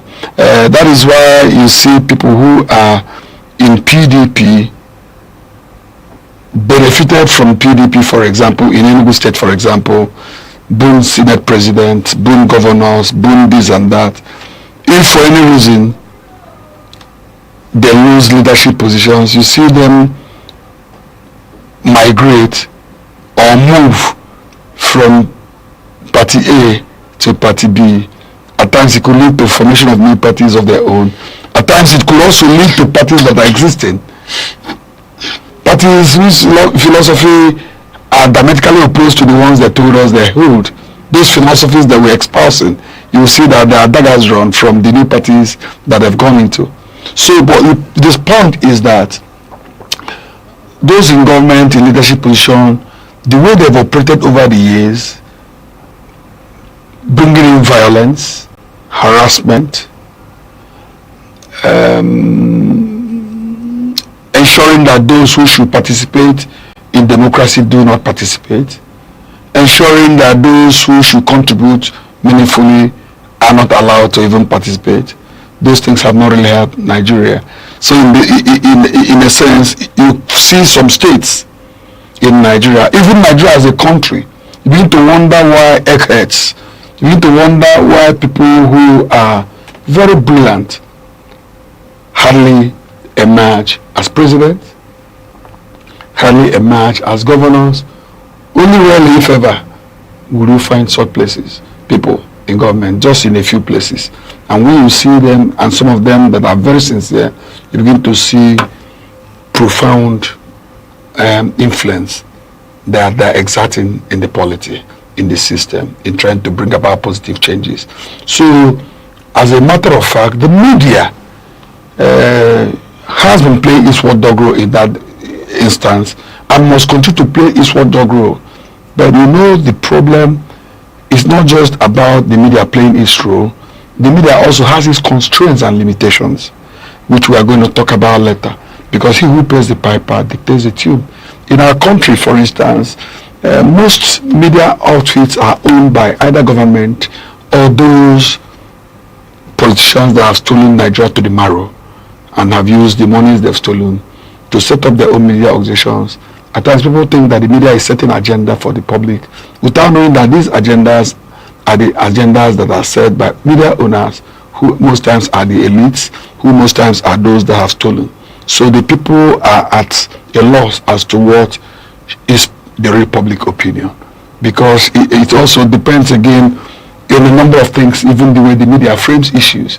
The media can at times the media may want to frame a topic the way that Nigerian people can now try to see how they can solve such a problem, but the media can also frame the topic in a manner that could make members of the public not to have interest in the issue. Let me give you an example.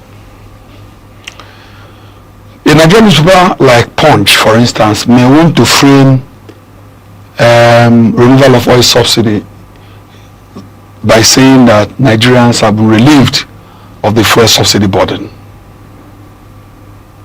Another one could also say that Tinubu has increased millions, the problems of millions of Nigerians. The same issue, but different framing. Removal of subsidy. Yeah. So you see, it's just an example. Similarly, they may want to frame Muslim terrorists who say they are headers going to kill farmers in Mbembe or farmers in Ozowani And rather than framing it the way it is, to say that terrorists are now killing people, they may now begin to look at it from the ethnic or religious point of view, by now saying that there's a Muslim-Christian clash, blah, blah, blah. So it depends. Is it not in a bid to sensationalize? That's sensational reporting, but at times again, because of fear of reprisal, because most times those that patronize these media outfits the more are governments, state governments, federal governments, their ministries, their departments and agencies. So for fear of the withdrawal of patronage, media outfits that are weak in terms of financial stability may begin to dance to their tune, so that they will not take away the oxygen. Okay. But having said that, there are a whole lot of things the media could do. Yes, there are a whole lot of things. But you have talked about influences. Yes, so because the media has its own role to play, and some of these roles you have enumerated. Like the watchdog role, like yes, is the oldest of the functions of the media and one of the most critical, because according to Maxwell McCombs and Donald Shaw, the media may not tell people what to think, but the media is stunningly successful in telling people what to think about. That is why if the media does not report on an issue, that issue is deemed not to have happened. So in that case, you can now see that the media, through investigative journalism, plays crucial roles in highlighting issues of public significance by the emphasis it is given, by the way it is framed, by the quality of paragraphs, for instance, in terms of by even the placement. If it's newspaper, how prominent is it? Did they just bury the story in one of the pages? Is it in the front page? Is it at the center spread? Is it at the back page? And so on. Is the issue worthy of editorial comment? And so on and so forth. There are a lot of things that the media could do. So, but the point is that in civilized societies, in developed societies, it is far better for individuals to own the media. Indian media that will be truly independent, media outfits that will be professionally and ethically managed in terms of the conduct of the journalists and broadcasters, in terms of us ethics, in terms of knowledge of mass media laws, and so on, in terms of doing things that are right, in terms of being fair, showing balance, remembering that there are two coins, two sides to a coin, objectivity. You understand? So maybe, but as we have said, the media does quite a lot. And in terms of the agenda setting role, it is the business of the mass media and its practitioners to begin to set agenda for government. Because again, they say that a society or a country gets the kind of media that it wants. So it has also to do with the quality of people who are practicing in the media, in terms of having the requisite training, in terms of, but now it's tougher with the emergence of social media. You can see that anybody who owns phones, anybody who is able to buy credits, have internet connectivity, had suddenly become a journalist, what we call citizen journalism. They now originate content, they now begin to cut and paste, and most times they do not verify facts. They do not. They do not go through the usual gatekeeping rules that people like you play here. And in terms of, the teacher says it is garbage in. Garbage out. So when you do not fact check, it is the media in that regard could do a whole lot of damage to people, their thinking, their perception, their views, their opinions on an issue, and it could destroy society. And are you implying, because you talked about the media independence from a perspective of what is obtained internationally, that is outside Nigeria, yes, are you implying that the media is not truly independent in Nigeria? And if they are not, What do you think are the factors? Because if they are not independent, it means that the ombudsman role in democracy by the media is far-fetched. I'm not saying that the media is not independent, so to say. It depends on the eyes that you're looking at it from, or the way you see it. From the eye of a reasonable man. Yeah, in Nigeria, we must applaud most of our journalists. They have acquitted themselves creditably. But again, the climate under which they perform, the offices where they stay and write stories, some of those offices are not conducive. Some of these journalists are not paid what is commensurate. In Nigeria, some career lines have peculiar salary structure.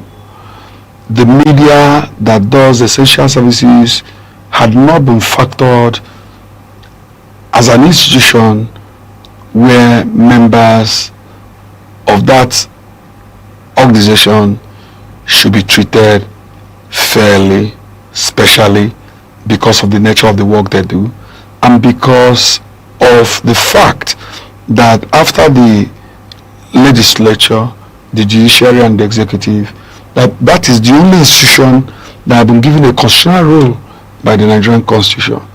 That's why they look at it as the fourth estate of the realm, coming after the three arms of government, because they've been given the role of holding those in power accountable. And that is the role that they are playing. And in Nigeria, where those who have been assigned the task of ensuring proper welfare and security of the people, and they have failed to do that, they are not happy with journalists, because journalists are usually asking questions, probing, trying to find out the reason why, notwithstanding the gamut of God-given endowments in terms of resources, you've not been able to use the resources to solve Nigerian problems. Why? How? When people begin to ask questions, those who are who have not been compliant, or those who have failed in their duties, hate dealing with such people. Rather than seeing journalists, media practitioners as partners in progress, they begin to see them as those whose excesses should be curbed, those who we must have a strained relationship with, because if we allow them, they have the ability to influence attitudes, perception, opinions. So it's been a problem. And that could be why there are a few legislations that tend to impede on if you rewind your mind, media practice. Yes, if you rewind your mind back to the time when Nigeria was tinkering with Freedom of Information, the bill or the act now, it took a lot of time. It took a lot of time. Those in the National Assembly, as it were at the time, were afraid that journalists will become too powerful and that it could make the journalists to come after them. And these are narrow thinking, pedantic reasoning, because that is not the truth.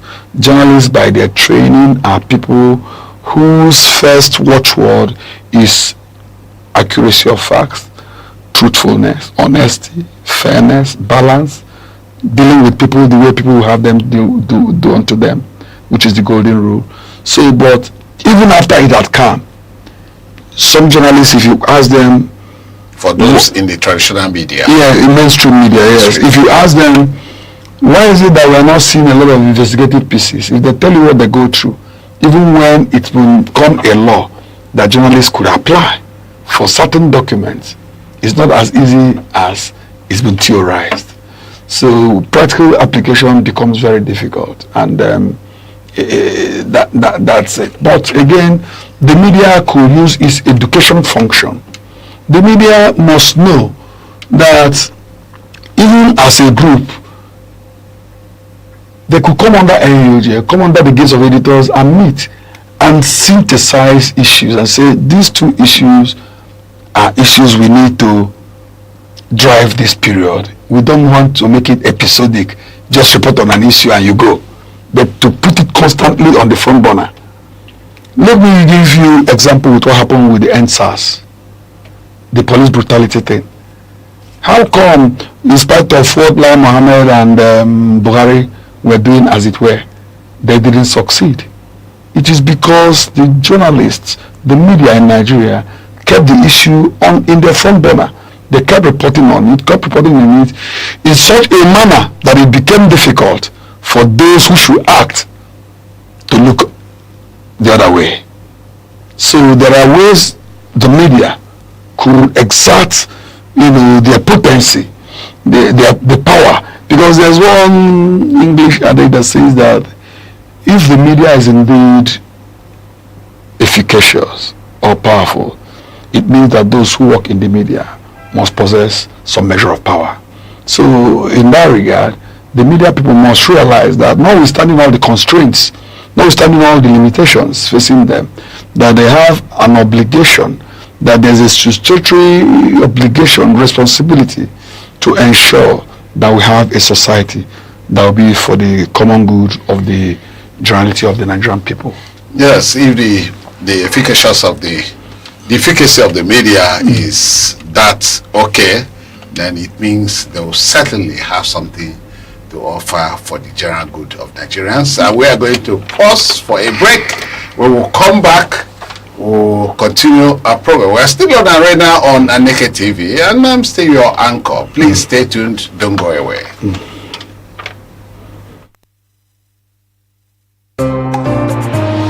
Join us on Arena, Aneke TV's premium current affairs program, where politics, development and governance come alive. Every Monday, Wednesday and Friday, we host top professionals and thought leaders who speak their minds on issues shaping Nigeria and the world. It's inclusive, enriching and absolutely captivating. The roadmap is, let's have our environment secured so that investors can come. If you don't know what economic security is, kidnapping will tell you what it is. You kidnapping ransom. Customers are going to get these meters, and like we said, it's at no cost. There are things that dialogue can handle, but when you leave it, you want to use a kinetic approach alone, you cannot. For discussions that promise insight and deliver truth, stay tuned, stay informed, and keep watching Arena only on Aneke TV.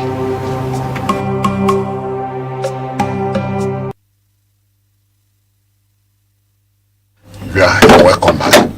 We're still on our program Arena on Aneke TV, Enugu, Southeast Nigeria, and our topic is the role of the media in solving Nigeria's problem. We have talks on the media being the ombudsman of democracy, the last hope of the common man.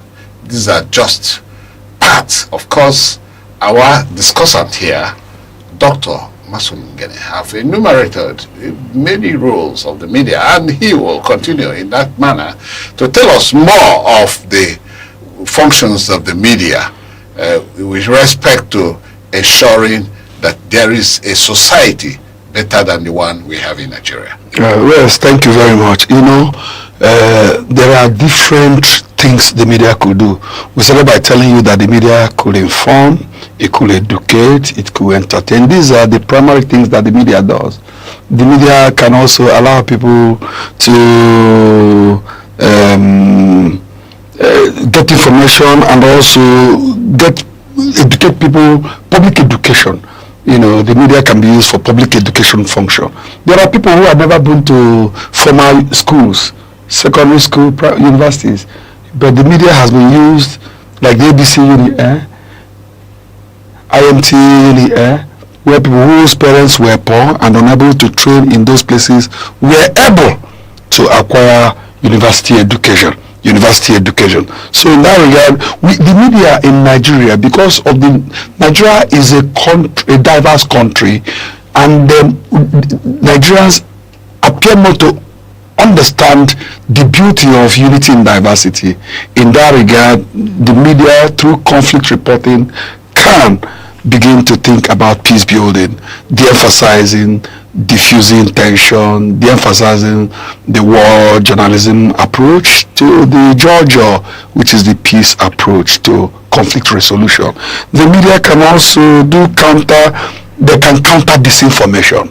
In Nigeria today, even in today's era of social media, where there is misinformation, disinformation, deepfakes, and so on, the media can be used to counter information that is meant to tear apart, information that is meant to destroy, to bring disunity. The media can be able to say, this is the right thing, please come along, do not listen to this kind of people, and so on.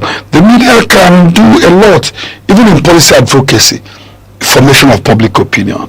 When there's an encounter between different opinion, views, the media can distill them and begin to help through its news coverage of public affairs and begin to tell people this is that. The media can also, through social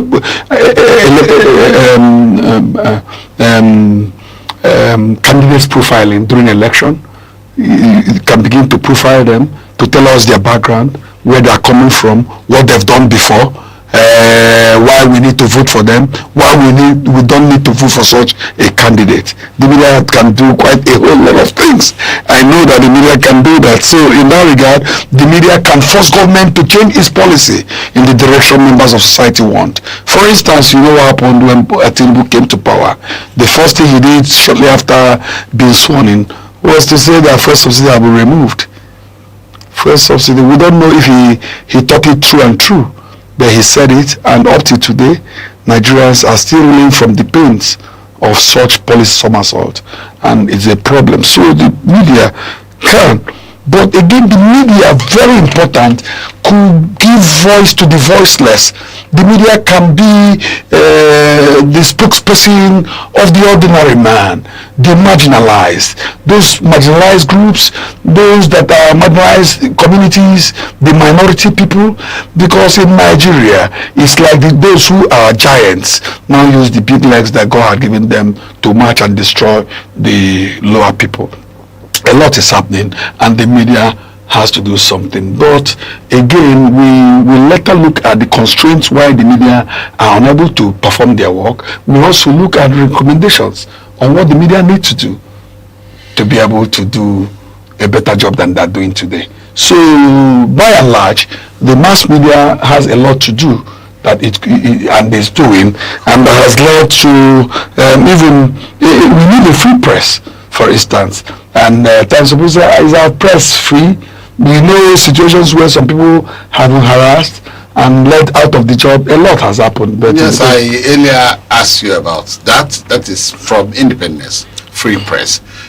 Have we been doing? But it is from a perspective that some media practitioners are tied to the purse strings of some politicians and those in government, and thereby compromising. That is, we know not coming out with what is very objective, not conforming to ethics, and not truly giving room for hearing the other side, or of the stories of the other side. So how true is that assertion? How true is that assertion in Nigeria? That sometimes the media falters, the media doesn't work the way it ought to work, not conforming to ethical standards. Yeah, you are right. You see, media people must know that the function God had given them, the career line they have told, is such that it bestowed on them certain expectations. The expectation of being above board, the expectation of serving as models. Unfortunately, some people who are gluttonous, people who are very greedy, who found themselves into the profession either by error or by providence, suddenly become opportunistic. Because again, in Nigeria, you see people who say they are working for the big four, they are working for the big eight, and that even their colleagues are nobodies because they are not working in such organizations. But the point is that a free press is extremely important. In fact, it is sine qua non, is indispensable in the achievement of a better society. Whether it's election, whether it's telling people the truth, whether it's exposing corruption, whether it's holding people accountable, a free and independent press is a press that is required in our society. And that when a press is independent, when a press is perceived as credible, it leads to public trust. And public trust is extremely important, because if members of society, if the audience does not see a media outfit as trustworthy, credible, professional, ethical, then there's a likelihood that they will not listen, they will not read, they will not view content emanating from such a media outfit. In that regard, we know that there are journalists who are receiving paychecks from those in government, from government houses and politicians. It's working for them. Nobody is doing the proper scrutiny. The ombudsman is not working. Some of those people do not even understand the journalistic ethics in Nigeria. NUJ leadership in most places don't do their work, and that's why most journalists kill stories, because whenever they're not giving brown envelopes, you're triggering me. And these are things we know that are counterproductive, that are negative, that do not help the practice of journalism, that do not help free expression, free exchange of ideas, and a strong press. But it happens in our society. It's the problem of poverty. It's the problem of poor funding of the media. The problems are a litany. We could go into it, but we do know that such things exist. But there are also some journalists who are courageous, who are fearless, who do the things expected of a journalist, who are dying, crying, hurting because of the way Nigeria is, and in most cases such journalists highly find themselves in the corridors of power because they see them as cannons that may not be held once they start shooting. So, and some journalists being on this side as people who hold, being on this side as people who hold the depends on what you're saying, this side of holding the people accountable, the side of pure, mainstream journalism.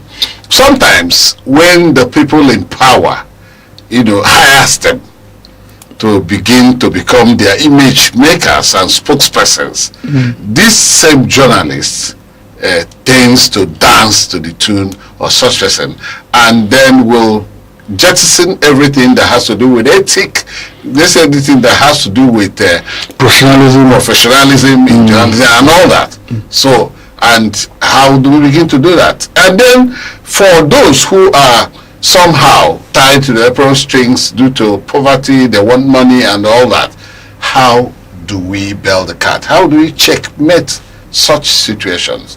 You said the NUJ Guild of Editors are not doing the best, and sometimes some persons in the membership of this people also compromise. So who now takes the media persons that are not doing what they're supposed to do? No, I don't know. I don't into account. I may not go into that, but I want to look at the constraints and limitations, those things that inhibit the performance of journalists in Nigeria. Yeah, I want you to get me right. Some journalists are not doing what they ought to. You were at the time the chairman of the Nigerian Union of Journalists in Enugu State. You do know that journalists do not rely on check-off deductions to run their union.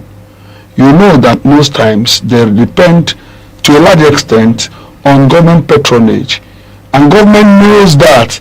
That is why most times government puts journalists in their payroll and give them pittance, things that are insulting to the journalists.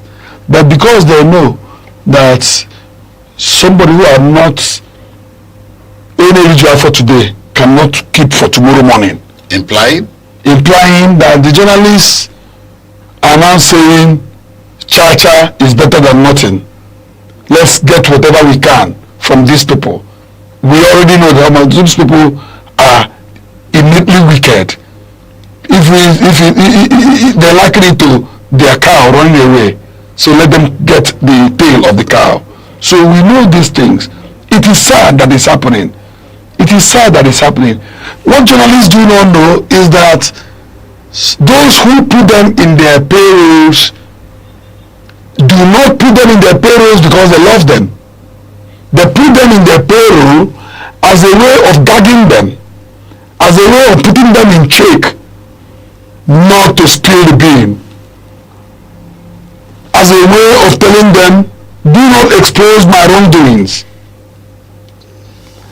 But again, those who are stealing in and sitting in top government positions have not rewarded journalists appropriately. It's a bigger insult when what they are giving is made public.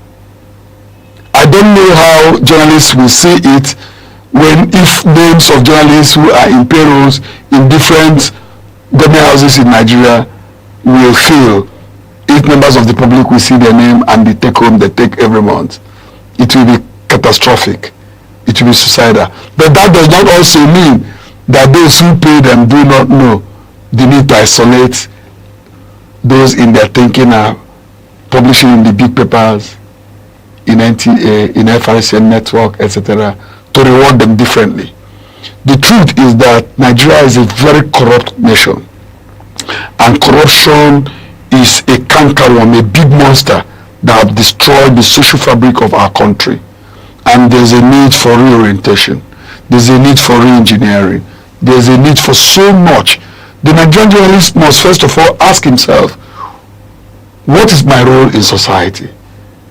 They need to re-educate themselves. Those that have not gone to school need training and retraining. But before I begin to talk about that, you need to understand that poor funding limits journalism practice. Poor funding leads to gratification, awufu, expectation that journalists at times, some of them go to work not hoping on their salaries, but hoping on what the day will bring. At times you see them fight over sharing of largesse that have come. At times you see them compromising. At times you see them talking the way they shouldn't talk. At times it leads them into some lifestyle that destroys them in the final analysis, because they become drunks, some of them, and they do things they shouldn't do. They begin to practice in an unethical manner. Again, our problem is the issue of media ownership, political ownership. Like I said earlier in this program, ownership of the media is a problem. Journalists have not seen the need for partnership, maybe because the money is involved in establishing media outfits are very, very enormous. Those who own media outfits in Nigeria are either state government, federal government, or rich individuals, mostly politicians, with their political interests that they must serve. For instance, you can be in NTA, your DG, you begin to say things that are against Tinubu, because they say he who pays the piper dictates the tune. And journalists make mistake that a particular government is in power and is paying the subvention and salaries of civil servants who work in the media doesn't mean that allegiance is to government. Broadcasting exists ab initio. The media exists to serve the public interest. Public interest. The public interest is the crux of the matter. If the media is not there to serve the public interest, then the media is of no use. No media, no society. No society, no media. So it's not about serving Pitamba. It's not about serving Soludo. It's not about serving Hopo Zodema. It's not about serving Tinubu. It's about serving the Nigerian people. And it doesn't mean that if a governor is performing well, you should not eulogize him and praise him. Because if you do things professionally, when you criticize a government for doing the wrong thing, members of the public will listen and believe you because of your credibility. And that's very important. But again, you see that low professional and ethical standards is also a problem. Journalism appears now to be an all-comers affair, particularly for those who can write good prose, who can write good English. And especially and those of the social... Yeah, I agree. I'm coming to that. Okay. You know, because you see, journalism has specialized beats. At times, people from different career lines, philosophy, education, law, are drafted to such beats so that they can bring specialist expertise to that beat and do it well. So in the process, some of them need retraining in-house so that they can imbibe the norms and the ethical conduct necessary for acquitting themselves very well. And again, you look at even the digital interruption that has been brought by social media. To that extent, there's a decline in the print media in terms of readership. A lot of people, even before the social media, internet emergence, we used to have low women readership of newspapers, for example. I don't know if there's been an increase. There are little or no work, empirical studies in that regard to know whether women are now beginning to read online newspapers and so on. But from what we are seeing, there's a decline in the publication and circulation of newspapers in terms of the sales. I remember many years ago when as students and as unemployed applicants, we used to wait for Tuesday Guardian. You know, you don't do anything until you see it come. But now, things are no longer the way. And this decline had led to most state-owned newspapers like Daily Star not just to go into comatose, but to die. And the same way, even the federal government owned Daily Times, you don't see it on daily basis. The new Nigeria is dead.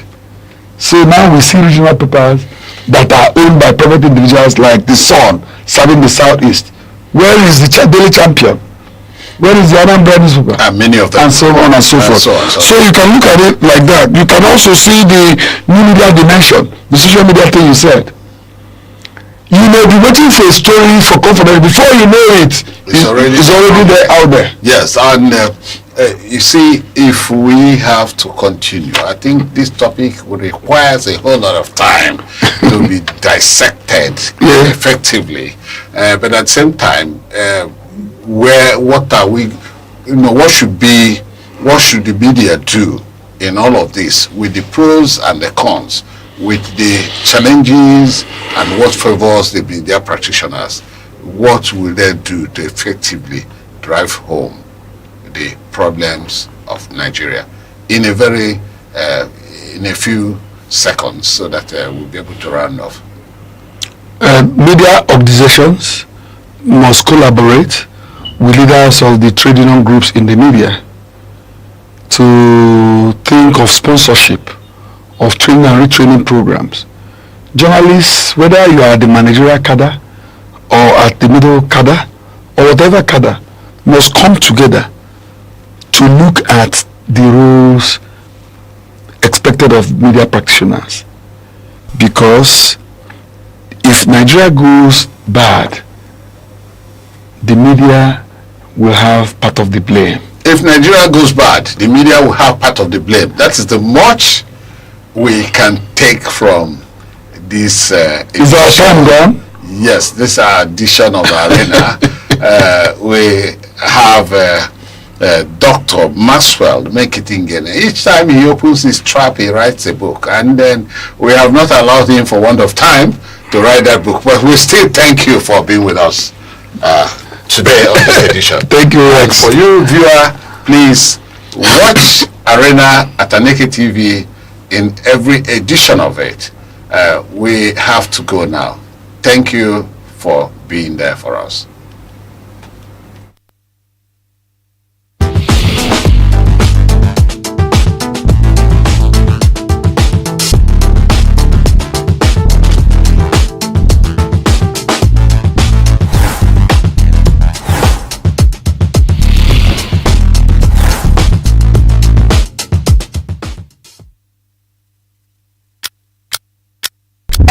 Second, the world changes, markets rise, leaders speak, stories unfold.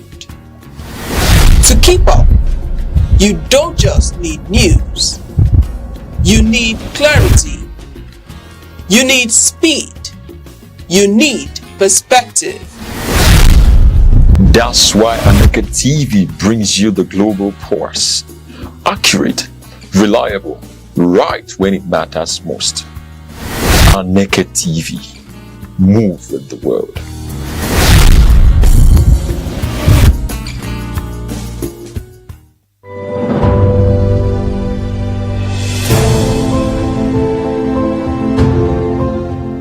Nigeria, Africa's largest economy and most populous nation, continues to grapple with a critical infrastructure deficit that hinders growth and development. Reliable electricity remains a major challenge. Although Nigeria has the capacity to generate 12,000 to 13,000 megawatts, supply to homes and businesses is inconsistent. In 2023, only 61% of Nigerians had access to electricity, leaving around 87 million people without reliable power, the largest electricity access gap in the world. This shortfall forces businesses to spend billions of dollars annually on backup solutions like diesel generators, diverting resources from investment and job creation. Transmission losses, generation inefficiencies, and gas supply challenges further suppress per capita electricity consumption, affecting productivity and competitiveness. Transport infrastructure also lags behind demand. While Nigeria has an extensive road network, over 70% of roads are in poor condition, slowing the movement of goods and people, raising transport costs for farmers and traders. Rail development remains limited, with only about 3,500 kilometers of operational track, insufficient for a country of over 220 million people. Overall, Nigeria's infrastructure stock, including roads, power systems, bridges, water systems, and digital networks, is estimated at about 30% of GDP, far below 70% international benchmark. This gap continues to constrain productivity and foreign investment. Water and sanitation infrastructure also fall short, leaving millions without access to safe drinking water or adequate sanitation. These affect public health, school attendance, and economic participation. Digital infrastructure is another critical area. Broadband penetration and data center capacity remain limited, concentrated mainly in Lagos, while other states lag behind. This restricts growth in fintech, cloud services, e-government, and emerging technologies such as artificial intelligence. Experts estimate that hundreds of billions of dollars will be required annually over the next decade to close these infrastructure gaps. Mobilizing investment from private sectors, international finance institutions, and public-private partnerships is essential. For Nigerians, improving infrastructure is more than convenience, it is a path to safer roads, stable power, efficient transport, modern digital networks, more jobs, business growth, better health outcomes, and increased competitiveness on the global stage. Bridging this infrastructure divide is crucial to transforming Nigeria's potential into tangible progress for every citizen.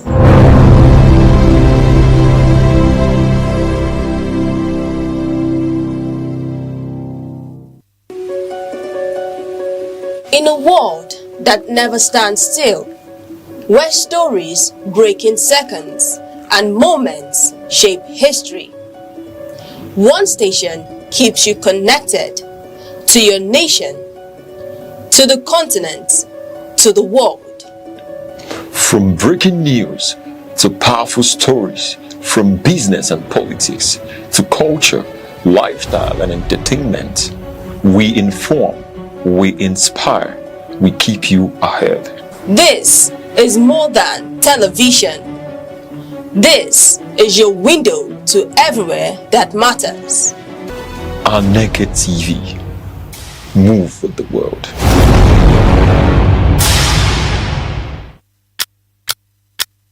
Every second, the world changes, markets rise, leaders speak, stories unfold. To keep up, you don't just need news, you need clarity, you need speed, you need perspective. That's why Aneke TV brings you the global pulse. Accurate, reliable, right when it matters most. Aneke TV. Move with the world.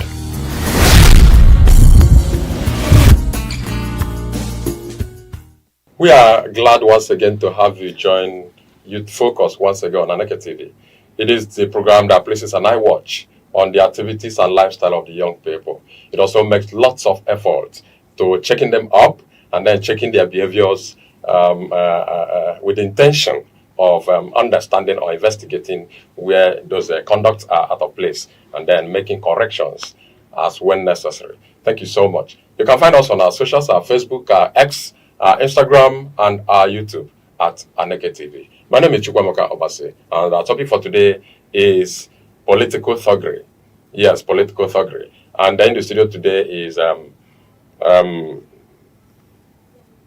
It's a youth that is very prominent and then is politically inclined. His name is Ejike Celestine Amechi. He is the youth development enthusiast, and then he is the CEO 360 Media. Ejike, welcome. Thank you, my brother. We are here once again. Yes, sir. It's an honor. It's always a pleasure to be with you, my brother. All right, thank you so much. Thank you so much. Our topic is political thuggery. And then you and I know that politics is here with us. Why I have to say that is because political seasons will always come. Before you conclude in a particular political season, you see another one coming. Exactly. That is why I have to say it is here with us. Exactly. Now, and then politics and political seasons are associated with political thuggery. Yes. Then in your own terms, what can you take political thuggery to be? Okay, my own terms.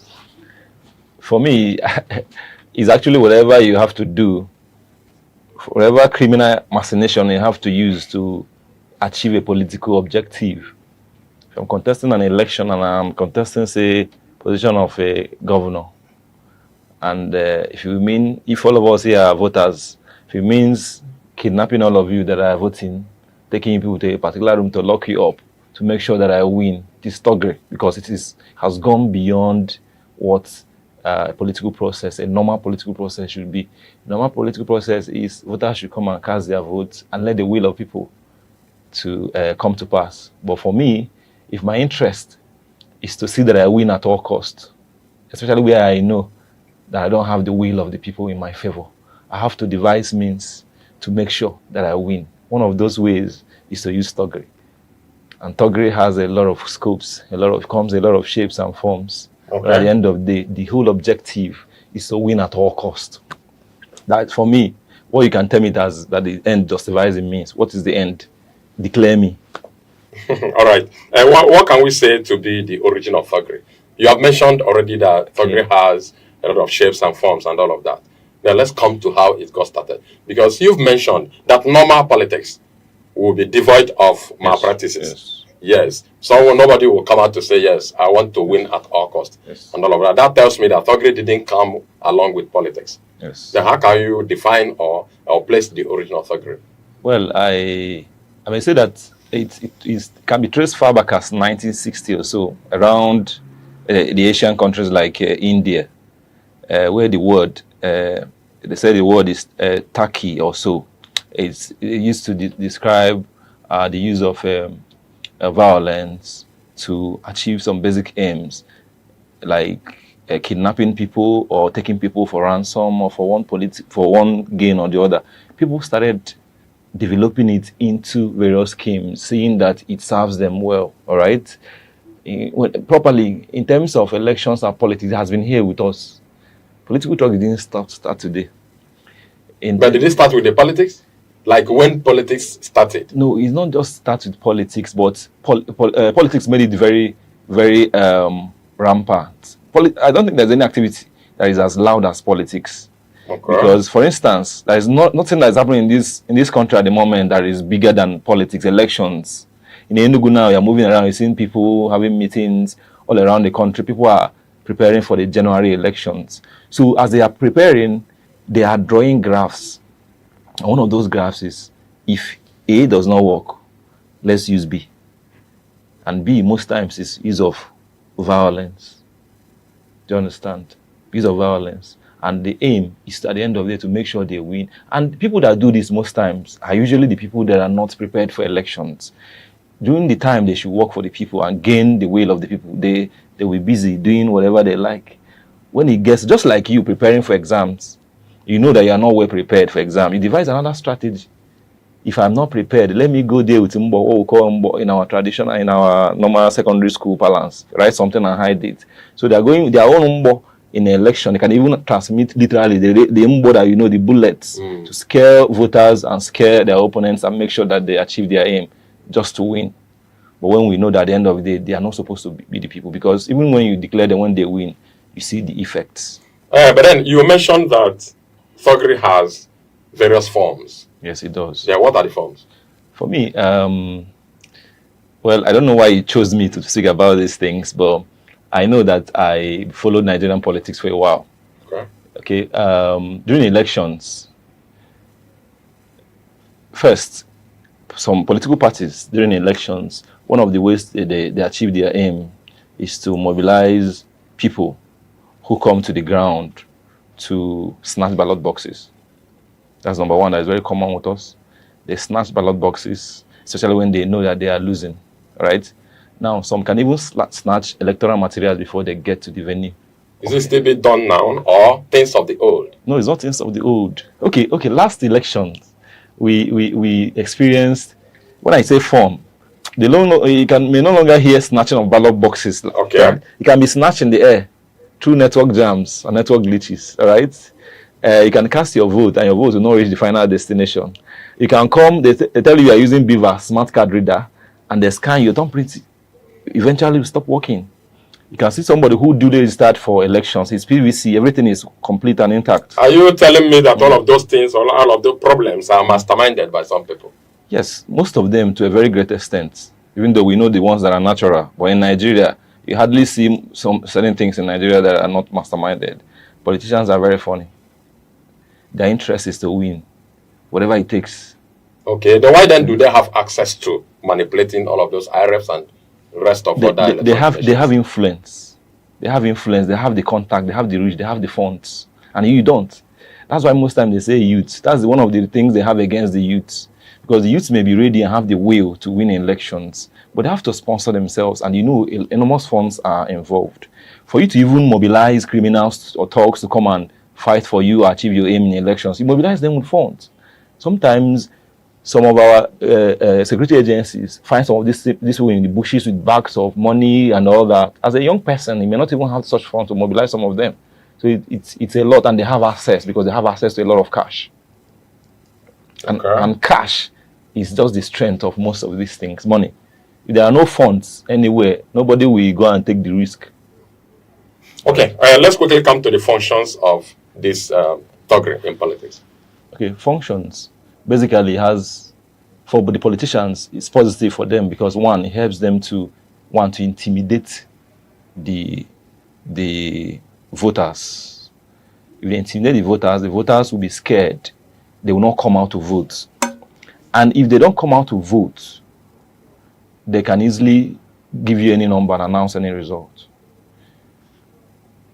Electoral manipulation is impossible when the people come out and vote, actually. So what the politicians know is that they devise a means to discourage voters to come out and vote by introducing thuggery. You may be coming out from your house, you'll be hearing sounds of gunshots. They are shooting your polling unit. You calculate you have your wife just newly put to bed. That you have this one that you are looking up to. You are still young, you are beginning to go back and calculate. You want to save yourself. You know, vote. Now we are supposed to have like 5,000 votes in a particular polling unit. You may end up having around maybe 50 persons or less coming out to vote. They can now write the result. You can't defend it because you didn't come out to vote. You don't know how many persons actually came out. So that's it. For them, positively helps them to intimidate the voters so that they can win. It also helps them to suppress votes. All right? If in a polling unit and they have noticed, because they have agents, each party have their agents. If they notice that they are not winning, that the votes that are being cast are going against their favor, they will want to introduce violence on that ground so that the other people, the whole team will get scuttled and people will go away and they do their thing. All right? At the end of the day, most of them also use it as a means of justifying the electoral budgets and plans for elections to justify that the money we actually spent. You know? So most times they introduce all this manner of criminalities to be able to, for personal gains. Does it work for them? It does. It has worked for centuries. It has worked. It has been working, and it will continue to work until we are ready as a people. Are you saying that no politician has won election without thuggery? Many have won. I'm saying that those are outliers. When I mean outliers, there are exceptions. There are many politicians that have won without thuggery, and they are still winning. But there are many of them planning elections on the ground. Last general elections, you hear, even currently, there are places, if you watch the news and read the news, you hear where people are saying, we don't want another political party in this area. Even for normal registration, you want to go and do normal party meetings. A particular party will say, we don't want any other party. You see thugs. That is one I heard in Cross River. That's 2 days ago, 3 days ago. They say, we don't want another political party here. In some other areas, you hear, we don't want another political party. It can be party A, it can be party B, depending on the party that has stronghold in that area. So what do? They do like this. The one of Edo. Exactly. You are following. So they are trying to tell you that, please, whatever you are doing, don't come here, because they know that you are coming here will be against their own electoral interest. And that's not what politicians want to hear. They want to achieve their goals at all costs. Okay. All right. Let's come to the impact, the core impact of political thuggery to our politics and our democracy. My brother, just like most negative things in this country, political thuggery, can never be healthy. That it works for politicians does not mean it works for the people, because most times the interests of the people are thwarted. If I am the bad person, if I don't have the interest of the people at heart, I am contesting, and I thwart the will of the people, I will not do their bidding. I will do mine. But if you vote me, I will remember that people stood under the sun to give me their mandate. I'm standing on borrowed mandate. For me, it's a borrowed mandate. So you have to give it back. Why most politicians now don't care? When they win an election, they do whatever they want to do because they believe that they will get it. They will not work. They wait for election time. You see them carrying bags of money, see them introducing thuggery, see them doing all manner of things because they know that people are hungry. That once they give you money, you collect. The impact is enormous and it's mostly negative. One, on the youths that are being used for thuggery. They can lose their lives. And it increases gang violence. Because most elections, that's when you see this group against the other group. Because if you mobilize group A, I will mobilize B. There will now be supremacy battle, which may not end during that particular elections. If more numbers of my own group are killed, we want to take revenge. And this escalates beyond just that particular electoral cycle. So it's enormous. It's a hydra-headed canker worm that is dealing with our political system.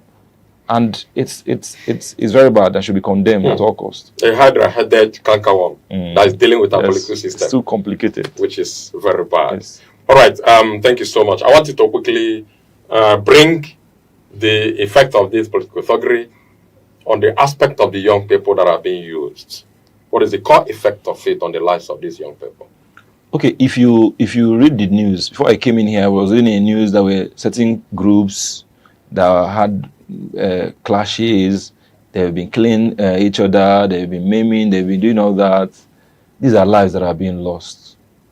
These are future leaders of tomorrow. These are people's husbands, people's children. What is the aim of all these things? As a young person, you resist all these things. I also think one of the reasons why so many of them engage in all these things is just idleness.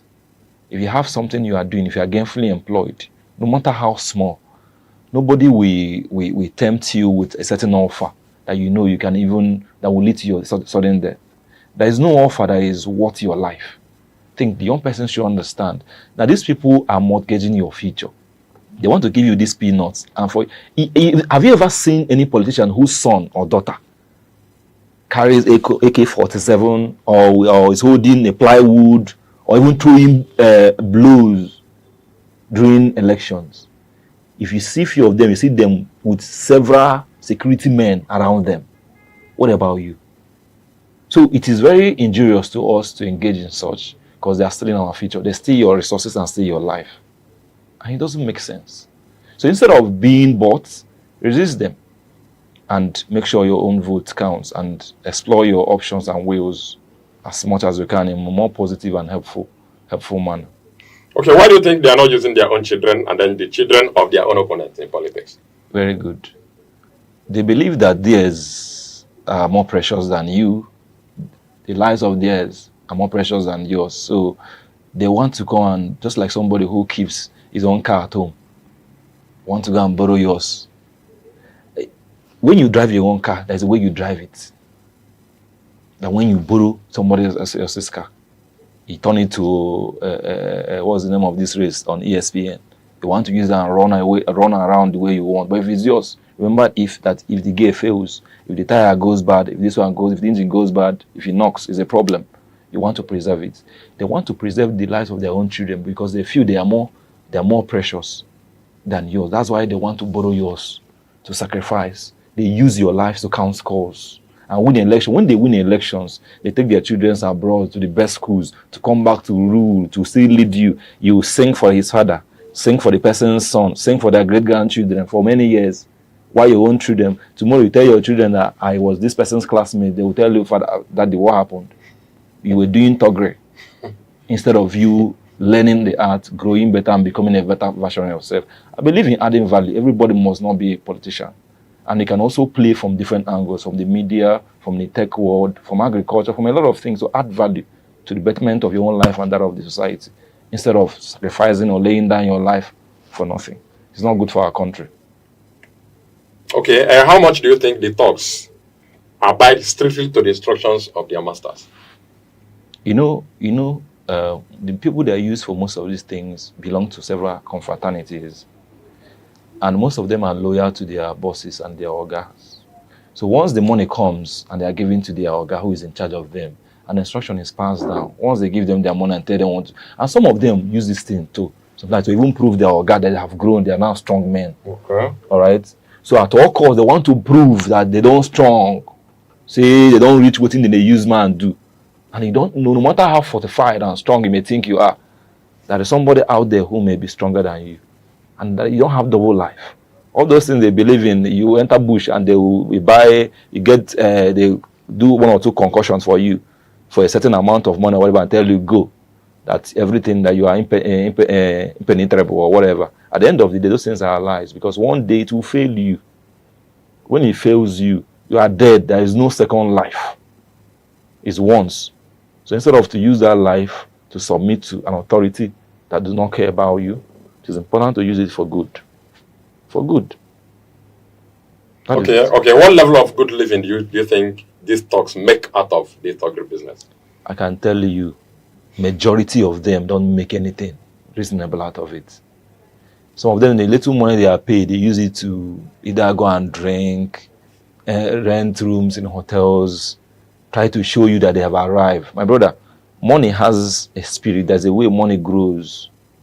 If you make certain amount of money from hard work, from standing under the hot sun, from doing all the work you are doing, from your own hard work, my brother, you will not spend it carelessly.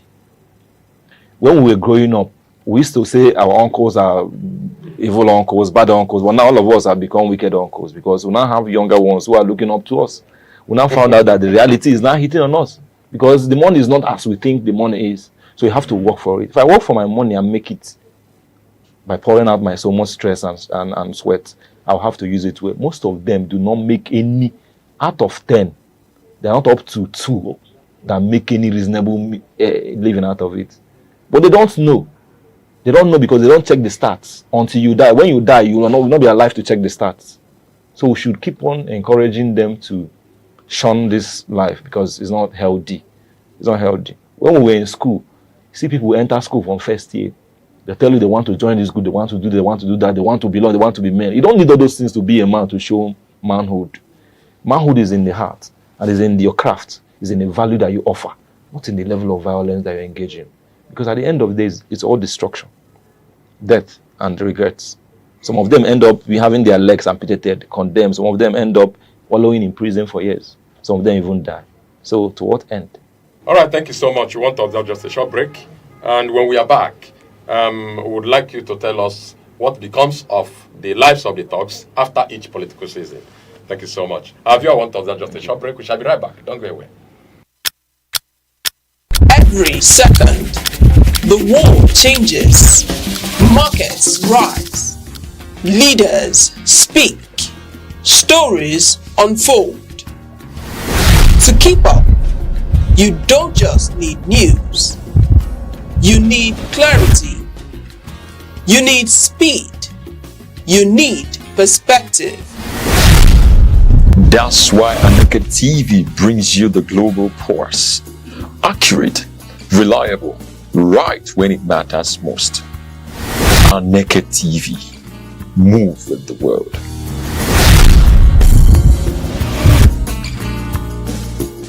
All right, back from the short break is still the program Youth Focus on Aneke TV. Our topic for today is the political thuggery. And as a matter of fact, I have a wonderful personality here who's still a young person. His name is Ejike Celestine Amechi. He is a youth development enthusiast and then the CEO 360 Media. Thank you so much, Ajay. Thank you so much, my brother. All right, before we went on the short break, we were talking about what becomes of the lives of the thugs after each political season. My brother, after each season, they are dumped. They are dumped. They are not employed. They are not given opportunities. They are not even carried along. They are remembered during the next electoral cycle, which is why they should not. Whether or not the master emerges the winner. First of all, if the master emerges the winner, whether he emerges or not, most times they are not remembered. They are only because what will they do? What will be the role they will play? They only hire. They're more like contract jobs. The contract workers. They only work when they are needed. Do you understand? But after the elections, their masters look for the best heads who will develop policies, master plans, ideas, and ideologies that will help them achieve their aim in government. All right? Except when their aim, any area when their aim will be to cause violence and introduce violence or crime, they will go and look for them. So if you are only useful during those negative and bad times, of what use are you?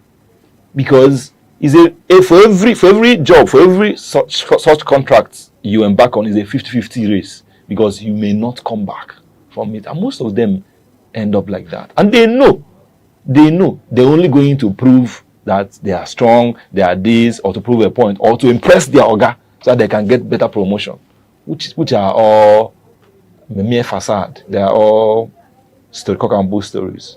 Because at the end, you lose your life. You either lose your life or lose any part of your existence. And the more you commit these crimes, it has a lot of things to do in your psychology. You're going to lose touch with reality and respect for human lives and property. So you cannot function as a normal person again. So that's on the psychology part, which we're not to talk about. We'll leave that to the psychologists and medical professionals. All right. Thank you so much. But then let's take it from this dimension. Okay. Do you think, or is it good to conclude that a lot of young people go into this thuggery as a result of joblessness and serious need for money?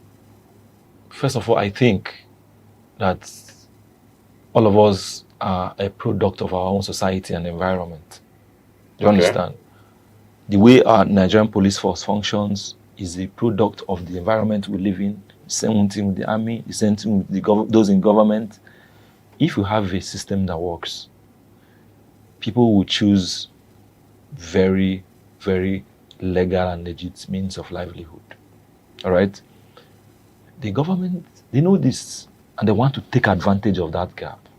All right? They know that these people are hungry, so they offer you money. My brother, there's a level you reach in life, somebody will offer you a certain amount of money, you say you don't need it. Another thing is lack of contentment. There are people who may not really be that poor, but they want to impress their boss so that they can grow higher. Do you understand? Some are ignorance. They don't know how these things work. They just want to show that they belong and prove a point. If you see them on the road, you see them trying to prove a point, which is needless. You can end up killing yourself. So most times it's not really just about money. It can be about effect, peer pressure. Peer pressure is another thing.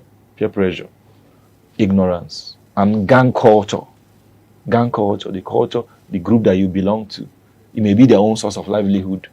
And if they say this month, our target is to get this amount of money, and the job is this, and you want to say no, when you have already partaken in sharing of the spoils before now. So you're also signing your death sentence. But Jack, I am thinking that no reasonable young person will go into thuggery. That's my thinking.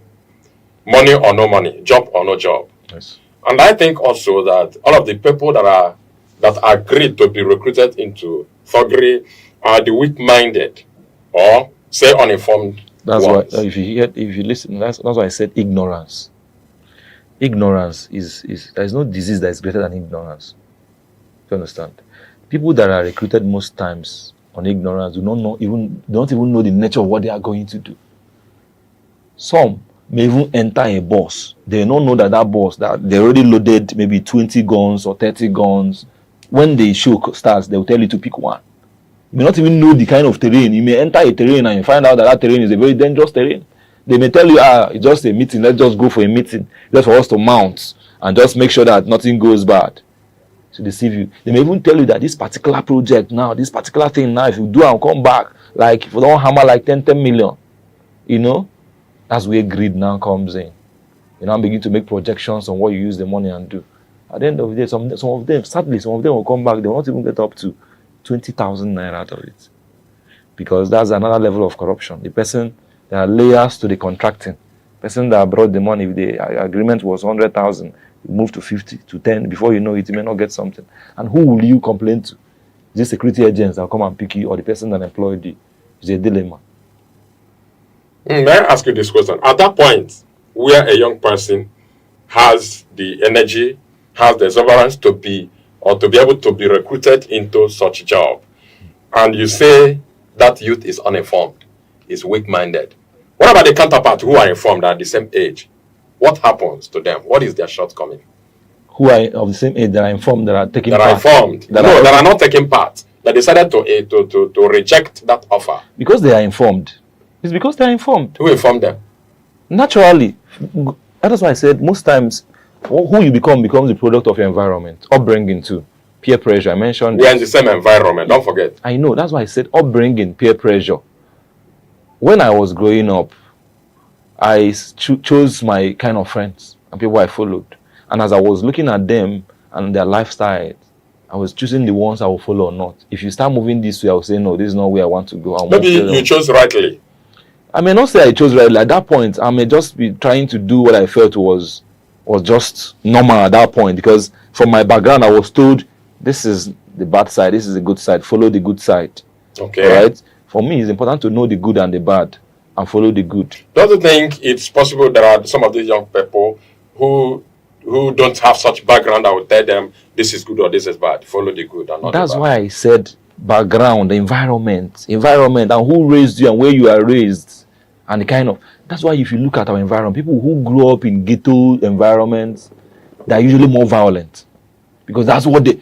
If there is any particular leader or number one they look up to, everybody wants to be like him because of the respect. So when you live in such kind of in a certain environment where everything is controlled, you will not choose that kind of life. That is it. That's what I'm saying. How do you bring parents in? Yes, parents have to blame or not to blame. Parents have a key role to play. These days, we no longer have parents who stand their ground. Parents now struggle more to be their children's friends than to be parents. There's a difference trying to be your children's friends than being the parents.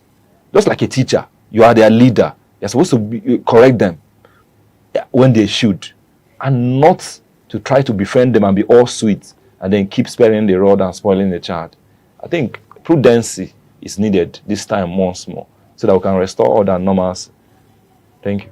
Okay, on one side of the parents are such parents who actually didn't perform their roles by telling them, like your own parents who told you this is the right way, this is the wrong way. Yes. So these people who were recruited into thuggery may not have had that opportunity. Yes. That is on one side. Yes. On the other side are parents who did what your parents did. Yes. Yeah, these young people did not heed to the advice of the parents. Yes.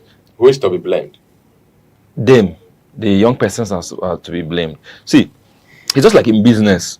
There are people who have done all they know they can do in business. They are not progressing. Some are progressing. All right. In life, we are product of our own choices. You choose which path to follow, and you should take responsibility. If you are in the university, instead of going to study, joining social groups that will help better your life and add value, and you choose those other people because of your own taste. You want to enjoy bask in the euphoria of the strong people or the people that they hail. When we were in school, people thought we were engaged in some kind of in certain lifestyle because they saw the level of influence that we commanded in school. But you do not need to do some kind of things to be influential.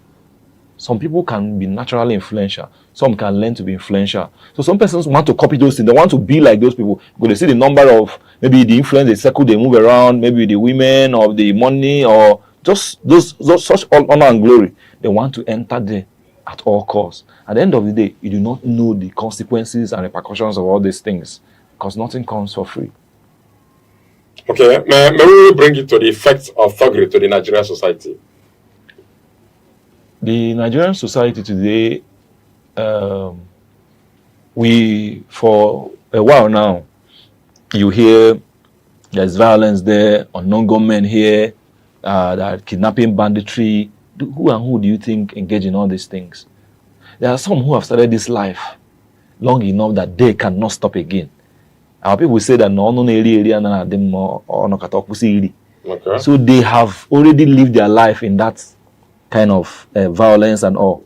There are people who have told me that they cannot stay in an environment that are not violent because that's where. There are some people that when they come to Enugu, they feel that Enugu is too calm for them.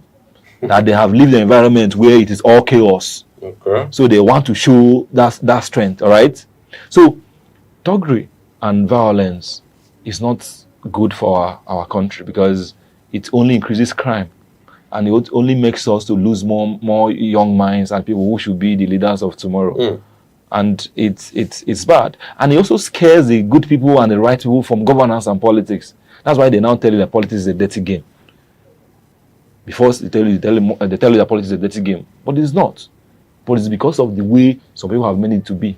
So if you continue to allow that narrative to fly, the people who have got what it takes to change the trajectory in this country will stay away from politics, while we'll leave it for the wrong ones. All right. What do you say to these politicians who hire these thugs to destabilize the electoral processes? My own word to them is for them to, why hire thugs for elections when you can just work for them, they will vote for you without stress. So if you really know that you need results, those votes, why not work for the votes so they can just come naturally? Because at the end of the day, the people you are empowering today with guns during the elections usually translate into the people that will call the criminals, because the money that they've been giving during elections have been far spent. They want to recover. They enter the streets and become criminals and thieves and robbers. So you are helping to destroy the youth and the society. And tomorrow, what you are sowing may come back to you. So for a better Nigeria and a better society, those in government should focus on work and doing what they need to do for the people so that these votes can come naturally and that we no need for procurement of arms and for thugs to be recruited during elections. Okay, and why does it look as if there are no punitive measures that are designed for thuggery offences? I think there are, but Nigeria. It's evolving and still growing in that area. There are, because I know that as a thug, if you are arrested, you will be tried. You can even be charged to court, and then some of them are languishing in prison now because of that. But you know the country, some can be arrested and be released through the back door. All right, if we have the will, political will, to criminalize, to punish the people, have laws and policies, laws that will criminalize these acts. Once you're arrested and you engage in all these things, you think twice about them. And you not. I don't think anybody who has engaged in any crime before should be left free. If you commit certain kind of atrocities, there should be some consequences that will make you to not even think about going back. Because what we have here today is that if you commit here today, they will tell you there was the same person that was arrested last 2 years or last 2 years somewhere here. It was the person committed who released them, who bailed them out. So there should be strong institutions, strong policies to enforce these laws so that the criminals can be brought to permanent book. Okay, we are drawing to the logical conclusion. What do you think will happen to the nation's democracy, supposing thuggery continues? It is all chaos and disaster, because we'll lose value, lose manpower, we'll lose will, and we'll lose progress and development. And we'll continue to mark time and complain that Nigeria is not moving forward, that things are bad, because we'll have the wrong people at the wrong time, wrong people in the wrong places, square peg around holes, and it's all backwardness. Okay, I want you to quickly speak to the young persons who continually allow themselves to be recruited into thuggery. I actually think that there is no gain in violence and thuggery. Because anybody who will recruit you for thuggery, why don't the person give you political positions or give you offices and jobs in oil companies, on CBN, in some offices that can change your life for good, and not give you guns? Let the person give the guns to his or her children, and let us start from there. If there are good lessons or good benefits. If not, face your own lane and find your own path, and God will bless you and bless the Federal Republic of Nigeria. Thank you. And finally, I wanted to make a shout out to all of those young persons who never allowed themselves to be used as thugs. When you introduced me as a youth development enthusiast. I love to encourage young persons who choose the right path in life. I know some persons struggle about it. There are some persons that I know have lived very bad lives in the past, and they are struggling to become better version of themselves. They found themselves in environments that are not good. Some of them was due to peer pressure. But the ones that have refused these things, we keep on encouraging them. Follow the right path. Follow legit life. There is always reward in good living, and you'll be the one to enjoy it. The people who are recruiting you for violence, they don't love you, they don't care about you, because they're only during election seasons that they need you. After that, they throw you away. Anybody who loves you will involve you in his or her everyday life, for good, for your own good, for that of your family, and for the nation. Thank you so much. Thank you. Aneke Celestine. Thank you, my brother. Thank you, my brother. Thank you so much. The youth development enthusiast and the CEO of 360 Media. Thank you very much. Thank you so much for coming. Avia, thank you so much for also being there. We are very happy that stayed till the end of this program. We have discussed on the political thuggery, and we have delved into all of the intricacies and everything surrounding it. It is then for you to amend your ways and then pick the right one. Thank you so much. My name is Chukwamaka Opasi. We are going to see again.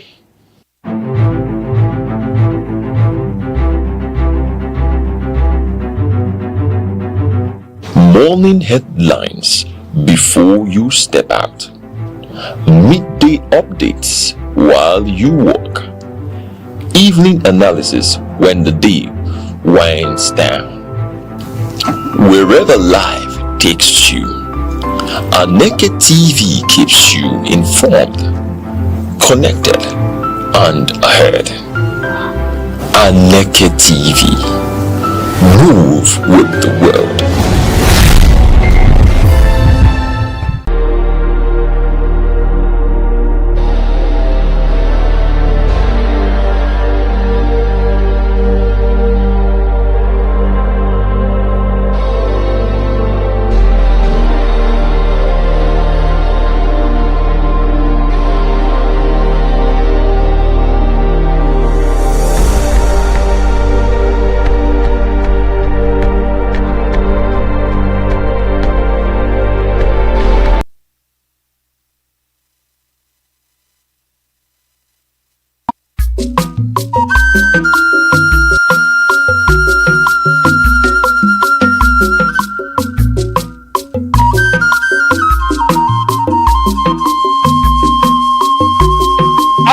television. How I get one with the father and I am what you how Mbo Wabian here, Bube, Mabo, Wabatawan here, Bube, I got television on the mellow way, Yamela Madia, in our uncle, in a American Putanwa, in our Pozu, in our Pukwan, the one I got television, the Arcades will lose your man, the one I got television, you do man, help the mellow way, Yamela Madia, who me would have won, Nanka Bunkai.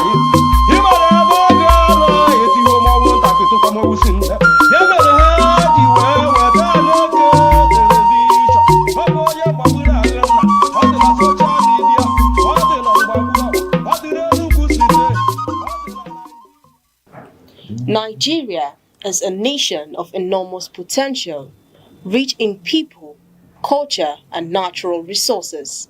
Yet, decades after independence, challenges persist. Insecurity, communal clashes, youth unemployment, weak institutions, and corruption. Many of these problems stem from a deeper issue: the difficulty of managing Nigeria's diversity and translating competing ideas into practical solutions. At the heart of solutions is mediated convergence, bringing government, communities, and civil society together to find common ground. In Plateau State, local leaders, youth groups, and security agencies are negotiating grazing routes and implementing community-led peace initiatives. The result: reduced violence in areas historically prone to clashes. During the COVID-19 pandemic, collaboration between federal and state governments, traditional rulers, and religious institutions ensured that health directives were respected, showing how coordinated action saves lives. Nigeria's cosmo-philosophical ideologies combine indigenous values with global governance principles. Communal responsibility, consensus building, and respect for elders guide social cohesion, while democracy, accountability, and rule of law provide frameworks for modern governance. Anti-corruption campaigns paired with community education are proven more effective than enforcement alone. Practical applications of these ideas can address Nigeria's challenges. Coordinated intelligence sharing between military, police, and community leaders reduces violence in Zamfara, Borno, and Kaduna. Youth unemployment, initiatives like N-Power, combined with university-private sector partnership and tech hubs in Lagos, Abuja, and Port Harcourt, equip young Nigerians with marketable skills. Economic development, supporting smallholder farmers with cooperative models, access to finance, and modern supply chains strengthens local economies while preserving community structures. Governance, strong, transparent institutions enforce policies, mediate conflicts, and build public trust. The way forward requires dialogue platforms that include all stakeholders, harmonizing local and global ideas, empowering citizens, and leveraging technology to enhance access and transparency. Building a modern Nigeria is not just about infrastructure or wealth. It is about harnessing diversity, aligning ideas, and turning philosophy into practical action. Through structured collaboration, inclusive governance, and shared values, Nigeria can transform its challenges into opportunities for peace, unity, and sustainable development. The task is immense, but achievable. With dialogue, collective action, and practical solutions, a modern, stable, and prosperous Nigeria is within reach. Every second, the world changes, markets rise, leaders speak, stories unfold. To keep up, you don't just need news. You need clarity. You need speed. You need perspective. That's why Aneke TV brings you the global pulse. Accurate, reliable, right when it matters most. Aneke TV. Move with the world.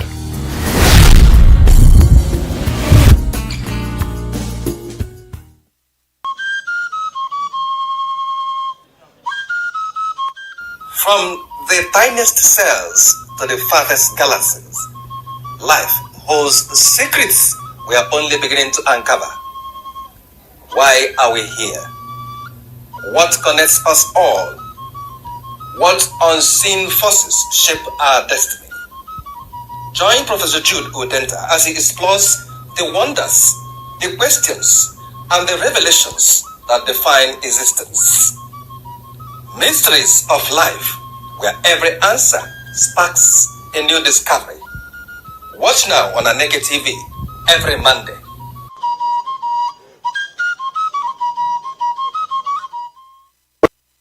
We must give thanks to God for His mercy, for all the gifts He has given us, particularly for my brothers here, the Reverend Carlo Oka and Mazi Anichukwu Nemeka.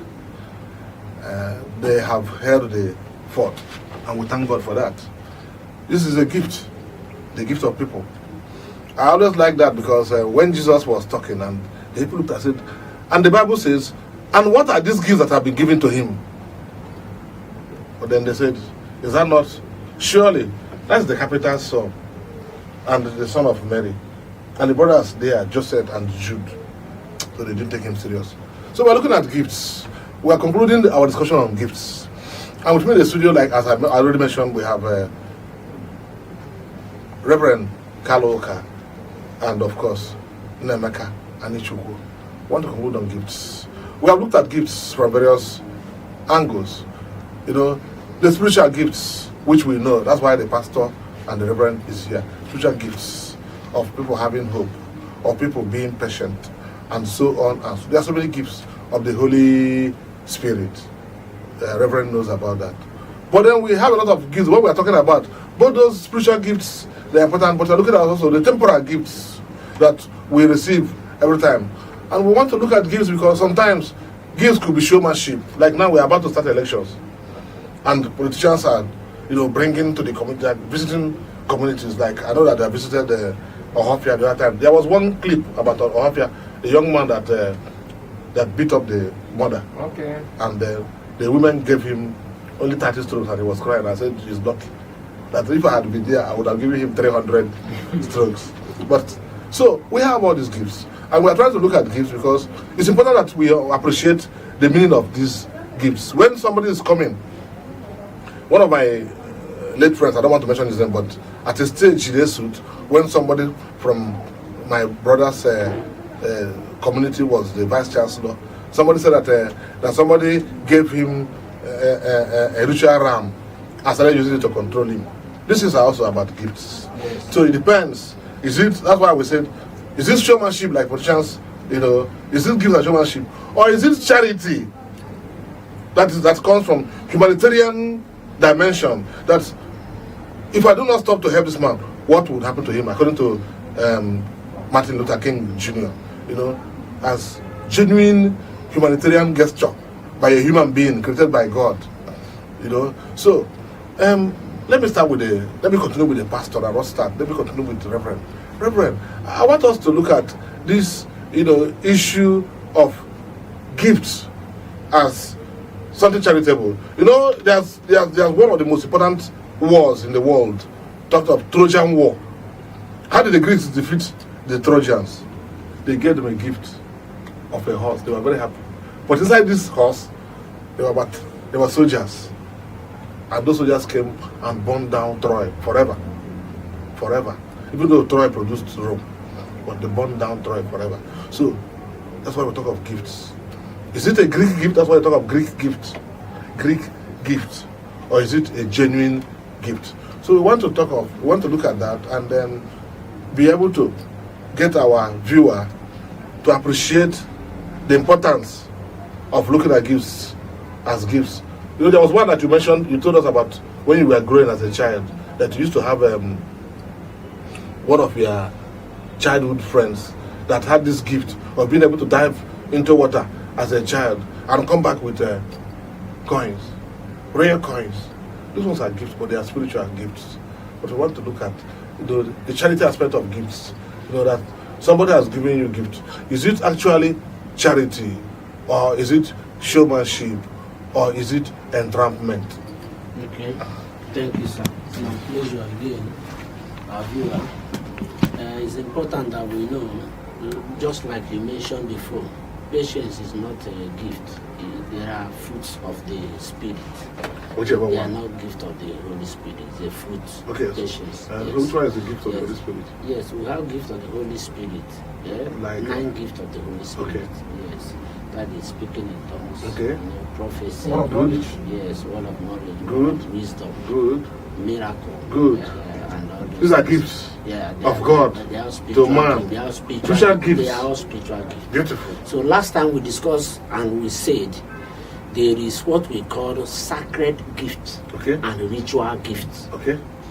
In sacred gifts is a platform where you can exhibit charity without having negative intention of entrapment. Okay. That is sacred gift. Then even in that sacred gift, it has the potency of opening doors, opening ways, bringing favor. Do you understand? But in ritual gift is a gift that you give with ulterior intention for entrapment and slavery. Okay. A way of trying to enslave someone. Understand? Trying to make somebody become a victim and then dance your tune and you will achieve what you Is it possible want. to have an illustration, not a direct example, so that the viewer would know that this has happened? Yes, very, very common. Very, very common. Somebody, because when we were small then, in secondary school, when ritual money has not really come into full flamboyancy, somebody can come back from the town with a bread to give to children, to give to adults. And the intention is that the person want to give that bread will eat it and die. Serious. It happens in my village. And they said, they gave the woman a prophecy, a message in the church. Don't eat anything that they will give you. The son will give you or something like that. And the son brought the bread and was watching the mother, I mean the biological mother, to eat it. And the mother refused to eat it. And he was so curious to ensure that that bread was eaten by the mother. And from there, they held on to him, and it became a public disgrace. So there are gifts you do. You give to trap people, to enslave people, to get them your victim, and then from there you achieve your spiritual negative purpose. Either to use that person for ritual purposes, or while the person is alive. The person is mad, the senses are gone, because there is a way spiritually it augurs into your own treasury as your positive beneficiary or something like that. Okay. So that is the gift in that aspect. Okay. Now we are seeing this issue. This issue of charity, either because he has given an example, but when I heard of that story, it was a priest that told me about the story of he said that a madman was, because from anybody you can still get prophecy. Yes. So there was a madman in the where we used to throw Trash. Yes, where we used to throw trash in the village. So, and the woman was passing, and then the madman was saying, the madman laughed like a madman and said, you are going to eat bread today. She didn't know that the son was coming back. She said, you are going to eat bread today. Okay. You are going to eat bread today. Today you are going to eat bread. You are going to eat bread today. You are going to eat bread today. After eating that bread, you will never eat bread again. Okay. So, so when she now got home, the son came back and brought that bread, and then this process continued. And the boy refused to. And the woman refused to eat the bread. And the woman said, why do you want to force me to eat bread? And when she raised the alarm, then the people came. And of course, the boy himself was forced to eat the bread and pay the price for eating the bread. So we want to look at, he has looked at one of the issues. He said, he mentioned sacred gifts. And then, ritual gifts. And the viewer, particularly the younger ones, they want to understand how this is done because it's confusing. A lot of our young women now, we mentioned the other time, a lot of young women, even young men, but a lot of young women, they just see somebody, they call it Yahoo Plus or whatever. I don't know how those things are done. I mean, would you mind helping us, giving us insight, so that the viewer, particularly the young ones, will know that this has happened? Yeah, these are facts of life in a contemporary world, rooted into certain expectation. What we call privatization of evils. People don't ask where the wealth comes from. What they ask is it wealth? Has it come? Even in holy assemblies, who ought to be the custodians of the word and precepts of God. So, people who don't know their traditional roots or values or their Christian roots or any religious roots will be mesmerized, will be pushed here and there by all these certain expectations. There are ritual gifts. I can call it malevolent ritual gifts. There's the one he called sacred gifts. Sacred gifts comes from the bottom of your heart. Like the one that they gave to Jesus. Pure charity. The one they gave to Jesus. Yes. And there's one in 1 Corinthians chapter 13 verse 1 to the end where he explained, if I burn my body for you without love, I'm doing nothing. That is showmanship. Showmanship. Have you seen? So there are gifts, ritual gifts that are entrapped, that are hidden, shrouded in mystery. That whoever receives such gifts has become a slave to the person who gave it to him.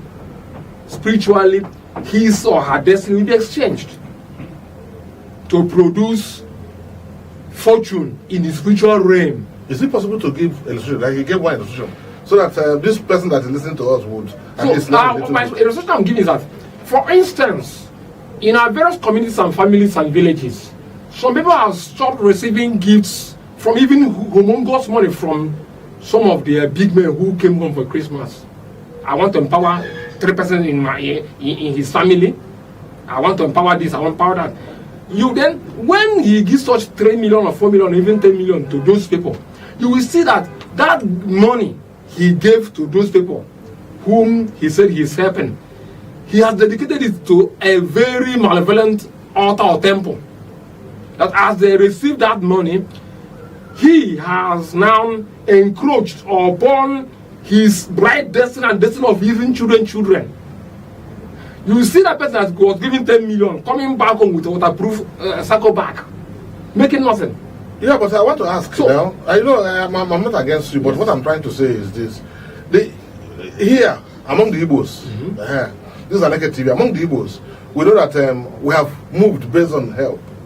Like if you go through Achebeso Kongpo, that is things fall apart. You will see that it was Wofi Digo that gave him the yam sellers because his father had nothing. The pastors, Reverend said, sacred gifts and ritual gifts. I'm talking about ritual gifts. We're talking about ritual gifts. Those gifts that were camouflaged as gifts are entrapments. And you know. Why I'm bringing it up is this. Why I'm bringing it up is this. Yes. Because I don't want the viewer to see every big gift. Yes. By someone that Excuse me. We Igbos is a communal society. We live under communalism. Yes. Not like the Pentecostal church of the Acts of the Apostles, where people will bring all they have, then share it among, not like in the monastery. Yes. Along the monks and nuns. The mother general will come back with gifts and share it. Yes. Just living communal life. That's the life of the Igbos. But with the modern society, rooted in capitalism, shrewd capitalism, then there is an Igbo boy is when I bring you. Is it materialism or capitalism? Materialism is all something, because materialism is when materialism is so extreme is going shrewdness.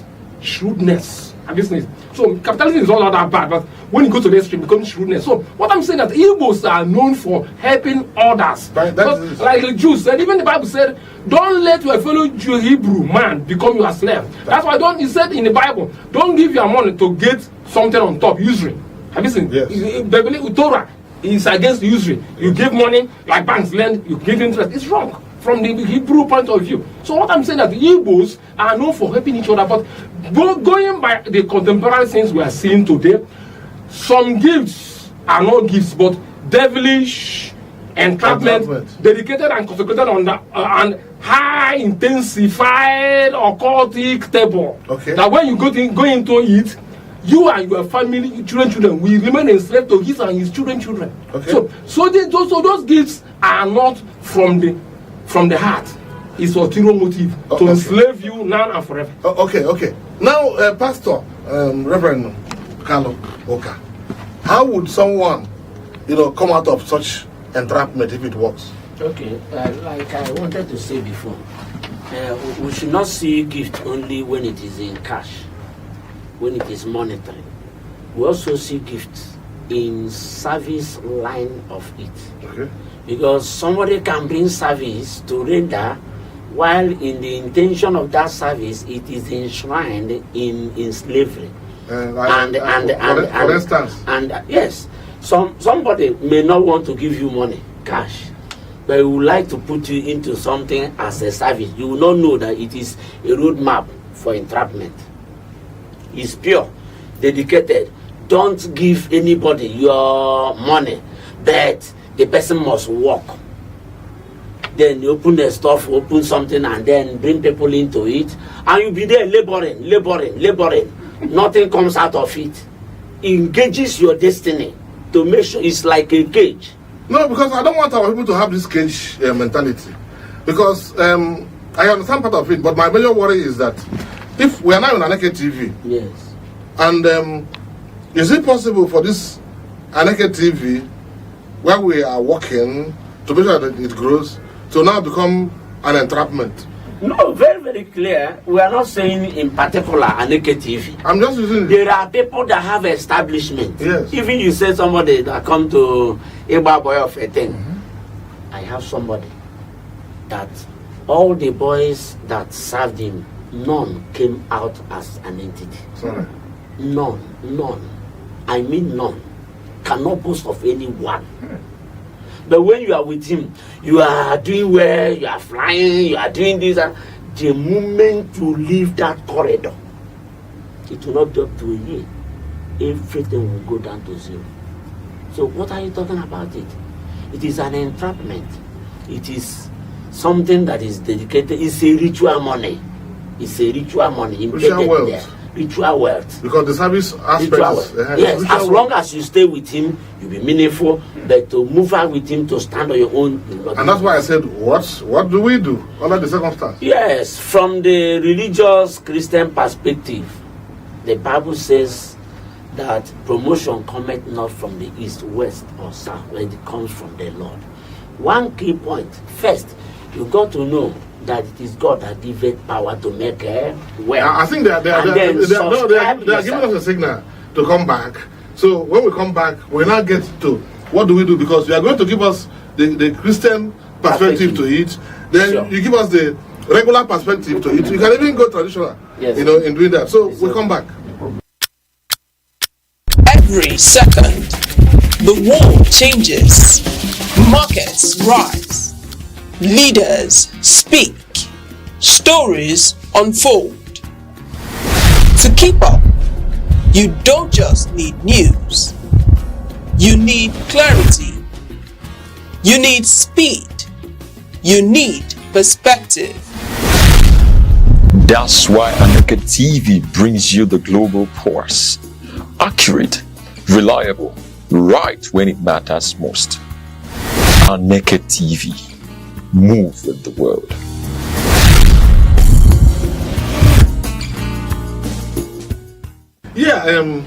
Reverend Carlo, you were trying to tell us how someone would, exorcise. On the Catholic Church we have exorcists. but it's not everybody's an exorcist. You know, you talked of gifts. There are people that have those gifts, and like I mentioned, they said the people of Israel said, "And what are these gifts that they have given to him?" Because I like that word. They yes.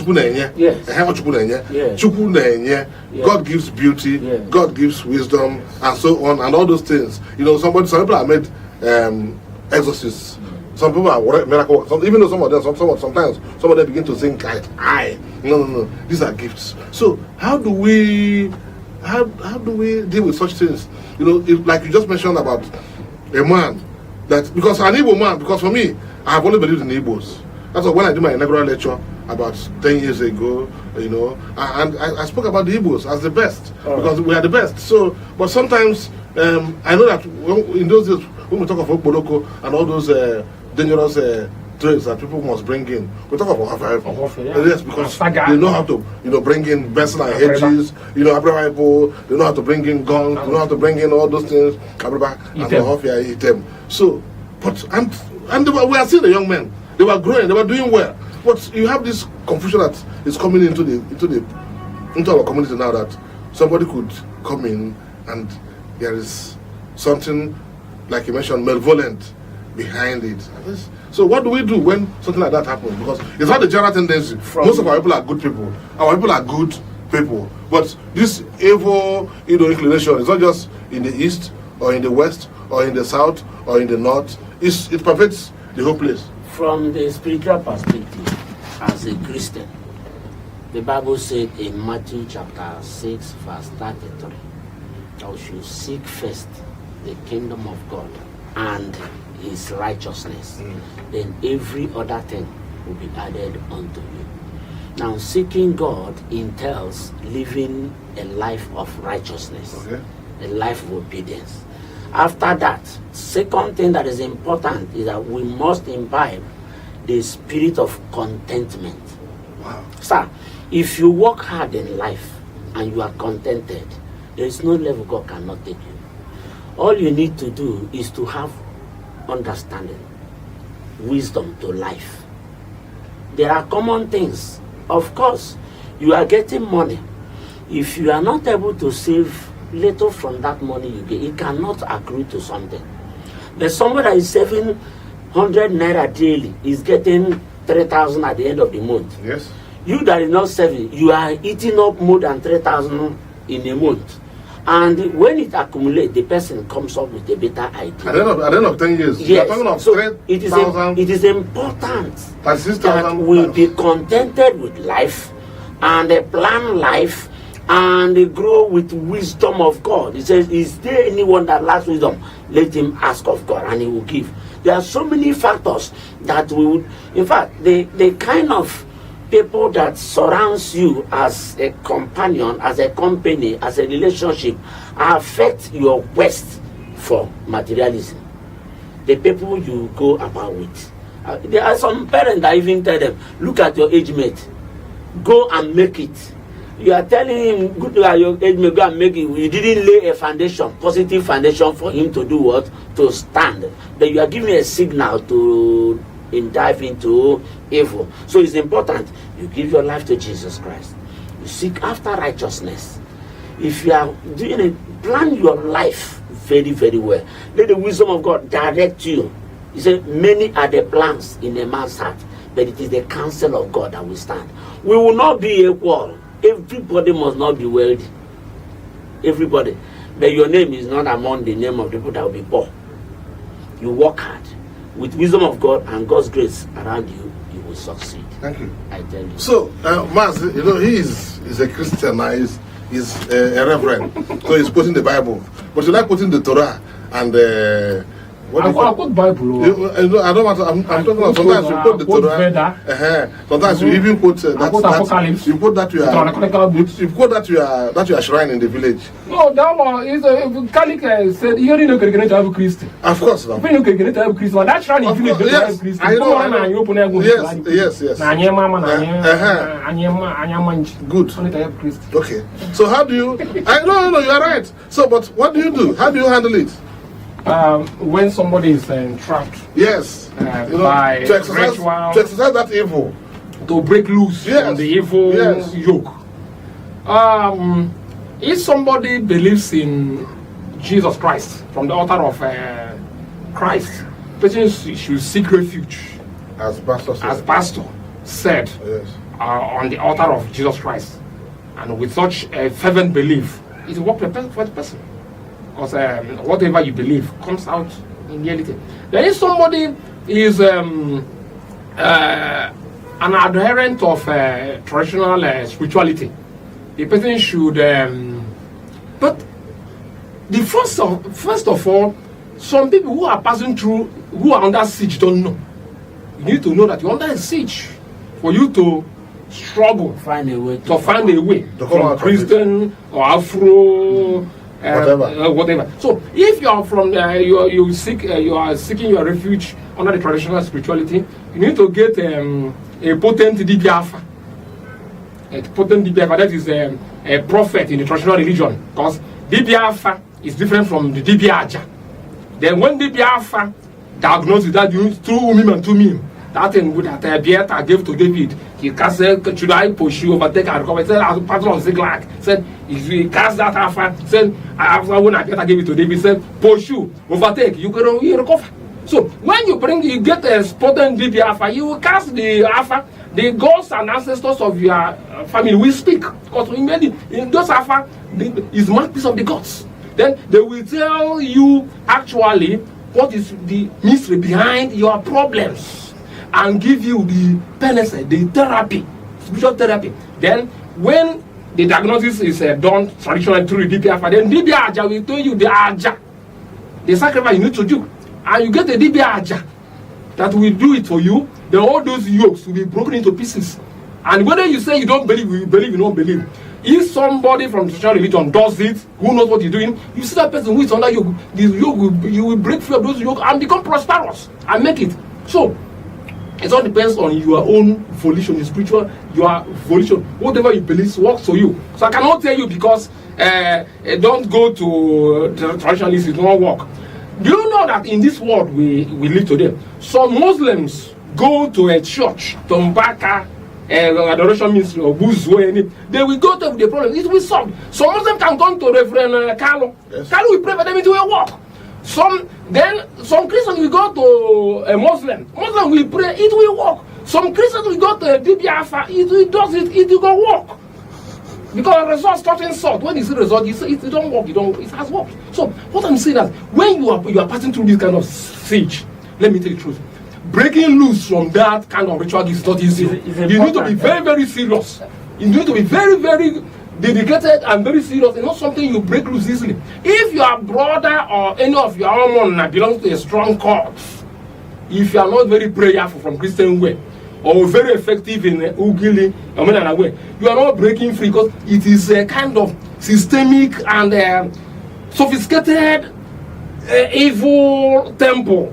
It's not so. What I'm saying that whoever wants to break loose from such evil coven, evil yoke, should be serious with what kind of God he faces. The kind of God he faces, he will get solution. Either Christian, Islam way, Christian way, traditional way, he get relief. But it must go through spiritual means. But at times, certain things we call evil yoke, not evil yoke. Sometimes we live a miserable, careless life. Like Pastor said, spending nowhere to, you don't manage your life, no savings, you don't plan your life. You say that so some people who are poor today are not poor by accident. They are poor through how they plan their lives. So every poverty is not under ritual gift. Some people go to any big hotel and lavish their money there with this Jezebelic women, like the prodigal son. Be cruel life. When they come, they say, this man is holding. Nobody is holding you. You are holding yourself. And nothing is as worst.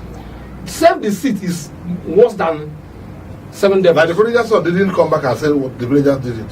He repented. He just... Yes, he came, the Bible says, yes, when he came to his senses. So coming to your senses means you have come out from self-deceit. Because self-deceit is very, very, very, very cancerous in your life. Self-deceit. You're deceiving yourself and you think that somebody is harming you, somebody is caging your destiny.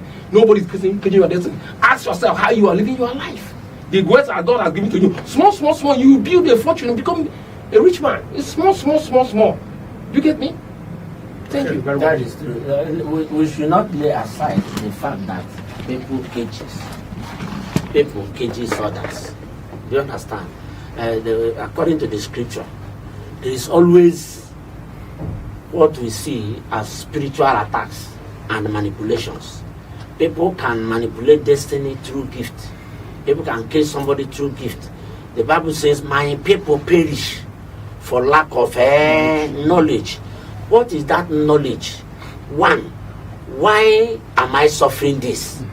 How did I come to this point? From here, where will I go? These are some questions that you need to answer to yourself that will now bring liberation to where you are. But the truth of the matter is that there are situations you see yourself, you know that there is an evil hand. It's true. The situation you see yourself, you know, maybe what I ate this place, I am not supposed to eat it. This money that this person gave to me, since that day, I have lost my financial stability. You need to know. And people that live their life anyhow without proper cognizance of what is happening, how it is happening, they will never know how to get out of it. So it's important, just like you said, if you want to follow the biblical way, do you understand?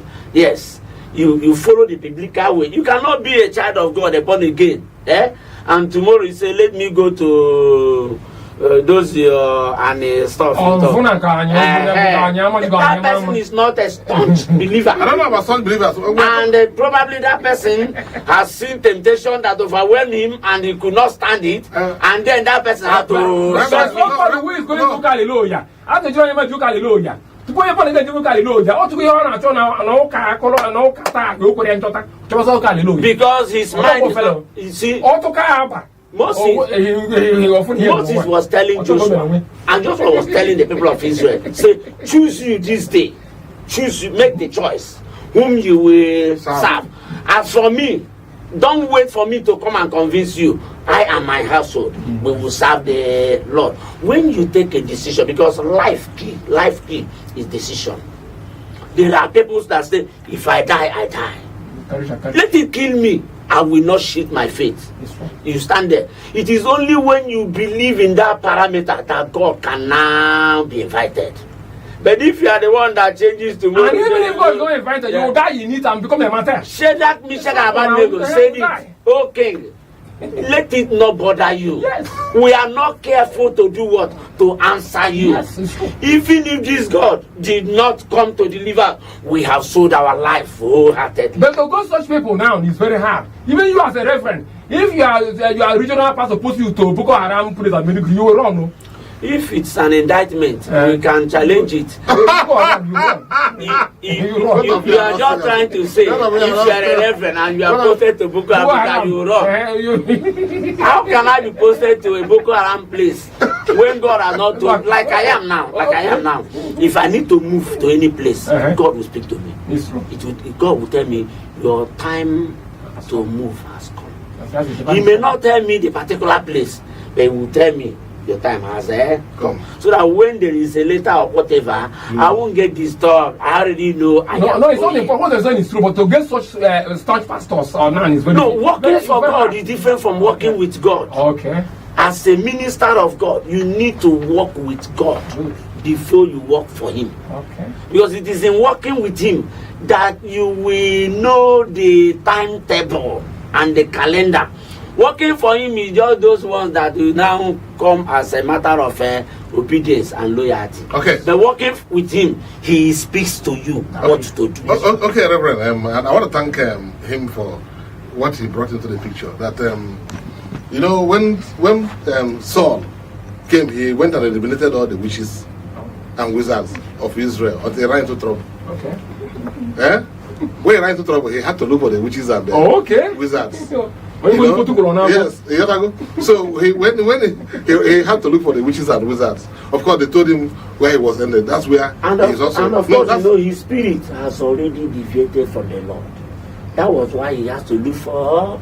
No, I'm coming now. I'm coming because I'm trying to say these things. But the point he made initially was that if you move out from that where you are supposed to stand, yes, then you have a problem. Yes. Now, but the point that all these mediums, let me use the word mediums, Yes. these mediums are there. You know, whether from the Christian, because God created so many force energies, and they are all there. Working for him, oh. No, that's why I like what the people said when he came to his own place in Capernaum. He said, and what are these gifts that have been given to him? So, I'm coming. So we have these gifts. But the question is this: when you are giving a gift, like he said, Amama ebe no bacha. Onye nearly without asking questions. Yes. Also, ajuraju welie. So these things are important. And for the viewer, particularly for the younger ones, they have to look at it. You know, one of my in-laws told me a story of what happened. That his friend, one day, he came and somebody, a young woman, brought him food. All of them ate it too. Okay. But immediately after eating it, the man forgot about his family. So one of my in-laws, I don't want to name the in-law, but I know he told us that story. So the man ate, but he said that all of them ate it too.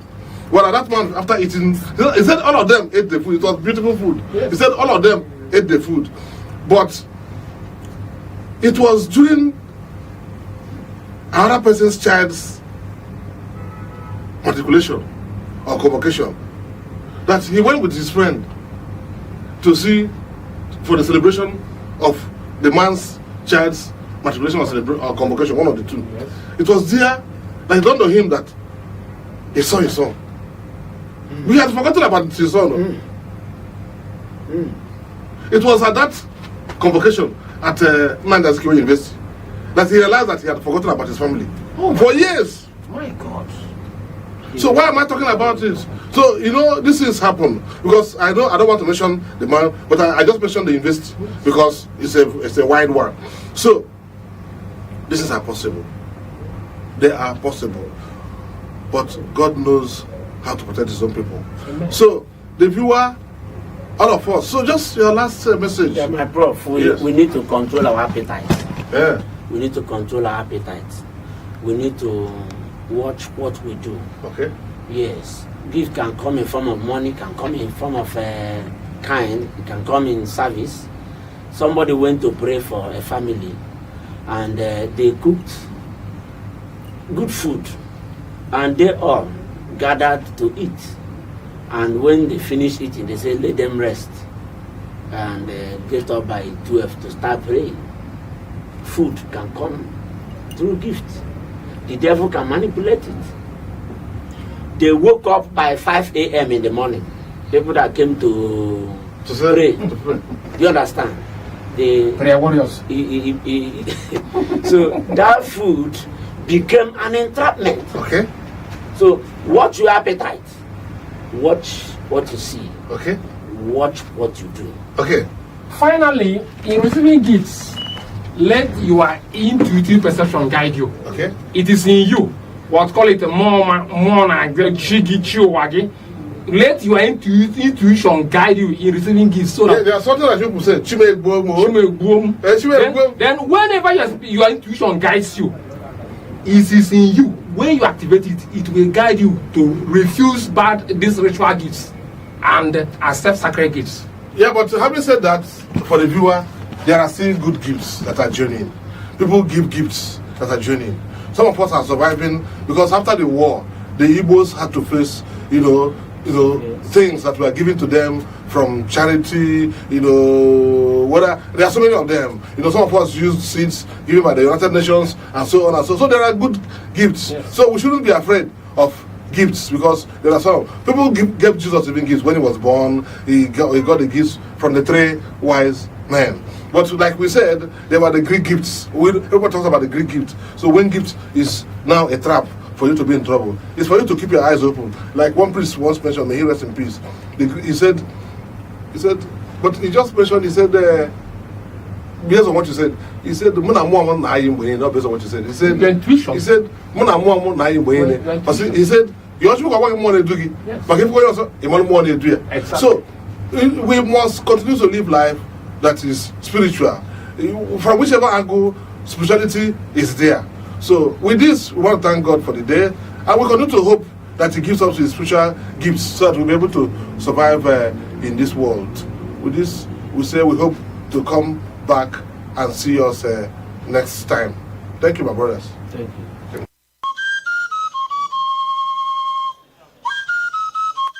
From the tiniest cells to the farthest galaxies, life holds secrets we are only beginning to uncover. Why are we here? What connects us all? What unseen forces shape our destiny? Join Professor Jude Udenta as he explores the wonders, the questions, and the revelations that define existence. Mysteries of life, where every answer sparks a new discovery. Watch now on Aneke TV every Monday.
advert placements, coverage for events, or the latest news stories, call 070-3043-7110 right now. Aneke TV, move with the world.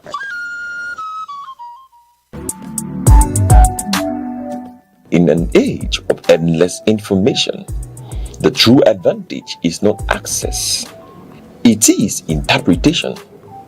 Welcome to Aneke TV, where journalism goes beyond headlines, beyond reaction, beyond speculation. Here, stories are investigated, issues are analyzed, voices are challenged, because an informed society is a stronger society. A discerning audience is a powerful audience. We are live. Daily broadcasting. Relentless clarity. Aneke TV, where knowledge meets broadcast.